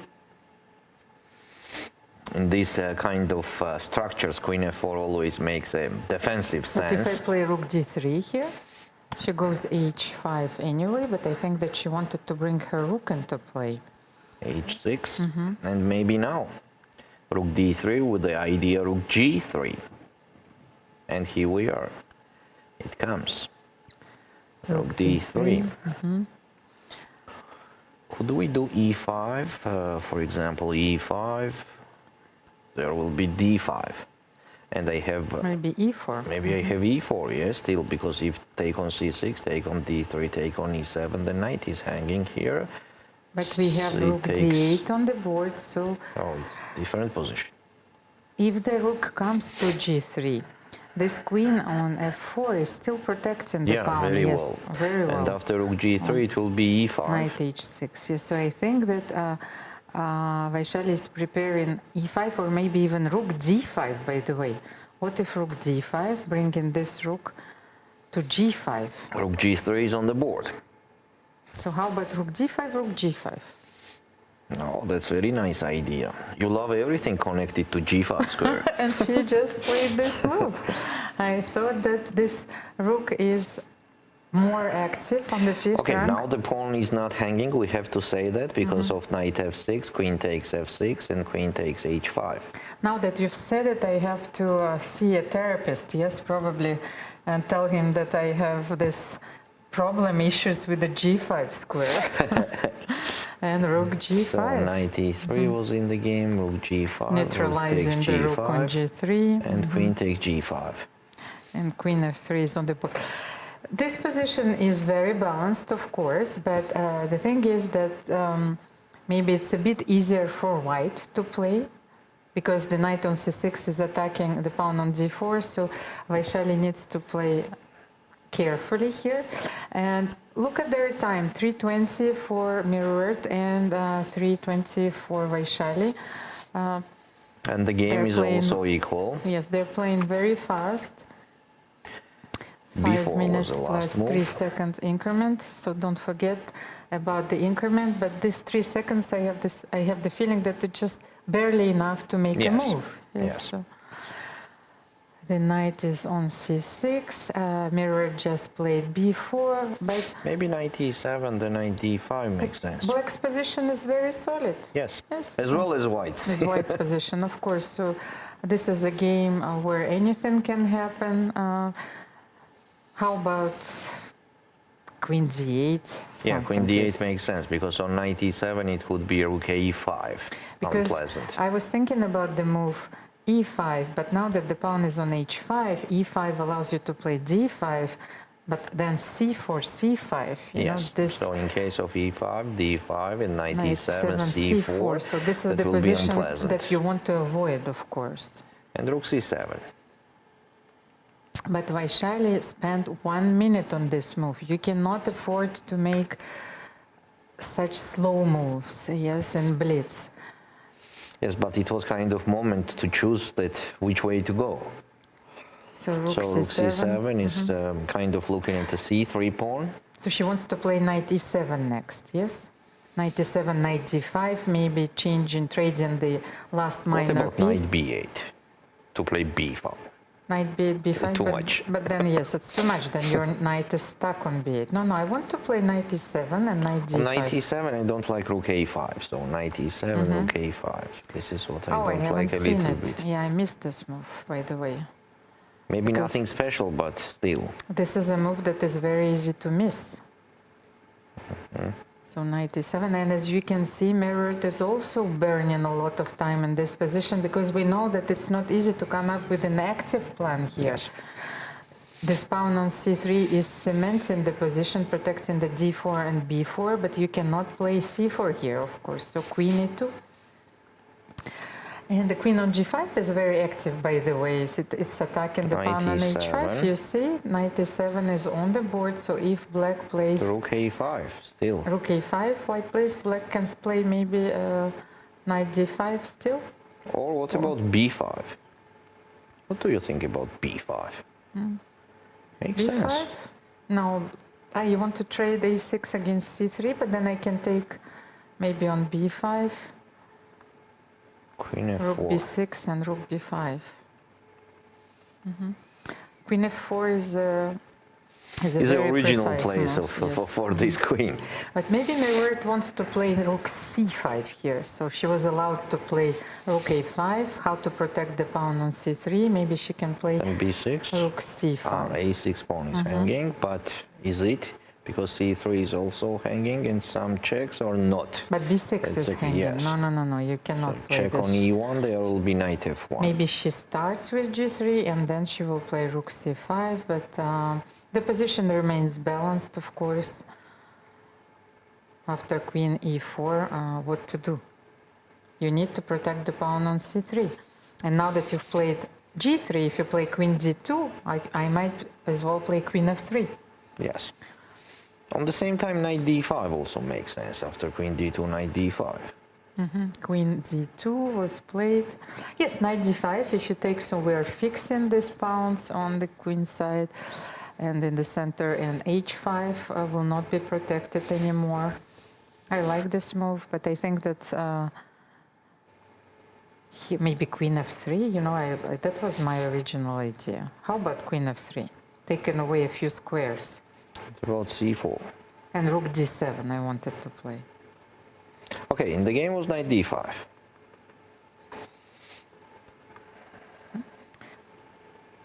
It's a very solid approach for black here, knight d5. So let's say knight d5. Maybe let's show this small line. So e takes d5. And now maybe white will play rook c5. Yes, and I think this is happening. Rook c5. And rook c5. Rook c5 and maybe rook e7. And do you think that black should take on c5? No, rook a1. This didn't happen. Rook a1, so she wants to bring her rook to rook e1, e7. but queen f3, No, attacking both queen pawns. f3, Yes. queen f3. Vaishali spotted it immediately, and it's a double attack. One pawn will fall. Vaishali is gaining the pawn. This was a blunder. 32 seconds for mirrored, so the pawn on h5 is for Fold. grabs. Yes. Queen h5 is the next move. No, oh, she rook even e7. goes rook e7. She wants to activate her rook to play rook e2 and mate. Yes, so rook but e1 rook was e1. played. But Vaishali, Still, I think taking on h5 was the easiest yes, it way was to a go. better choice because now she's forced to trade rooks, you know, and we know that it's easier to defend the queen endgame with the being a pawn down. Yeah. Because let's say now if you play queen, rook e1, queen e1, queen h5, the queen gets to e7. And this is what's happening. that's exactly that's a what big we miss. see on the board. Queen e8 so check yes, queen first. e8, maybe now queen e7. I just Or wanted queen to, b7 even, to don't give you some... to attack this pawn on Squares there. b7. I'm attacking 3 pawns on the same time. So b5 makes sense. Yes, b5. There is no way to protect the pawn on b7, of course. I think that this game is going to be drawn. Yes, mirrored is getting very long time, 23 seconds left. They have to adjust themselves to the new time control yet again. They started with 15 plus 10, then 10 plus 10. This is 5 plus 3. And b5 is on the board. Queen c6. Queen c6. Attacking And the queen pawn c6 is on also d5 on the and board. a6. But maybe now Vaishali can start checking. Yes, queen d1. Queen d1, king g2. Do I have now queen b3 maybe? Yes, so she starts with queen f3 and looking at the c3 pawn as well. So take on a6. No? King f1. But now Vaishali can, well, she can still give the same check, queen d1, queen b3, queen c4. But then white will play queen c5. h5. h5 is on the board. h5, g5 is the idea. Okay, white needs to take the pawn on King a6. g1 back. g6. What about queen a6? Let's calculate this variation. It has to be. Yes, it has to be played. So Queen queen takes c3, a6. queen b5, queen d4. She goes queen f6.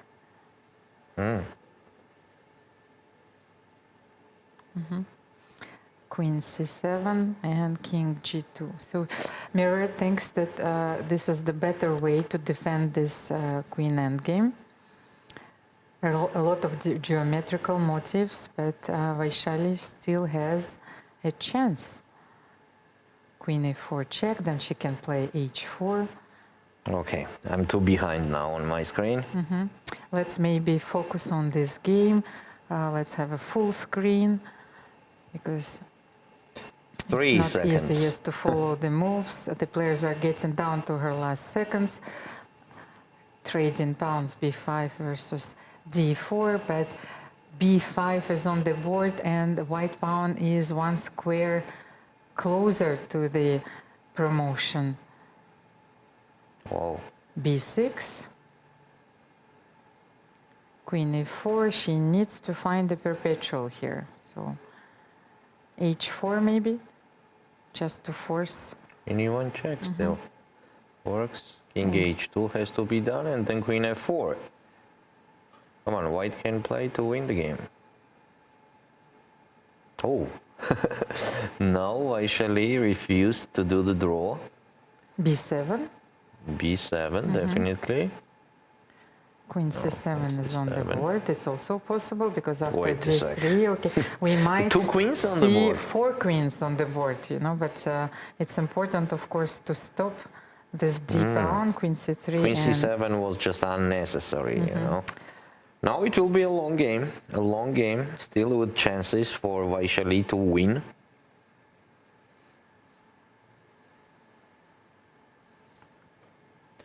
Okay, so we are blitzing. We have 3 pawns against the 2 pawns on the same side, and somewhere Vaishali will push her pawns for sure. Yes, now queen e6 is no, queen d7, okay. Queen e6 has to be on the board for black. And the only thing, of course, that white needs to avoid is f6. Now is g5 the trade also. of queens. Yes. Now g5. Then king g6 also possible, but it will be queen e4 check. So king h6 may be better. Oh, blundering the pawn on h5. Just a blunder. Okay, so yes, this is a draw, of course. Now it's a dead draw. Queen d6 blundered the pawn on h5, queen d1, and we are about to see a repetition. Yes, this is it. And what a dramatic game, draw between Meruet Kamalidenova and Vaishali Rameshbabu. We will have another blitz game. This is going to be our second blitz game with the time control of 5 minutes, 3 seconds. And if the match is still tight at this moment, so let me just check if the game will start in a few minutes. I think that I think they're gonna take a time. I'm not sure. I think that we have to find out. Maybe let's show the results for the moment after this round, because we have now a few opponents.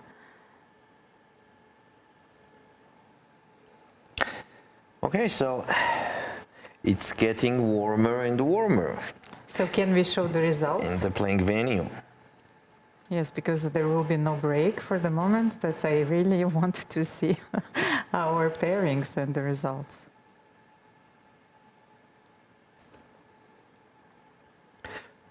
Only one pair in the playing venue, but temperature is too high. Yes, but it's getting very, very hot also in our studio. So you worry about our temperature? Yes, our temperature is also getting very high, but you can feel how tense these matches are. And here we are. So Hampi Conero is going to play Song Yixin. Divya Deshmukh is going to face her compatriot and fellow teammate, friend Harika Dronavali. Lei Tinji is facing Nana Dzagnidze tomorrow, and we don't have a free day. Yes, after all these grueling tiebreaks, Tan Zhongyi is still waiting for her opponent, and the match is still in progress between Vaishali Rameshbabu and Meruet Kamalidenova. But so Tan Zhongyi had the free day, Lei Tinji, Song Yixin, and Nana Dzagnidze, but the Indian players will... They are still fighting. Okay. They were fighting today. Yes, they are still fighting. Yes, they were fighting today, but what a boost of confidence for Indian players. Divya Deshmukh, we saw that she was so happy.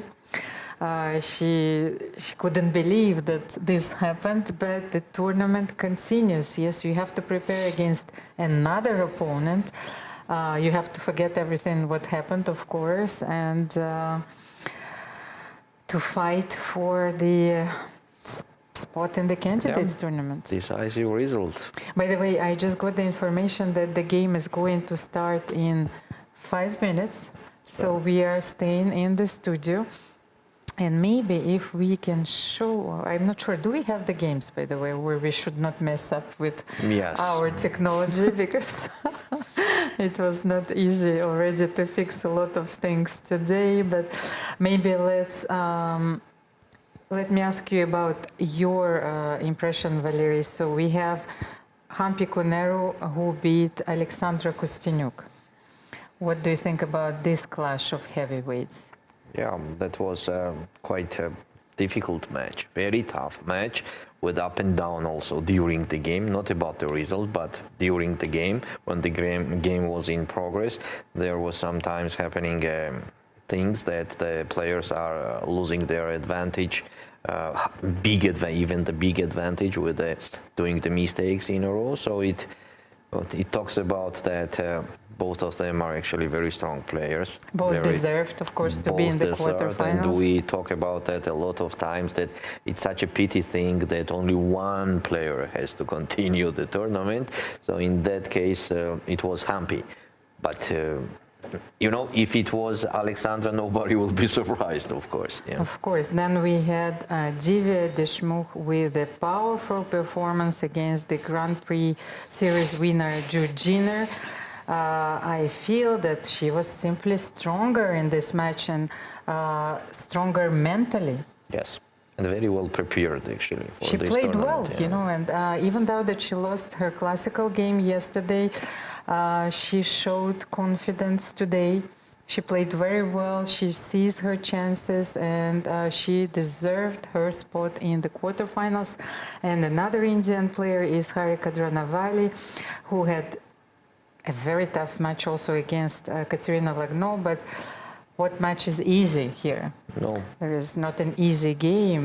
So she... Not any. She shared with our viewers, our audience, that she was so happy and she wanted just to leave this tournament, but on a high note, because when she lost her first game against Katerina, she said, I can't leave Batumi with such a game. I have to fight back. And here we are. And she recovered. She bounced back with a victory. Nerves decided a lot in this match. But you have to be prepared for any eventuality in this tournament, yes?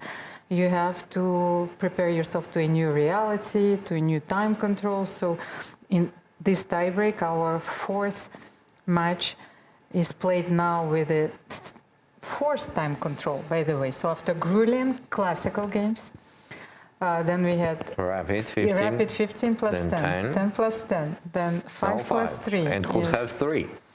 And, 3 minutes also.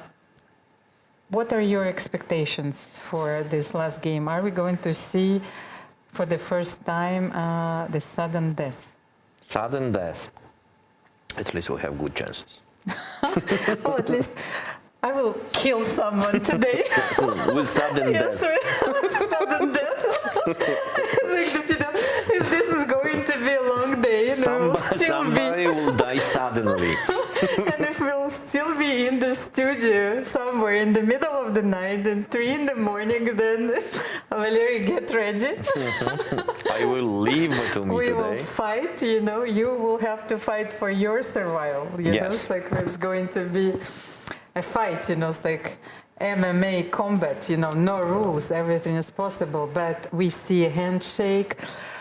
Vaishali Ramesh Babu is having the white pieces in this last Blitz game with 5 plus 3. We see another Rosalima, so it seems to be a theoretical duel between those two players. Bishop b5, knight c6 is played again.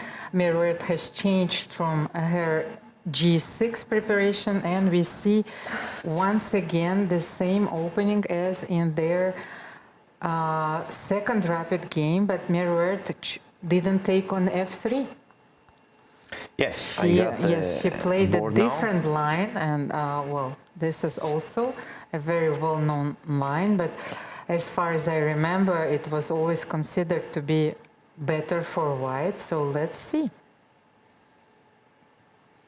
So after knight d2, I don't have just the current position, so bishop e7, knight c4, b5, and it is white to move. It seems like knight goes to b6. Rook b8. Now knight is hanging, so we have to capture on d7. There is no more options to save this knight, right? That's correct. So we have to capture, and maybe knight d7 makes sense here for black. And then later to play bishop g5, play b4 and knight c5 somewhere. And here we are. Knight d7 is on the board. What to do for white? What to suggest for white? Maybe some a4 moves is possible to do here. but b2 is hanging, so rook c1 first. I like that bishop g5. I don't know why, but I like it. But from other side, there is a square on c6. A very strong outpost. And here we are, rook is on c6.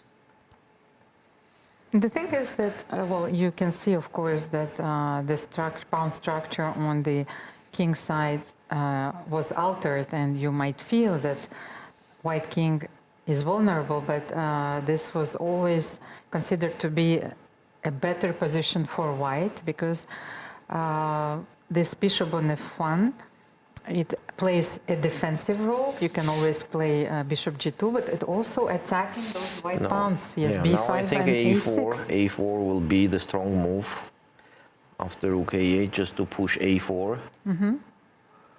To have the pressure on a6 pawn, but on the same time, after taking take, there is a5. There is a5 and everything is protected. In that case, maybe I don't need then to play a4 and just double up on the c file. But how do you want to play? Do you want to play queen d2? Let's try queen d2 and then rook c1, yes? Yes.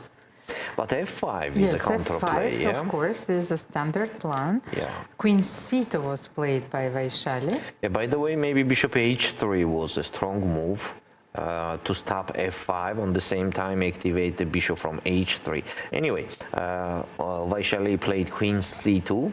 But queen c2 stops this move, f5 as well. Yes. However, black just played knight b8. So d7. Getting rid of this rook on c6. Seems like white has an advantage from the opening. But maybe now Mirror can play bishop g5. You know, this is also a very thematical idea, yes, to trade the dark square bishops. There are a lot of strategic ideas in this position. So maybe still bishop h3 is good to play. And we have it on the board. But now that I can take on e3 and I can play bishop queen I will h4. take with the pawn. Yes.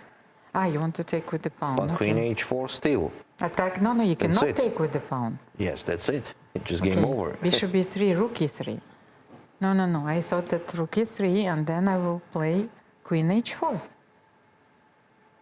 Yes, we have rook e3 on the board. And a5. Oh, a5. You know, because I was looking for a square.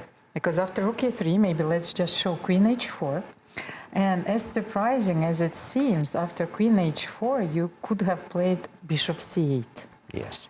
It's a very important move, so you simply disconnect the rooks. And they're resting the knight there. And the knight for on a long b8 time. has no square, so that's why Mirror played a5, because she wants to play knight a6.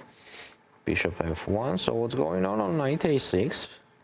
Knight d7. But why not knight Why a6 not knight with a6 the tempo? and then knight b4 is also coming, in case I need so. Oh. But how about the pawn on b5? She wants to play On knight... knight d7? Yes, I can... No, I was just considering knight a6 Yes, still. but what about bishop b5 here? Knight c... So she wants to drive this bishop away. Okay, I understand. She wants to play bishop queen g5, knight f6, and bring her knight to h5 once again. Knight h5, knight f4. Oh, it's gonna be a very interesting game.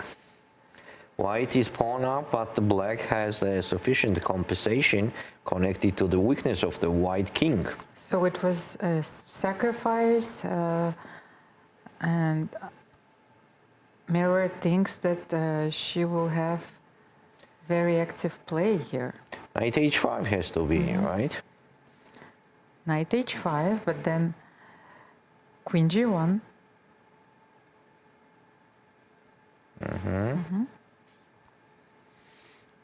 White wants to trade the queens. Yes, Okay, if you white cannot trade the queens, then that's it. The game is over. Course. Then white will double the rooks on the c file, bishop c6. You have to keep the queens on the board. Yeah, here we are. We And have do you queen want to h4. play f5 here? By the way, after queen h4, maybe I can play bishop d7 back, yes, to... She played stop a4. you. Now, f5? F5, yes, I was just thinking about that for a sec. But knight F4. Maybe if... Queen G3, no. But you know, F5, the knight on H5 was protecting the mate on G7. Yes. It was very important. But after knight F4, you cannot play. Also, Queen G3 F5. now stays very well. Queen G3, you have to go back somewhere. Queen F6, Queen D8. It's not a nice fact for black. That queen has to go back. And it has to go back. Also a good question of where to go back. Queen H6 or Queen H5. On Queen H5, Queen G4 is also coming. So maybe Queen H6 to keep that F5 threat on the mind. No, Queen goes on D8. Attacking the rook. The second rook goes to the C file, so white is gradually improving her pieces. So Vaishali is improving her position. She secured the bishop on b5, but of course this knight on f4 always is a giant. Yes, leaves some hopes for black to create an attack. So white needs to be careful. Now it's Vaishali to move. Black tried her attack on the king side. Vaishali stopped it, but to win the game, it's not enough. She has to create something. But I think she wants to play Queen b6, Queen d4 to come from the other side. So maybe you should play Rook c6 here. From c3. Something, or maybe Rook 7, c6. To create. Yes, because Queen b6 is black's idea. Now that the queen is on g3, she is rerouting her queen and she wants to enter from the queen on d4 will be an amazing piece. Yes, what an interesting idea, but I think Rook c6 is necessary here. Let's see. Vaishali has less than 2 minutes on the clock. 1 minute 33 seconds. You only get 3 seconds increment. Sometimes it's only enough to make a move. And here we are, Rook c6 from c3. But then maybe Rook a7. You see, I will get there because that's another idea. I want to get rid of your Rook on c7 on the 7th rank. So but Rook a7, and if Rook a7, giving me Queen the a7. d6. Right, d6 pawn. Yes, what's but going Queen on d4. there? I am going there. This. And Queen d4. Okay, Queen we d4. are going to see this line on the board. No, you Checkmate see, is she coming. doesn't allow her. She plays Rook c4. I think that it's important, yes, to play this move because Queen d4 is a very dangerous move. Could we play even f5 here? But now I feel that the position has balanced itself, so the knight on f4 compensates the pawn. Yes, also that pawn is blocked. Yes, of for course. now. So the bishop on b5 is supported by the pawn on a4, so bishop c6, bishop b5 will always close this Here I actually open like files. black's position. And h5 was just played. But you need to activate black's rook, otherwise you That's can't why win f5. this position. f5 somewhere, f5, rook f6. It's black to Does she want to play h4, h3 first? Could be. Maybe, yes, just put this pawn on h3 and the king and the pawn on h2 will be the problem forever. Of course, and especially even in the end game. The back rank as well. Yes, so h4, h3 is an interesting idea here, but she plays knight h3. So she wants to capture the pawn on f2. Is it another blunder? No, she did not capture it. Are we going to because if you see capture there another is just a king repetition? g2.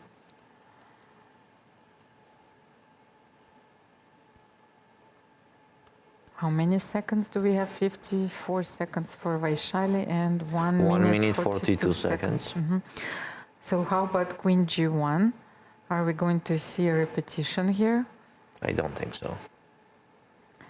But Vaishali, you can also maybe play bishop c6, bishop b5. She played rook c6, No, so that's she too made risky. a more active move. That's too risky. Attacking the pawn on d6, and then she doesn't have more than that, yes? h4 is on the board. Mirrored wants to play h3 now. That's why Vaishali plays h3 herself, and she has one extra square for her king, king h2.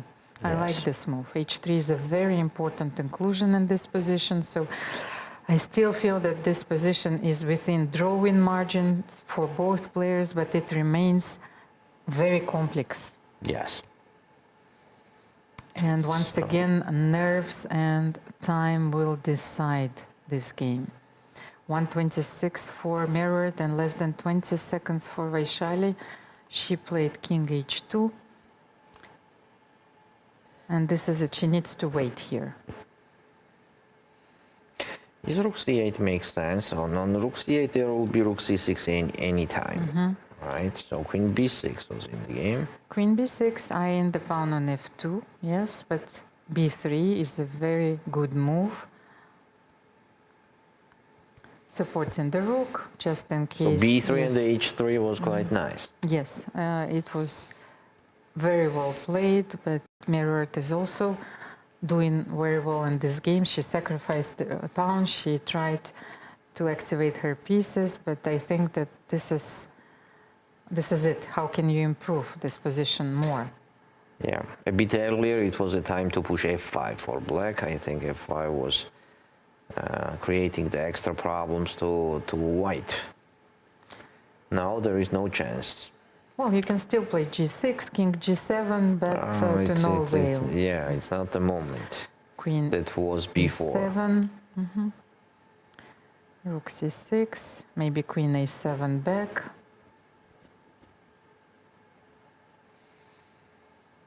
Queen g5. Here we have queen g5. Now But the how position. about, yes, the mate on g2. Don't forget and now that. a5 Yes, pawn the is pawn on hanging. a5 is hanging. She will need to protect it.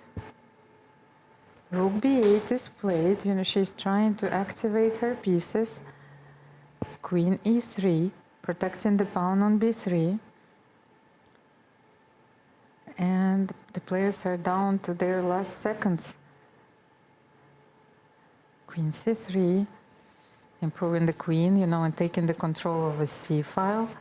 g6. g6, here we are, g6 anyway. Rook c7. So king Rook g7. a7 is the option, the next move. Rook a7, a5 pawn. I think I'm gaining a5 pawn, but rook c8 is very Yes, I think strong. it's important to stay on the c no, we can file. take it immediately, and rook takes But b3. rook b3, activating the rook, I think that it was a mistake. Wait, but rook rook a7 is protecting the queen. Okay, she didn't see rook b3. Maybe Vaishali now has a chance. Yes, definitely she has with two extra pawns. Queen h5, threatening the pawn on f3, bishop g2. Now it seems to me winning. No? Okay. They're repeating the moves. Maybe there is Queen nothing e3. else. Queen e3. How about the rook c2? How strong nerves do you need here? King h. Okay. Rook b2. The rook is on Now the the back second rank. rank, of Back course. rank. And the thing is that there's always this threat, queen, Rook c1. queen g3. That's why Vaishali needed to play king h1, getting rid of this threat. So rook c1. Oh. And king. Okay, this is it. Okay, now it's winning. Now it's winning. Now it's winning because white is just two extra pawn. White What is a having two extra dramatic pawn game. and just pushing those pawns. Maybe This is b4, it. b5 was better. Vaishali is cruising towards Queen victory, e3, but this queen knight e3. is That's it. useless. That's it. Game over. She is about to That's game clinch over. her ticket, to clinch the victory and to have her ticket to the quarterfinals. She will be the fourth Indian player Bishop to b5 qualify. is very nice move, I think 9 so. seconds, she needs What to do you make a think, move. Almira? Bishop b5 and bishop c6. Yes, but b4 is also she a missed very good that. move. You know, this is enough. And queen a3, yeah. And after b6, it's just game over. Mirrored was not precise. She tried to find some active plan, but it was not there, and then she blundered. Yeah, B7, game over. Decides the game, and That's A8 it. queen. Now it will be the The handshake. game is won. So Congratulations to Vaishali Vaishali. Rameshbabu. And here we have it in this. At the beginning of this round, we had the wonderful Indian quartet facing the best players in the world, and 4 Indian players qualified to the next stage of this World Cup. Congratulations to Vaishali Rameshbabu. She resisted the assault of the black pieces. This game was always within the drawing margin, or at least it was very balanced. She defended very well when needed, and she qualified for the quarterfinals of this World Cup. Yep, congratulations one more time. Valery, yes, I think that we have no more words. Yes, what is left to say? This is the inherent part of the knockout system. Yes, tie breaks, mistakes, intense matches, and only one player is going to be standing, of course. Mm-hmm. Okay. And I think that maybe we can show the board, because I just got the message that Merritt was actually winning on the 54th move. Okay, then I have to refresh it. Let's just update the board. Mm-hmm. 54. Because everything happened so quickly that, yes, we couldn't monitor the moves. So 54th move. Here, can you put it? Here, rook e2 seems to be winning instead of rook b2. Rook b2. So what about rook e2? And then after queen c3. F2 pawn is hanging. F2 pawn is hanging, yes, and then queen g3. So there was no way, yes, to... Queen in one move. Yes, and then if queen goes to b6, then rook e1, threatening queen g2 mate. Yes. Mm-hmm. But it's a move that it's very easy to miss, especially with a few seconds on your clock. Of course, both players fought violently. But this is chess. Yeah, chess, this is chess. stuff. This is chess. Here, nothing to say. Nothing to say. This is how it is happening, of usually. So maybe let's have a look at our results, of course, because now we know all the pairings for the quarterfinals. Once again, tomorrow we will see Lei Tingi facing Nana Dzagnidze, Hampi Konero, Yuxin Song. Divya Deshmukh is playing against Harika Dronavali, and Tan Zhongyi is playing against Vaishali Rameshbabu. No time to rest. I cannot even imagine the volume of information that they need to prepare, to see, you know, to prepare against the new opponent, of course, but let's have a look at the player of this round, and I think that you will guess it, Valery. Who is it? Divya. Divya Deshmukh is our player of the round. She defeated Jiner, and she defeated her in style. What a performance for this young player. She is only 19. And she is qualified for this World Cup's quarterfinals. She was the junior champion, world champion. She's the member of the Golden Indian team, which won the Olympiad. And we are about to see more, Valery. Yes. So thank you so much for watching. Tomorrow is another day. We will start at the same time, of course, 3 o'clock Batumi time. A lot of exciting games. Get your popcorn ready. For tomorrow. For tomorrow, of course. See you. See you.